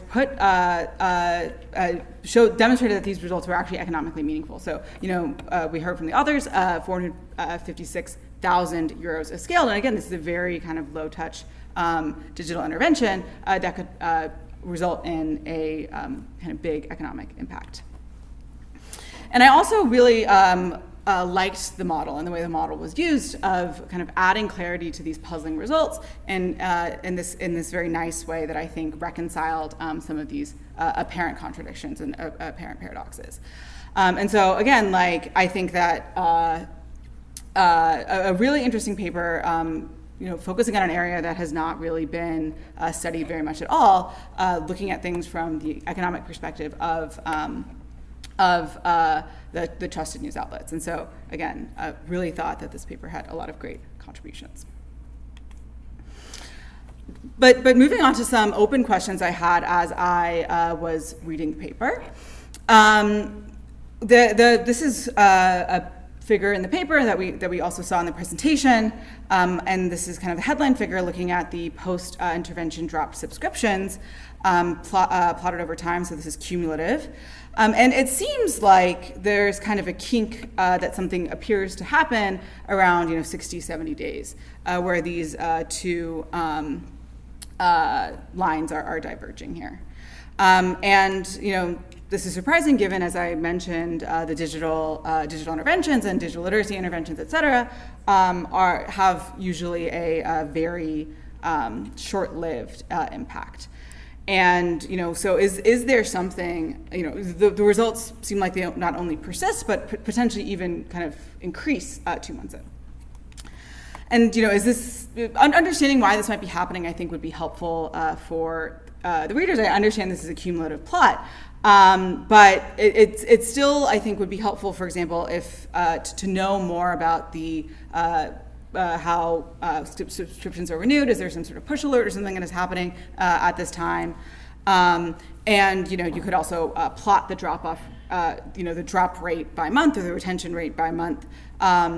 Not cumulative, but actually the drop rate in that month, so we could see if that is growing or shrinking over time. I think that would be helpful for us to understand and a little make sense of this plot. Another question that I had while reading this, and I think I again want to compliment the model. I think it was very illuminating. And so, but trustworthiness, which is the ability for the news outlet to mitigate the effect of misinformation, so this kind of alpha term here in the model, is really a key parameter here. And as you can see, demand only increases when alpha is small, but then when alpha grows, the demand for kind of the trustworthy outlet decreases. But there's not a whole lot of discussion of alpha, this parameter, of trustworthiness in the experiment at all. So there is trust. You guys measure trust. But trustworthiness, as you delineate, is different than trust. And so is this something that can be tested empirically? I think you would want to demonstrate that people are perceiving this difference in trustworthiness between SZ and kind of the alternative status quo. And so maybe this is testing as kind of you presented. Would you turn to SZ to help you distinguish fake news from true news, or to distinguish AI-generated misinformation as a manipulation check of sorts? I think that would be nice. And just trying to understand how to actually isolate and measure this concept of trustworthiness. I know you look at heavy readers, but I do think that that's not a perfect alignment with this concept of trustworthiness. And also, as we were going through the presentation right now, I was thinking, is alpha a parameter that is actually being moved by this experiment? Is the experiment decreasing alpha, so increasing readers' thoughts that, okay, if SZ is really good at distinguishing between AI-generated misinformation and not AI-generated misinformation, or is it increasing people's belief in the prevalence of AI-generated misinformation in the ecosystem more broadly? So I think that both could kind of work for the model, but I think it would be interesting to understand the mechanism in the experiment.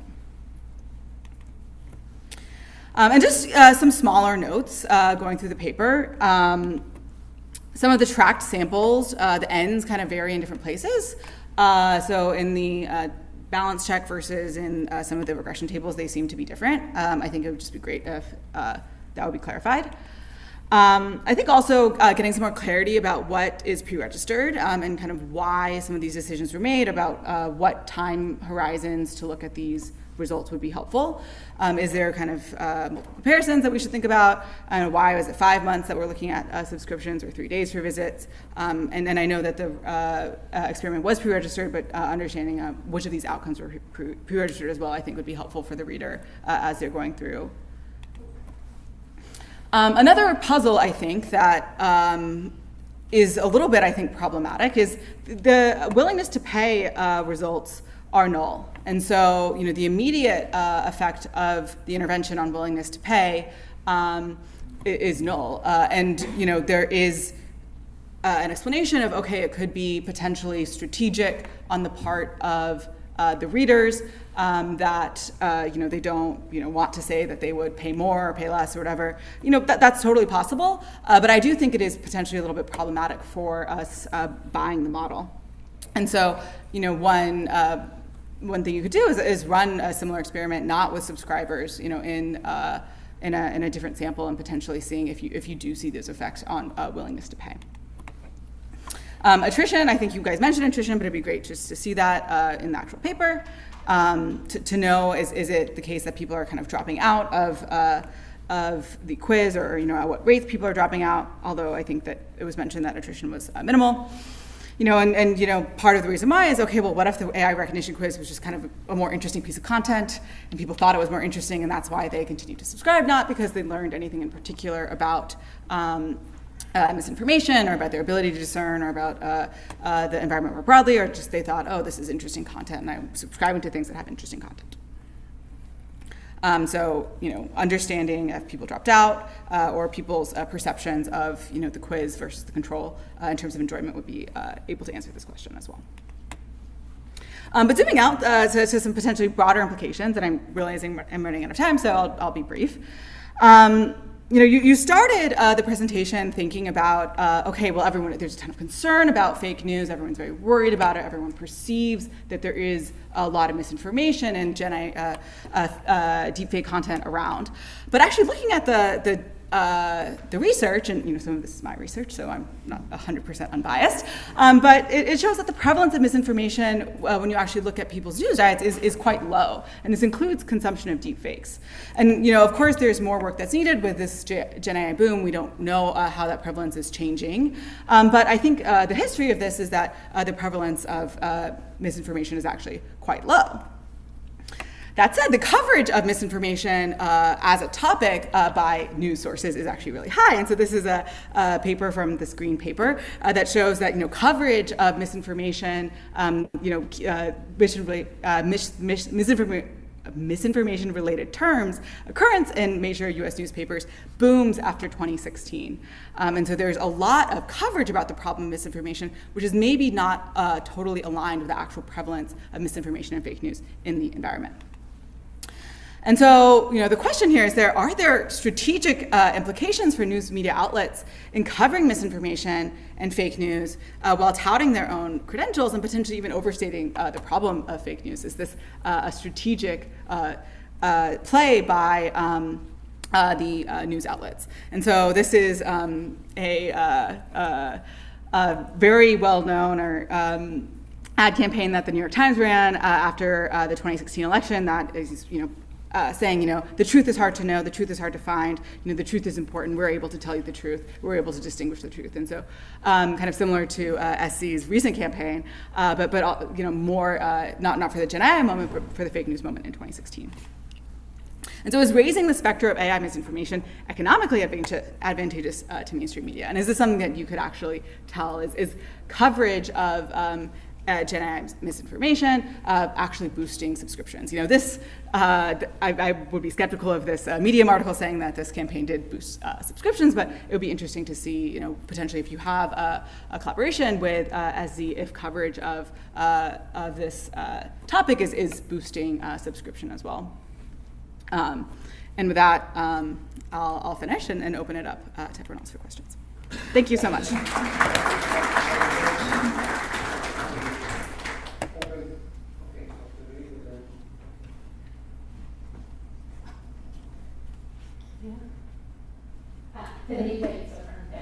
I'm just wondering, the treatment that you have is sort of a bundle in the sense that I learned that Gen AI, I don't know where, I lost the author.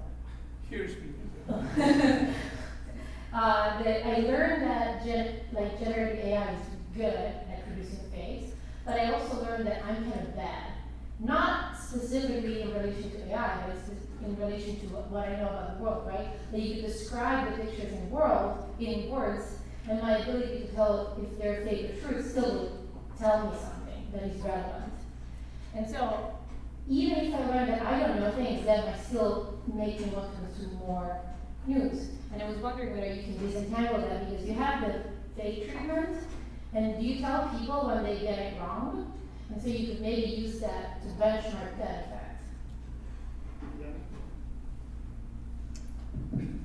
Yannis here, Stars University. A very valid question. What if the subject of the experiment use AI to interpret what they see?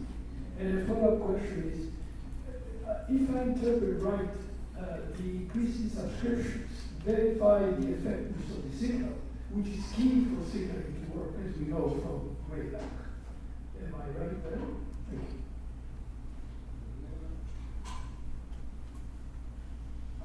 Yeah, Daniel Plaza from Boston University. So my question is, you observe the decline in trust both for Süddeutsche Zeitung and for X and the other sort of less trustworthy outlets, and you have that at the individual level.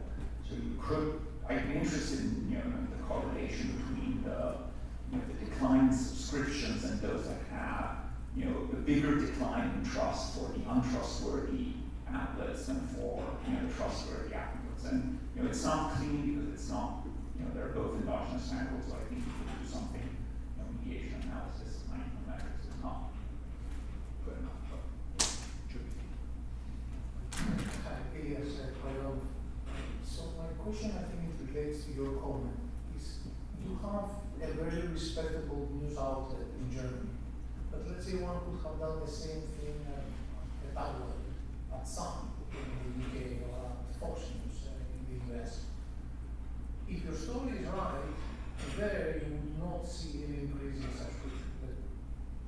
So what would be the ideal experiment? Because I think you're interpreting the result that if I was to do the same thing in the Sun, which is the tabloid in the UK, you would see subscriptions falling in the Sun, and perhaps subscription in the Financial Times or the Guardian going up.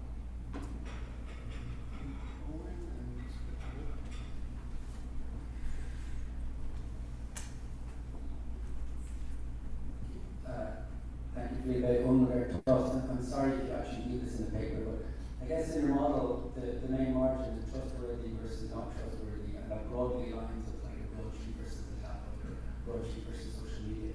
It'd be really interesting to think about what happens in context of polarization, where you have two margins, my side versus your side, and specifically how does the AI shock affect my trust in your side's broadsheet versus my trust in my side's tablet? I think that would be interesting. Stephanie Sancheva, Harvard. My comment is super related to ideas and the other comments that say that the treatment might be doing several things at the same time, and it's hard to disentangle.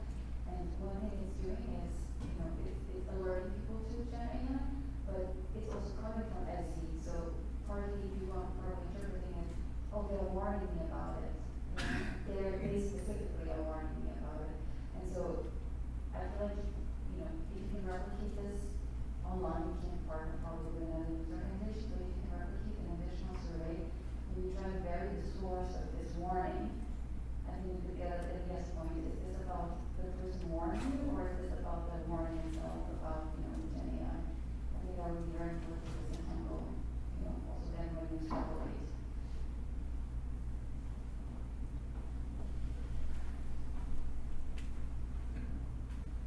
Peter Riddles, Vanderbilt.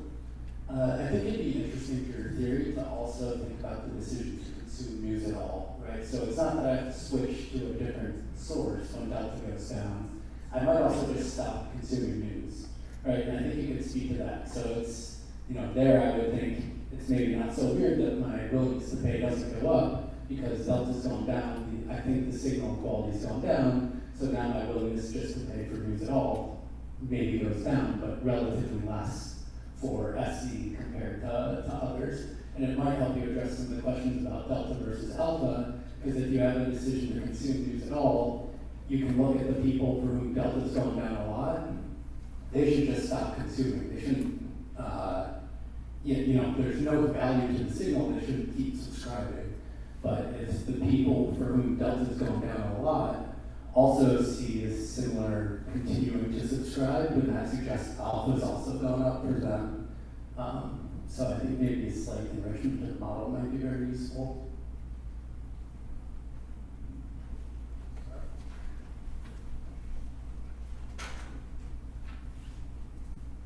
Thank you.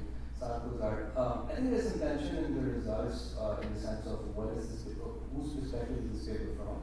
Is it from the perspective of a newspaper organization, which I guess if you describe as most directly speaks to, or is it a theory of news consumption from the average person's perspective?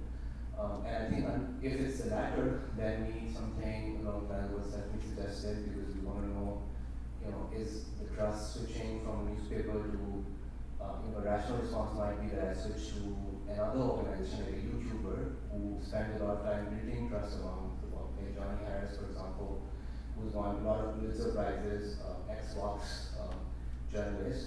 His whole spiel is that I'm going to do a deep dive, and as a journalist, my job is to teach you how the world works, as opposed to just focusing on the current news, the flashy thing. So from an individual's perspective, if the rational response is I switch out of conventional media and switch out to something else, but then I think we need something where you're able to trace an individual person's response versus getting these specific surveys only through the newspaper. I will ask a meta question. So, in a way, your results seem optimistic. In a way, you said, okay, there is all this concern about this misinformation, but there is also really demand for something, and experts can play a role and having credibility. So this is a very optimistic view. And now, if you think about human nature and what happened in past history, we have episodes, even in the very far past, when the invention of writing, and people could write anything, and you wouldn't know if what is written was true or false. Eventually, people did want trust, but ended up believing in the book, right? The Bible, the Quran, something that they can trust, but more in a fake way, almost like a ritual. Some people would say, this is the only truth, and refuse everything else. So, especially dynamically, as these things become more and more sophisticated, wouldn't we have a concern that this demand will end up creating, new religions, or, faith, or, bigotry, rather than better information? And, okay, now maybe, let's say one more question. I have a very important question. Please. Did you tell but it's super important. Did you tell the newspaper that the referee asked you to do the follow-up? Yeah, we have context in the newspaper. No, thanks a lot. I mean, these are great, great questions. Thanks, Jenny. Where's Jenny? Yes, thank you so much. I mean, these are really great questions. Let me try to see if I can pull up. Yeah, I think this is yeah. So let me. I mean, I'm not gonna talk about everything, but I think there's a couple of things that are important to highlight. Let me just see. So I think one is there were some questions. I think Stephanie's, Elias, I think Jens as well. So we're kind of like getting at. So I can call it sort of external validity at some level, and trying to think about like what would happen if this were with a different newspaper. Like what would happen if we're kind of looking at maybe Saad's question as well, kind of when you're moving to like a different. Like potentially like a different source, and here I would say that I think the model helps us think about these things. I think in an interesting way, and I think it gets a little bit to Enrico's point. So first is like when we actually do have a version of the model, an extension of the model where we endogenize the alpha, right? And what we find the key result there is that there is a complementarity between sort of the quality of the signal and your willingness to invest, because as you have a higher quality signal, you capture more of the benefits from having greater trustworthiness. So higher quality sources invest more in trustworthiness, right? So you do have that kind of a feedback effect. But I think another thing that the model highlights, I think is very important, is that you have to be sufficiently trustworthy to benefit, right? And sufficiently responds to the degree of misinformation. So the more misinformation there is, the higher the delta, the lower the alpha below which you'll actually benefit. So there's a race between trustworthiness and misinformation, right? So the point that I think Jenny highlighted as well, this is kind of like an optimistic view, is that there's a boon to business here. Well, it depends, right? Because as misinformation keeps growing, if your alpha stays the same, eventually it's going to catch up, right? And then you're going to suffer, right? So the broader, so we're not saying that this completely, puts an impermeable floor on this process, right? And actually, when you think about the development of the technology, then your alpha, if delta keeps going up, your alpha has to go down at the same rate, right? So that's the key thing here. So it's highlighting that it's a long-term challenge that this technology is posing, particularly because when we're talking about AI, where it seems to be something that is actually creating a self-reinforcing dynamic in terms of the technology becoming better and better, you need to find a way for your ability to respond to that to also become better and better. So I think that's important as well. On the willingness to pay results, so basically, like we've following a referee feedback, we've decided to basically really de-emphasize that particular measure because it's like very noisy. It's like we're asking people, how much are you willing to pay? And we're the newspaper asking you, subscriber, how much are you willing to pay? There's not a lot of content in that information, so we're really not making much about this. But I would say, to your point about the willingness to pay, like what we find is that actually the willingness to pay, demand is going up as a result. But getting back to my point about the race, right? If delta keeps increasing, then eventually it's going to go down, right? Because I think that aspect of the race, I think, is an important kind of something that comes from the model that I think is important. So another thing that I want to say that is, I think I need to share the screen again. So I'm hoping people are now watching, are seeing this online. Anyway, so yeah.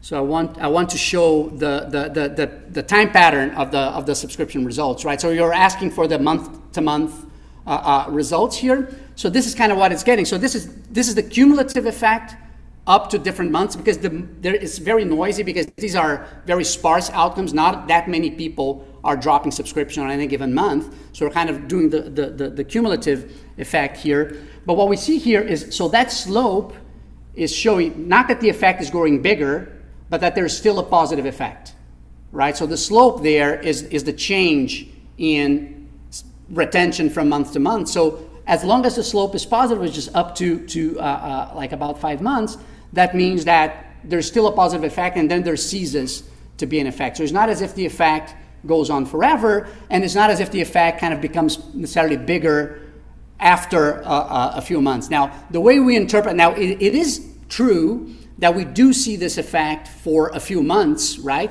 Whereas when you look at the visits, the effect converges back to zero quickly. So the way I think about this, obviously this is just kind of an observation of what's going on in the data, but the way I think about this is that the decision on whether to remain a subscriber or not, it's something that arises kind of more intermittently. And as you think about it, it's a more considered decision. And then as you think about it, maybe like whatever lingering impression about like the value that this brings, it's not as if you're thinking about the treatment. It's like, oh, I saw that treatment, and that means that there is this effect. I don't think it operates in this way, but it kind of leaves something that actually affects that decision more than it would affect the more kind of automatic, whether you visit the platform or the app, the website on a daily basis as well. So I think that's.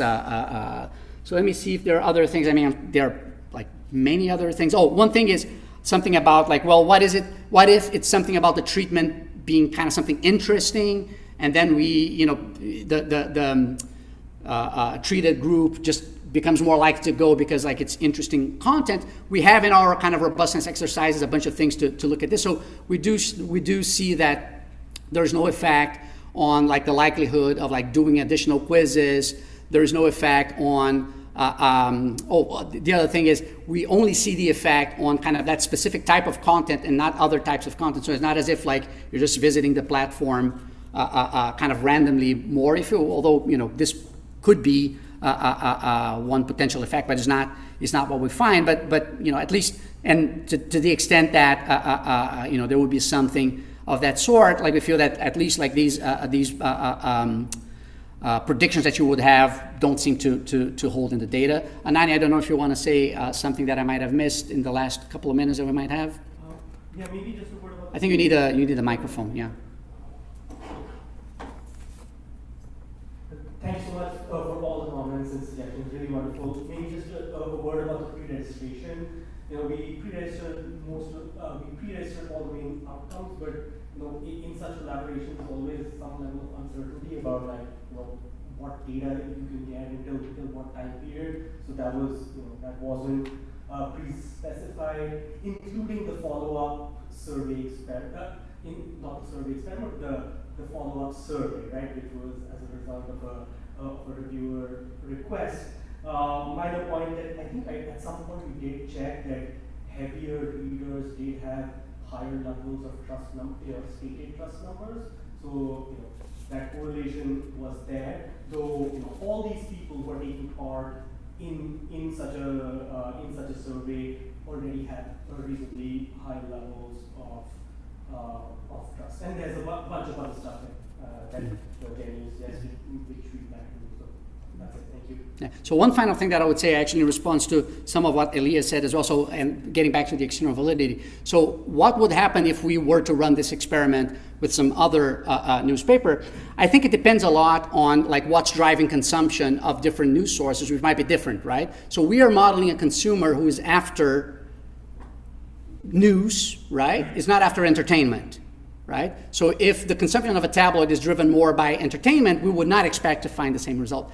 But getting back to the point about the correlation between trustworthiness and things like ideology, for instance, right? So if I think that, a newspaper is more credible, more trustworthy because its slant aligns with my own personal slant, we would expect that it would have like a similar response here, to the extent, again, that this consumer is looking for information as the driving force of that demand, as opposed to entertainment or what have you. So we're modeling a specific type of consumer, and for that specific type of consumer, whoever they trust, right? We don't know why they trust, we're agnostic on that, we would predict the same thing. But if they're demanding because of something else, then it's different. But let me stop here. Thank you so much. This is very helpful and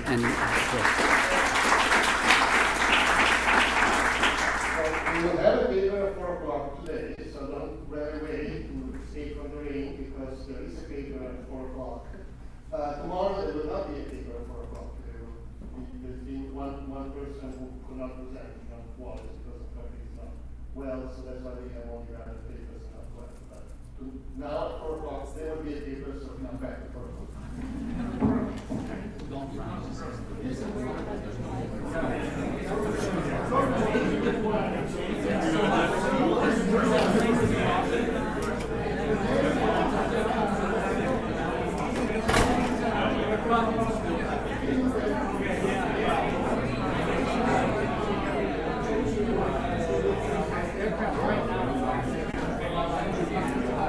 I'd like to just change my slides. You should know a new slide deck or? Yeah, exactly. Oh, okay.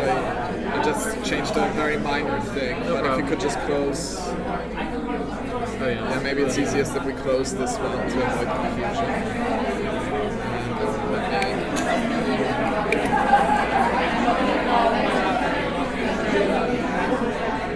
Can you? Sorry. It's this one, yeah.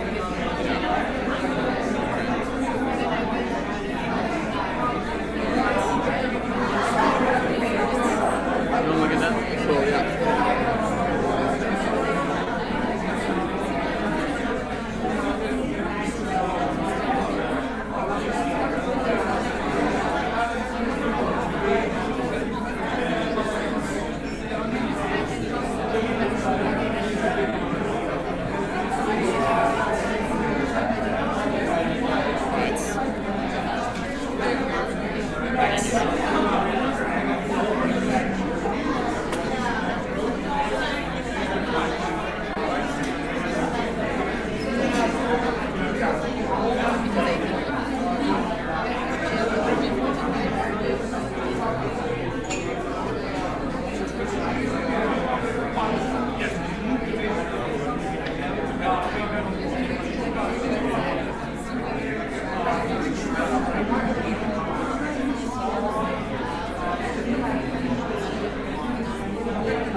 Intervention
So thank you so much for participating again until 4 o'clock, and apologies again for the confusion about the changes in the program. So I again remind everybody that we have this paper now and until 5, and tomorrow we will instead end at 3:45.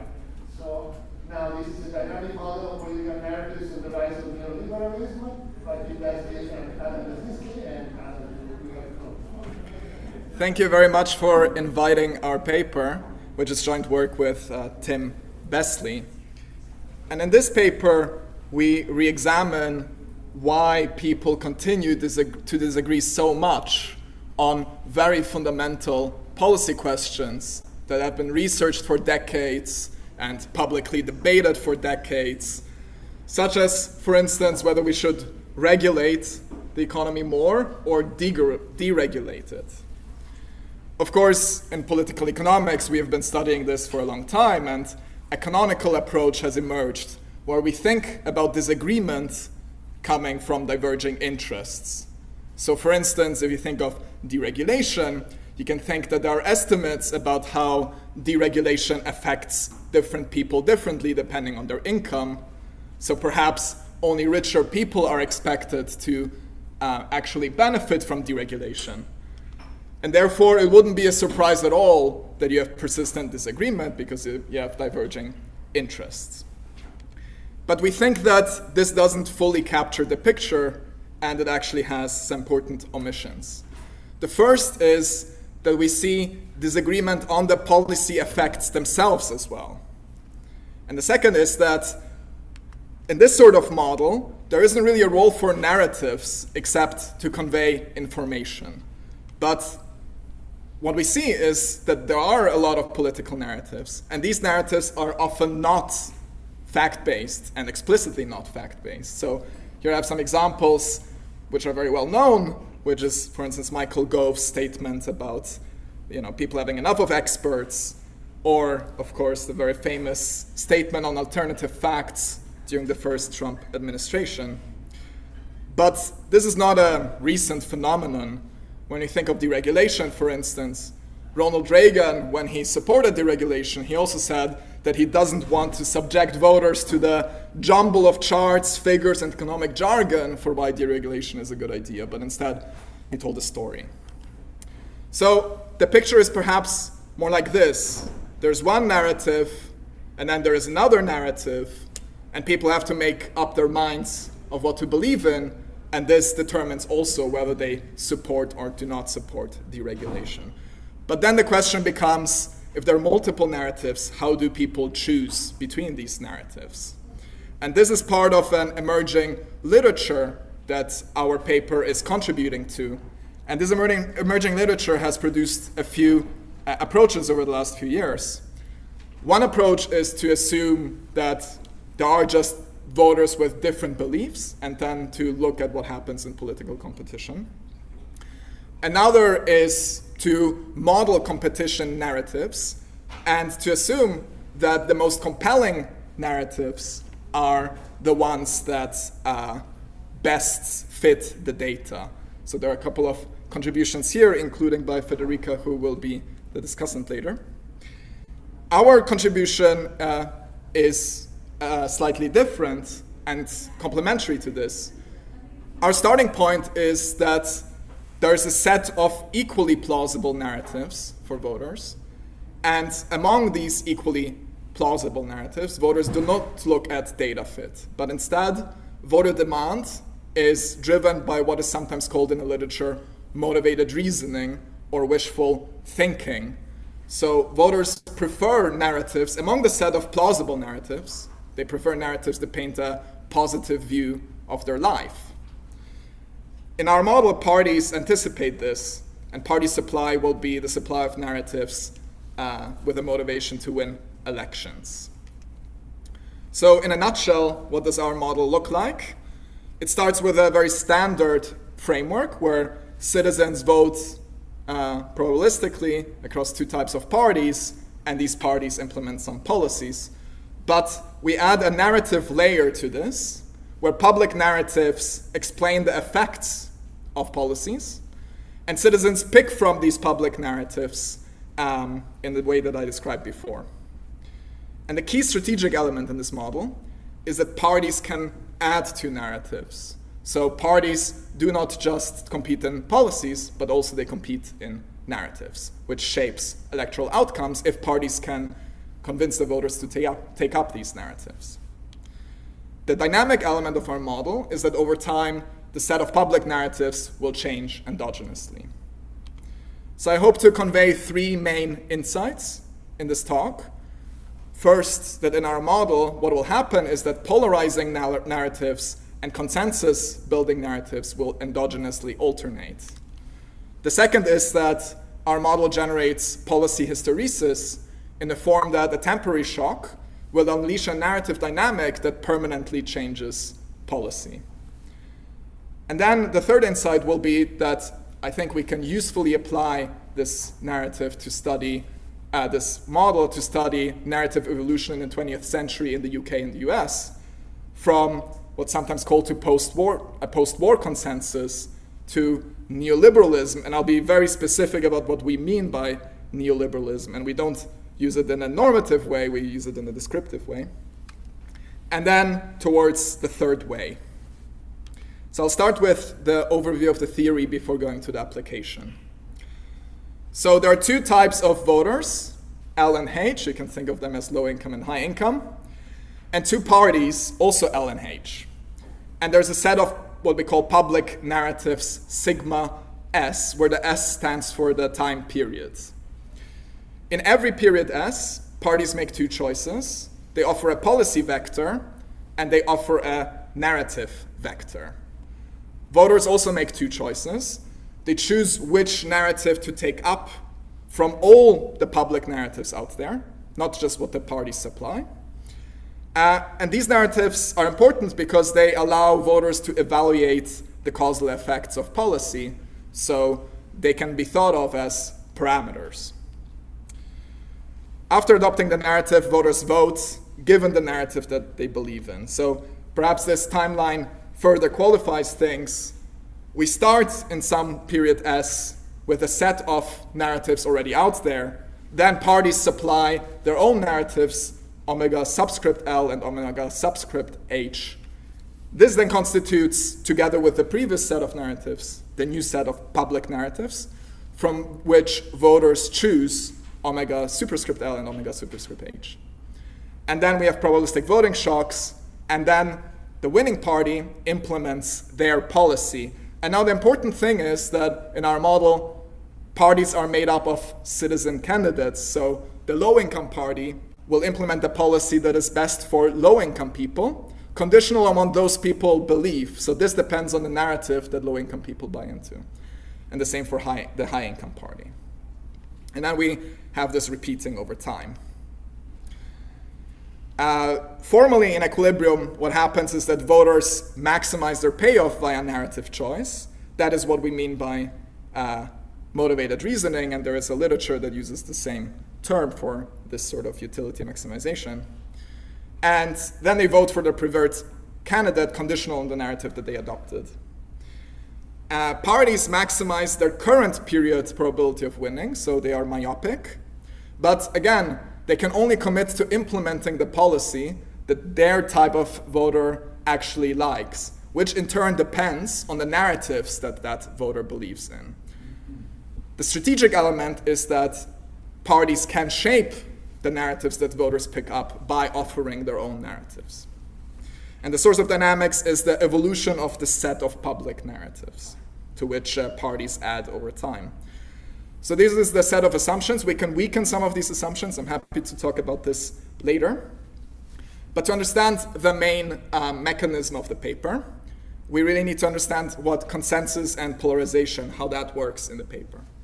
So I define sigma S as a state of policy consensus if both parties converge on the same policies, whereas a narrative which is not part of this policy consensus is a polarizing narrative if, when it is deployed, parties no longer converge on policy.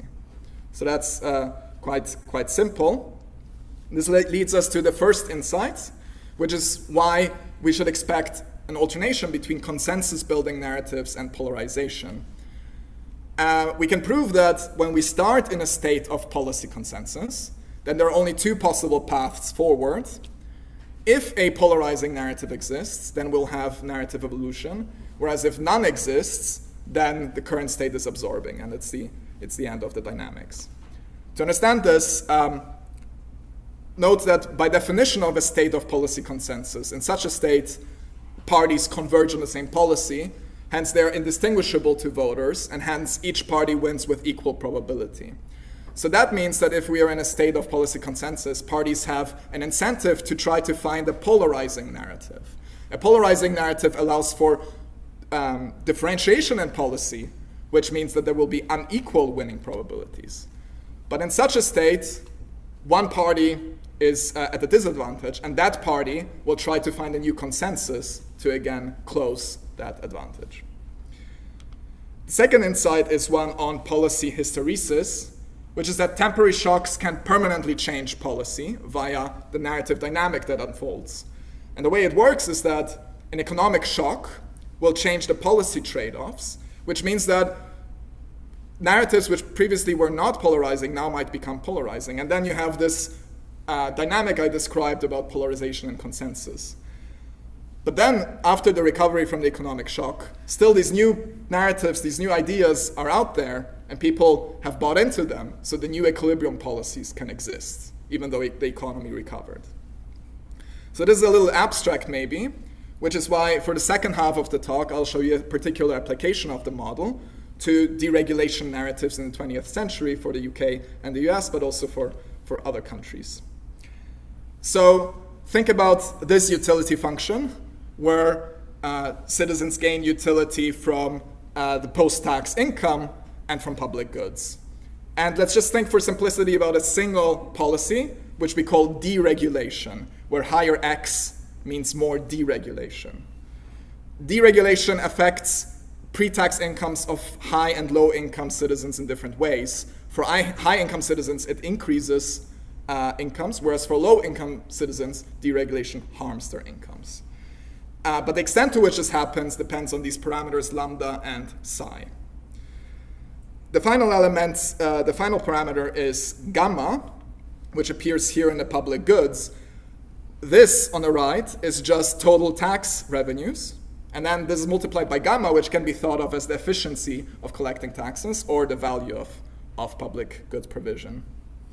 So what is a narrative? A narrative is simply a three-dimensional lambda psi gamma parameter vector. So there are two effects of deregulation. One is that deregulation affects the post-tax income, and that's different by type of citizen. And the other is that deregulation affects public goods, and that's the same because citizens have the same access to public goods. And for the latter effect of deregulation, we can actually think about an abstract concept in quite a simple way, which is trickle-down effects and a trickle-down condition. if psi, which is this negative distributive effect of x, is sufficiently low, then the trickle-down condition holds, which means that deregulation increases average income, and therefore increases public goods provision and raises all boats. So that's a very simple conceptualization of the trickle-down condition. To simplify things further, let's think of a simplified narrative space where each parameter can just be low or high. So the narrative space is just a cube where we have that every corner is a narrative. And then we can also draw the trickle-down condition here, which is that the way I drew it, for the 4 narratives here at loci, the trickle-down condition holds, whereas for the narratives in the back, the trickle-down condition does not hold. We can also draw the decision rules of parties to implement more deregulation, high x, or more regulation, low x. And this will be different for the low income and the high income party because the private income effects are different. But the way I drew it, actually, each narrative implies the same choice by party. So why did we do it this way? Because then the only way in which we get polarization in policies is if citizens believe in different narratives. And that's the case we want to focus on.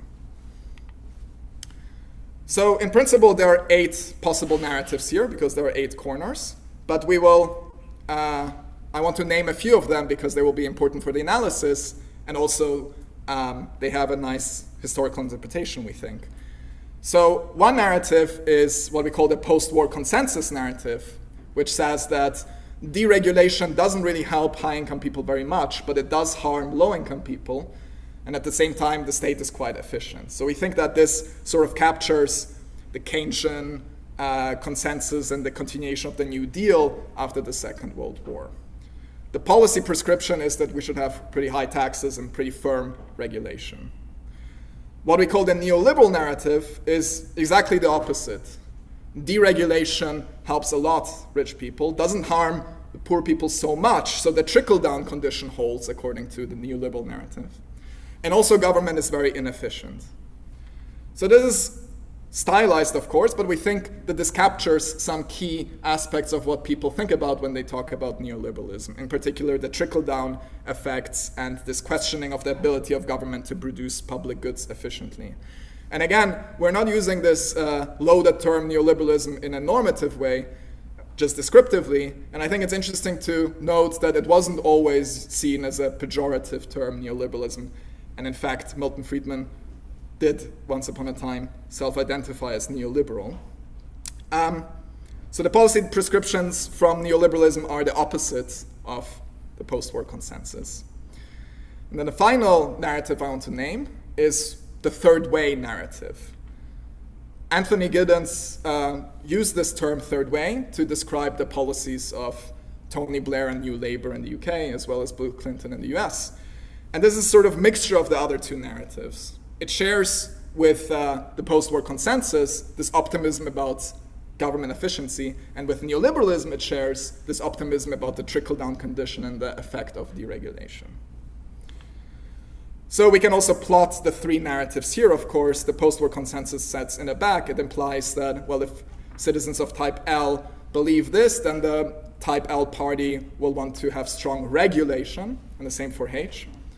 Whereas if citizens believe in one of the other 2 narratives, then deregulation is what the party will implement. All right, so let's home in on what we think is the historically relevant case. Let's start with a set of public narratives that just consist of the post-war consensus.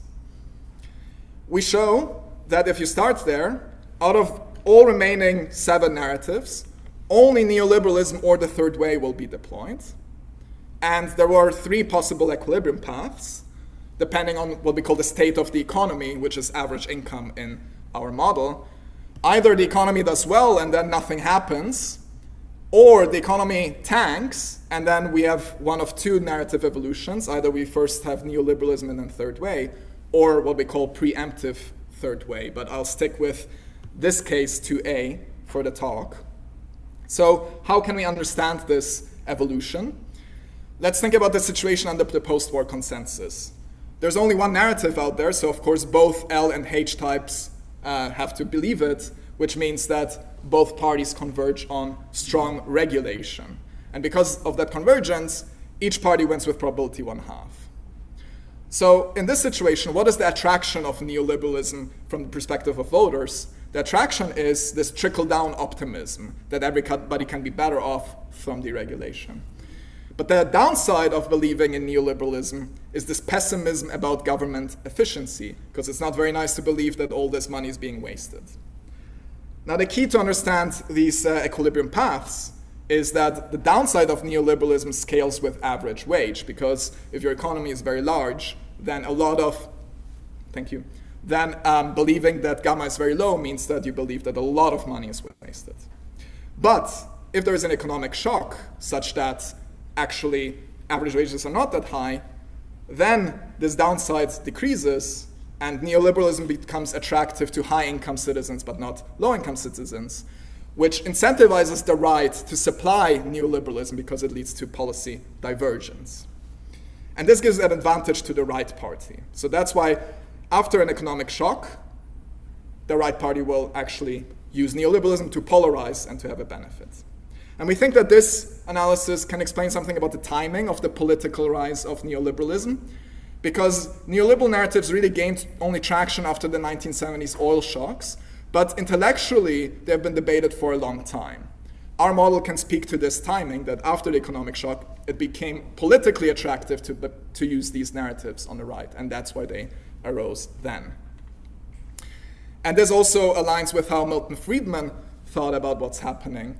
So he thought that part of the job of academics is to develop alternatives to existing policies to keep them alive until the politically impossible becomes the politically inevitable. In our model, when wages are high, neoliberalism is politically impossible.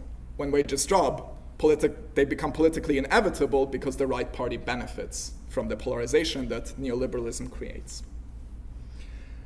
So once neoliberalism is out there in the model, the left is on the back foot, but it can counter neoliberalism with this third way narrative, which convinces its own type of voters, meaning low-income voters, of the benefits of deregulation. So it uses the third way narrative to convince its own voters, then both parties converge on deregulation, and there is a consensus, and again, no party has an electoral advantage. In our model, this is where dynamics stop. But I want to stress that in a model, the third way is electorally useful only in response to neoliberalism. And this shows how hysteresis, policy hysteresis, works, right? We have an economic shock, neoliberalism becomes useful, the third way is the best response of the left. Then even if the economic shock is no longer there, this consensus on deregulation remains. And I think this idea of the third way as a response to neoliberalism also tracks well how political agents thought about it. Famously, Margaret Thatcher once remarked that her greatest achievement was actually Tony Blair and New Labour. And Tony Blair sort of conceded to that as well to some extent. Just to conclude, what we've shown is a model of endogenously evolving narratives with three main insights. Dynamically, we should expect polarization and consensus to alternate. Second, narratives create a source of policy hysteresis. And third, we think that we can apply this framework usefully, for instance, to study this evolution of post-war consensus to neoliberalism to the third way. And just as an extra conclusion slide, I want to highlight that this is part of an ongoing research agenda. The natural next question for us here is what happened after the third way? Our model says, well, there's an incentive to polarize again. So maybe that's what happened with polarization among immigration. But this is not modeled yet, but this would be a natural next step. I also want to highlight that we're doing some empirical work using large language models to analyze politicians' speeches to shed further light and be able to test our model. I'll stop here. Thank you very much. I very much look forward to the discussion and your comments.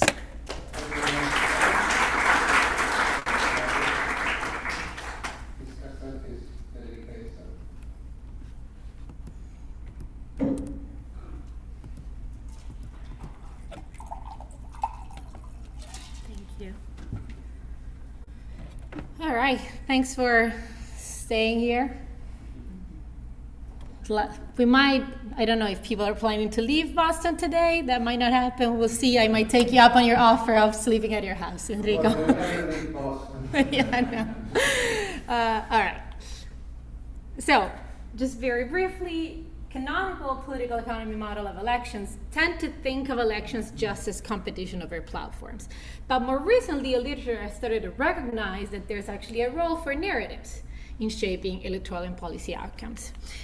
Most papers in this literature do one of two things. Either they think about parties, they study parties endogenously supply narratives to voters, but they look at like one-shot interactions, or they use models to trace the dynamic evolution of narratives, but fix exogenous narratives like assigned to the voters. I know that the authors place a lot of emphasis on the like motivated reasoning aspect contribution, but for me, the actual biggest contribution of the paper is to do both of these things that in the literature have remained separate so far. That is, they have a model where parties supply narratives endogenously, narratives seen as defined as models of the effect of policy on different voter groups. And then they use this model to trace the evolution of policy and narratives. Crucially, the dynamic link being that once the parties supply the narrative, they put the narrative on the table, that narrative remains in voters' memory. So this is what creates the possibility of the dynamics emerging. So very briefly, the model, in every period, the interaction unfolds as follows. Parties simultaneously decide whether to pay a cost to introduce a new narrative. If the narrative is introduced, it becomes actually available to voters with some probability.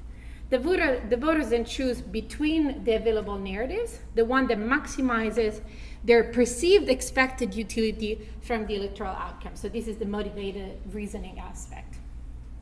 And then the elected party, when the parties choose which narratives to supply, they think about maximizing the probability of winning. But then once the party is selected, it's going to implement the policy that maximizes the utility of the group that its own candidate belongs to, given the narrative that the group has adopted. So there's some insights that emerge from the general model, but I think the key, the meat of the paper lies in the application to the neoliberalism. What they show, I'm not going to define neoliberalism again because Adam did a great job, but the key result shows that basically a neoliberal narrative can break down post-war consensus during an economic downturn. Now I want to pause for a second on the intuition because for me it was both not immediate and interesting once I finally got it. Neoliberal narratives are pessimistic about wasted in government spending. So wasted resources in the production of public goods. When the economy is doing well, this concern is very relevant. Now, intuitively, you might think, well, that's when neoliberal narratives and policies have an advantage. That's actually the opposite of what happens in a model with motivated reasoning. Because now this concern becomes a liability. What voters would rather do is hide their head in the sand and move away from the pessimism. So in this case, because neoliberal narratives are too pessimistic when there's an economic boom, then the post-war consensus cannot be broken. Instead, if the economy is doing worse, there's a negative shock, well now this concern is not that relevant, and neoliberal narratives become attractive to high-income voters and discourage polarization. However, in the model, the success of neoliberalism is inevitably temporary, because once the parties can deploy a third-way narrative, it eventually dominates, because it combines optimism in multiple dimensions. So once it's deployed, if it's successful, it immediately builds a new consensus around the regulation, but also optimism about public spending. And the new consensus, importantly, the hysteresis result, is going to persist even after the economy recovers, because you can't put the genie back in the bottle, right? Once the voters learn about this new gray theory of the world, you can't take it away from them. So, I think that I really like this application to neoliberalism, and I think it really demonstrates in a great way how you can have a general framework and apply to capture a rich qualitative political process. And having worked with these types of models, for me this is always a very frustrating tension between the needs of formalization, but also the desire to treat these like very rich concepts like ideology or specific narratives. Where the others can do a better job, I think, is at least in the exposition of the results, unpacking the exact forces that lie behind the story that they're telling us. The reason why I say that is that if this is, obviously you didn't have a lot of time in that presentation, so it wasn't super clear. It's very clear in the paper and in other talks that I've seen on this. The model includes several frictions. There's this cost that the parties have to pay to put new narratives on the table. Oh, you're right. Sorry. Every time I try to I'm gonna stick behind the mic and thank you. Okay. So there's this cost that parties have to pay to put new narratives on the table. The deployment technology is imperfect in the sense that even if I do choose to pay a cost, that narrative might never actually get to the voter. And then the game in the narrative supply game is simultaneous. It's a one-shot interaction, which obviously is always creates the possibility of miscoordination that I interpret as being another friction. And the issue is that these frictions interact in a way that sometimes sort of obfuscates what the mechanism is. So we've seen this graph in the talk. Started from pause for consensus. If the economy is doing good, we stay there. If the economy does badly, well, we can either be in case 2A, which is what actually happened in reality, neoliberalism then third way, or in case 2B, preemptive third way. We want to focus on this case because, again, this is what happened. And the story is, well, after the neoliberal narrative has been successfully deployed, becomes successful, now the left is at a disadvantage, so it becomes dominant for them to counter with the third way. This is very intuitive, but the problem is that in their setting, if the third way narrative is deployed and it actually reaches the voter, it dominates. All the voters are going to call that again. So it's obvious that at least some of the frictions are doing some work, and the actual sort of primary conditions are in the proposition, so it's not like they're trying to hide it or anything, but the actual mechanism behind how we can sustain these dynamics is not super clear. Well, was not super clear to me. So I think a useful exercise to build intuition by introducing the frictions one at a time. So to start from a model with no declining cost, no noise in the technology, so if I put an area on the table, the voters will know about it, and let's allow parties to move sequentially so that we don't have these fake, miscoordination issues. Obviously, in this case, the result depends on exactly how you set up the model, but if a new narrative emerges and is actually adopted by someone, it has to be the third way that is deployed proactively. Like, there's no reason for the left to wait and lose to the neoliberal narrative. They can just always preempt that. So neoliberalism is actually never adopted on path. Can the cost of deploying the narrative sustain the dynamics that we want? Not really, because there's no asymmetry between gaining an advantage through neoliberalism and neutralizing that advantage through the third way. So again, if there's a new alternative there's a new narrative that's being deployed, it has to be the third way. Intuitively, if we have probabilistic deployment, well, yeah, no wonder we cannot sustain that the third way sometimes emerges, but that's by chance, right? It's kind of like a mistake, similarly to what would happen in a miscoordination equilibrium in a one-shot game. So what we really need to have this sequential dynamics that the story is telling us is the interaction between deployment cost and probability of failed deployment. Because the noise in the deployment technology generates now, yes, an asymmetry between the expected value of neoliberalism and the expected return from preemptive neoliberalism. The cost, sort of inserting in this wedge, can sustain this wait-and-see equilibrium that we want. So having said that now frictions do a substantial work, well then we might want to think about, okay, what do they represent? Now to me, the probabilistic deployment makes sense, right, as a reduced form, with the caveat that I think you want to think a little bit more about interpretation because there's a difference between the noise being sort of between my mouth and the voter's ear, or the noise being between the voter's ear and their decision. Because the latter is not really consistent with the reasoning, but the former is. Well, sorry, with the persistence in memory. Deployment costs, I was a bit more skeptical of the way that they interpret. They proposed it could be a reputational cost for changing your narrative, but that would be going to probably the winning, and it wouldn't have the same effect. It could be intra-party conflict, which makes sense intuitive to me, but it's not supernatural if the parties only maximizing the probability of winning exam.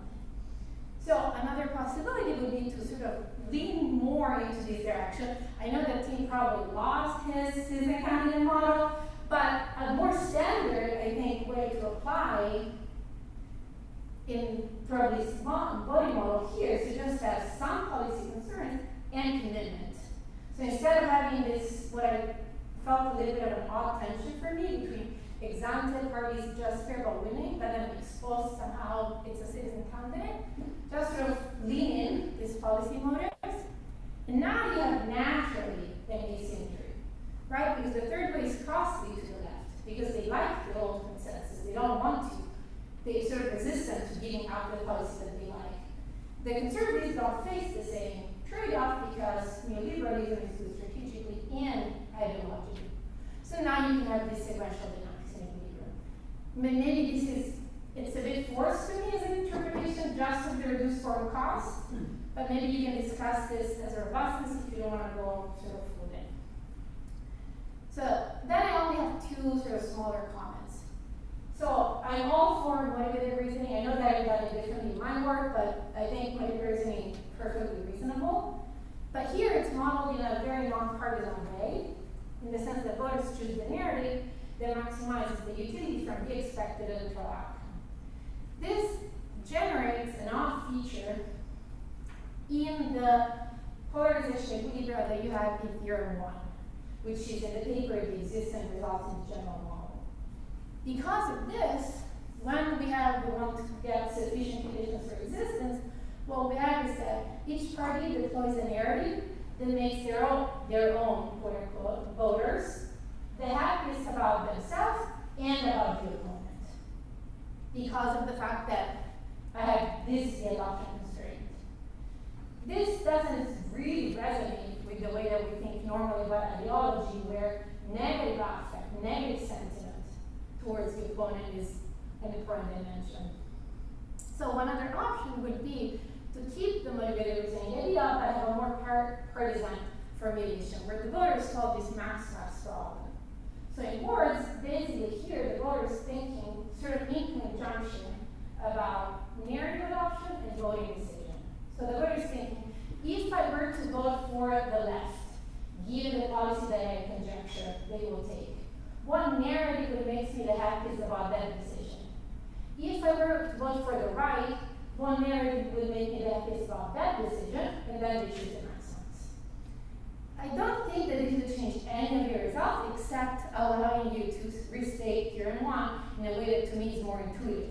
Because now, in theorem 1, in the polarized equilibrium, now the parties would basically deploy a narrative that maximizes the difference in utility. Because that's what they want to do strategically for the probabilistic vote, right? So maximize the utility from me, minimize the utility from the opponent. And this also has the added benefit of matching better applications of motivated reasoning to voting, which tend to have a directional component. And this paper that you cite, it has a directional component, at least in poli-sci. Last comment, and this is not specifically about this paper necessarily, but what exactly is a narrative? I worked on this, other people have worked on this. I tend to think, sort of, this is a quote from your paper, I tend to think of a narrative as a way to make sense of the world. Right? So it's a mental model that allows me to sort of organize facts and experiences in a way that then I can use. But to me, at least, this suggests a link between narrative success and data fit. So if the narrative is a way to make sense of the world, then successful narratives are the ones that make sense of the world, in a way. If we want to abandon this data fit notion of success, then is a narrative just a set of beliefs that is reached in a non-Bayesian way? Or what exactly is a narrative other than a belief? I don't know the answer. I don't think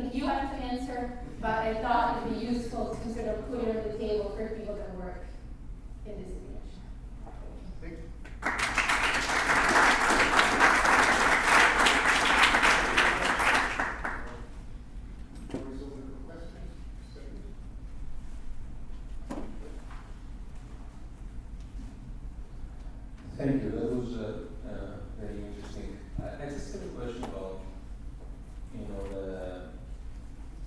the decision to have only 2 states and not 3 states. In the sense, I'm here. you are. I'm back. In the sense, like, if we go and we think historically what was the option was to go for basically either neoliberalism or communism, but somehow this narrative is not public, so it's said. So why this is, so in some sense there's 3 states, you go halfway, you go all the way on one side or all the way on the other side. And so why do you decide to go with this device and not through a more kind of historically accurate way? Like, why are you convinced in the set of narratives or the set of beliefs about how efficient is the state or how much you should regulate? And I guess that's, I would love to know your answer to that. Otherwise, it feels very real to what exactly happened. Whereas, like, there is a universe that did not come to operate in Europe to go the communist way.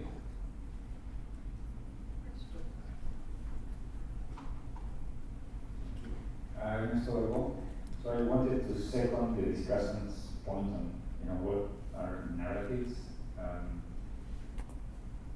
I had doubts during the presentation as to what is the role of evidence and the effect of policies in disciplining or eventually allowing voters to date.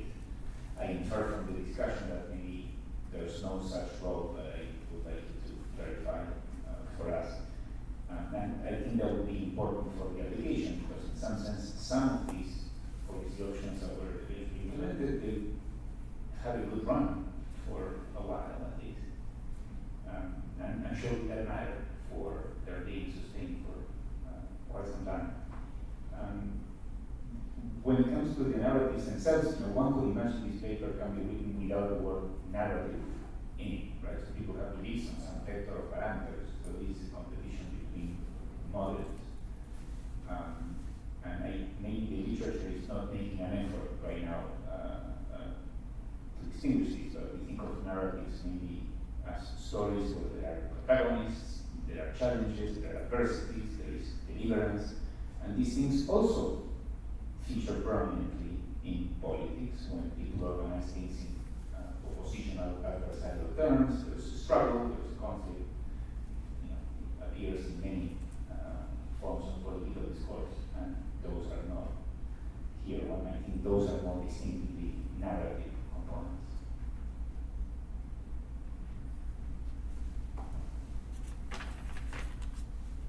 Thank you. Akash Rao. I had a question, I think, related to the earlier question, which is, if I understand, the state of the world affects whether a narrative is politically feasible, but not whether conditional on being passed it's effective. And is there a sense in which the narrative, a particular explanation might be right if the economy is bad, but wrong if the economy is good, or vice versa? Is there a sense in which voters might then misattribute the success of the narrative to some other factor, and would that have interesting implications for the hysteresis that you're looking at?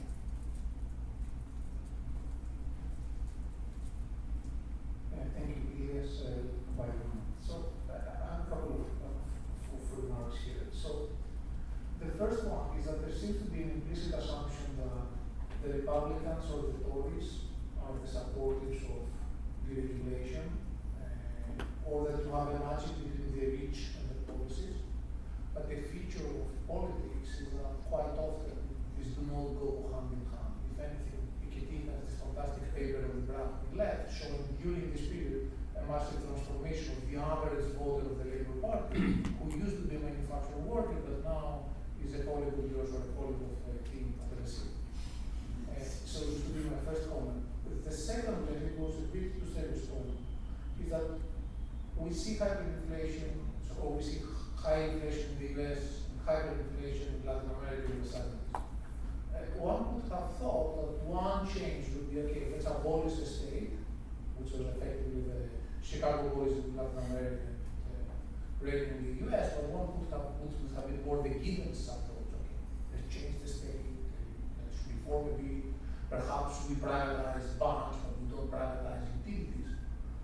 think this goes also back to Ernesto's point, what is the role of evidence here? Because politicians quite often, so perhaps that's my disagreement with your modeling, that I have not seen any politician coming out and say, I represent the rich, we give the rich tax cuts, and then once Bill Ackman becomes richer, the person down the street will benefit. Typically, they will try to say that they cater to whatever, the middle class or the poor. So perhaps you address those, some clarification.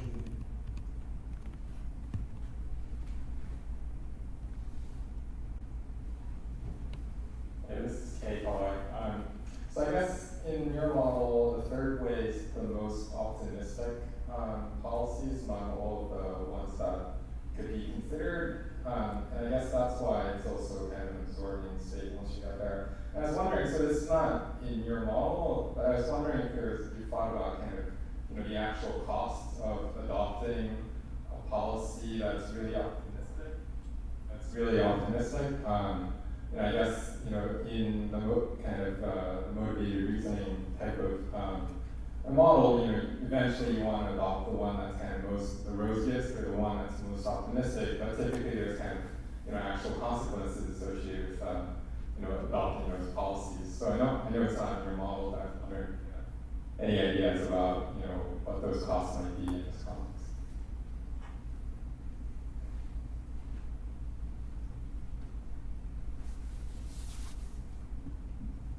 I think I'll just add a sort of quick comment about the role of evidence. A number of people have mentioned this already. It is a little bit difficult to think that there's no updating whatsoever.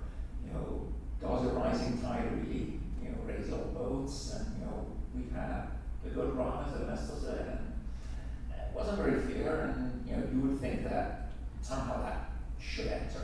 But one alternative, and I'm not sure if that works. Is it possible that the reason that people don't update is that they have to update on the whole bundle of the 3 parameters, and maybe you have evidence that says, well, the psi is larger than what we thought or smaller than what we thought, but I don't have enough evidence on the other things, and maybe that's why there isn't sufficient update. Any more questions? Okay, great. Yeah, thanks a lot for a brilliant discussion and for many great points. So perhaps I start addressing a point that came up a lot, which is what is the role of evidence in this paper? And I'll start with saying that basically the way we think about evidence is it constrains the space of what we call plausible narratives. And within that space, voters do not distinguish between narratives using evidence, but within that space, motivated reasoning happens. So yes, we do abstract in that way from the role of evidence. And we do this because while we have quite a few models that think about how evidence selects narratives, we don't, which is one set of assumptions that is fruitful to study.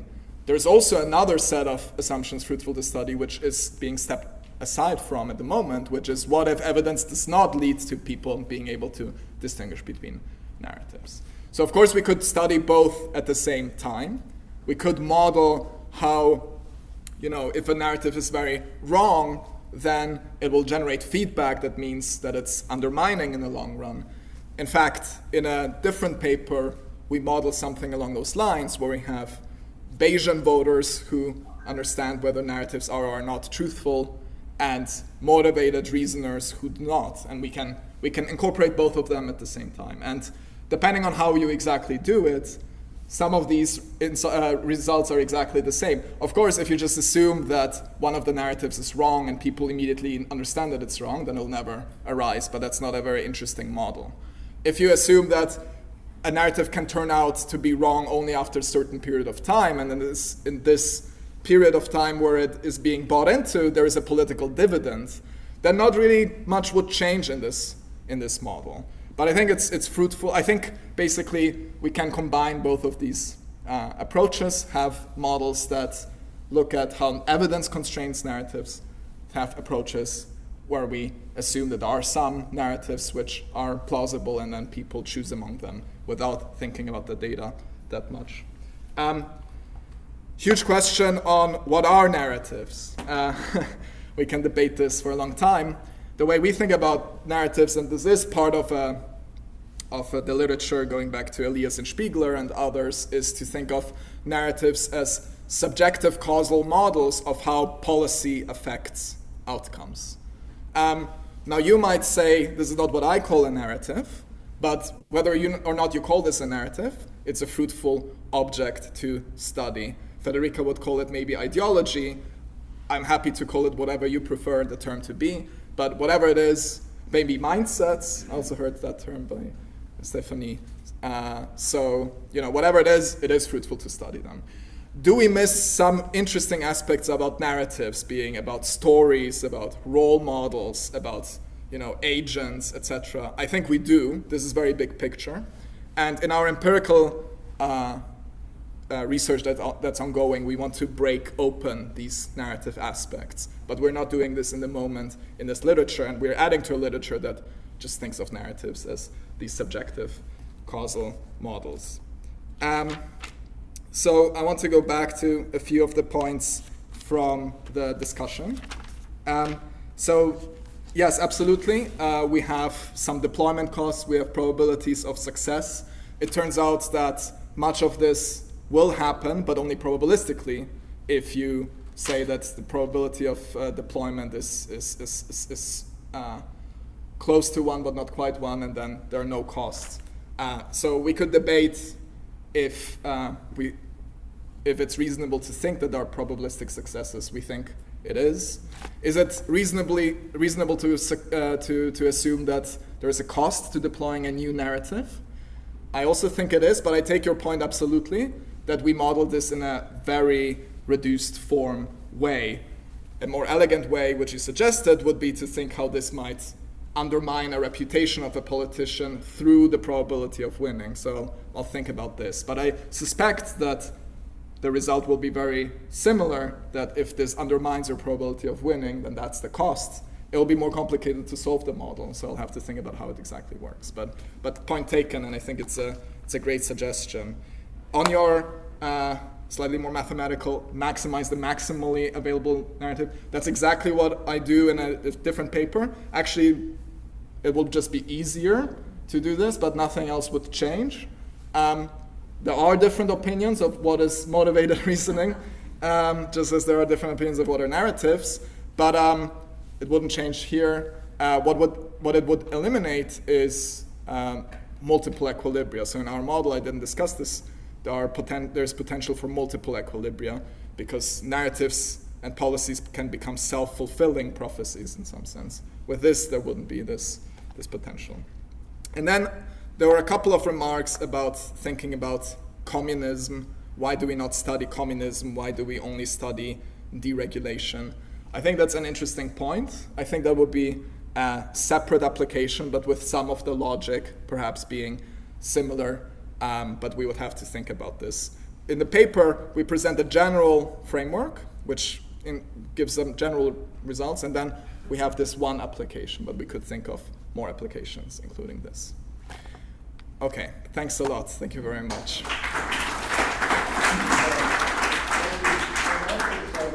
This is it for now. Again, an announcement that there is no reception inside or outside, or the rain, thunders, and darkness.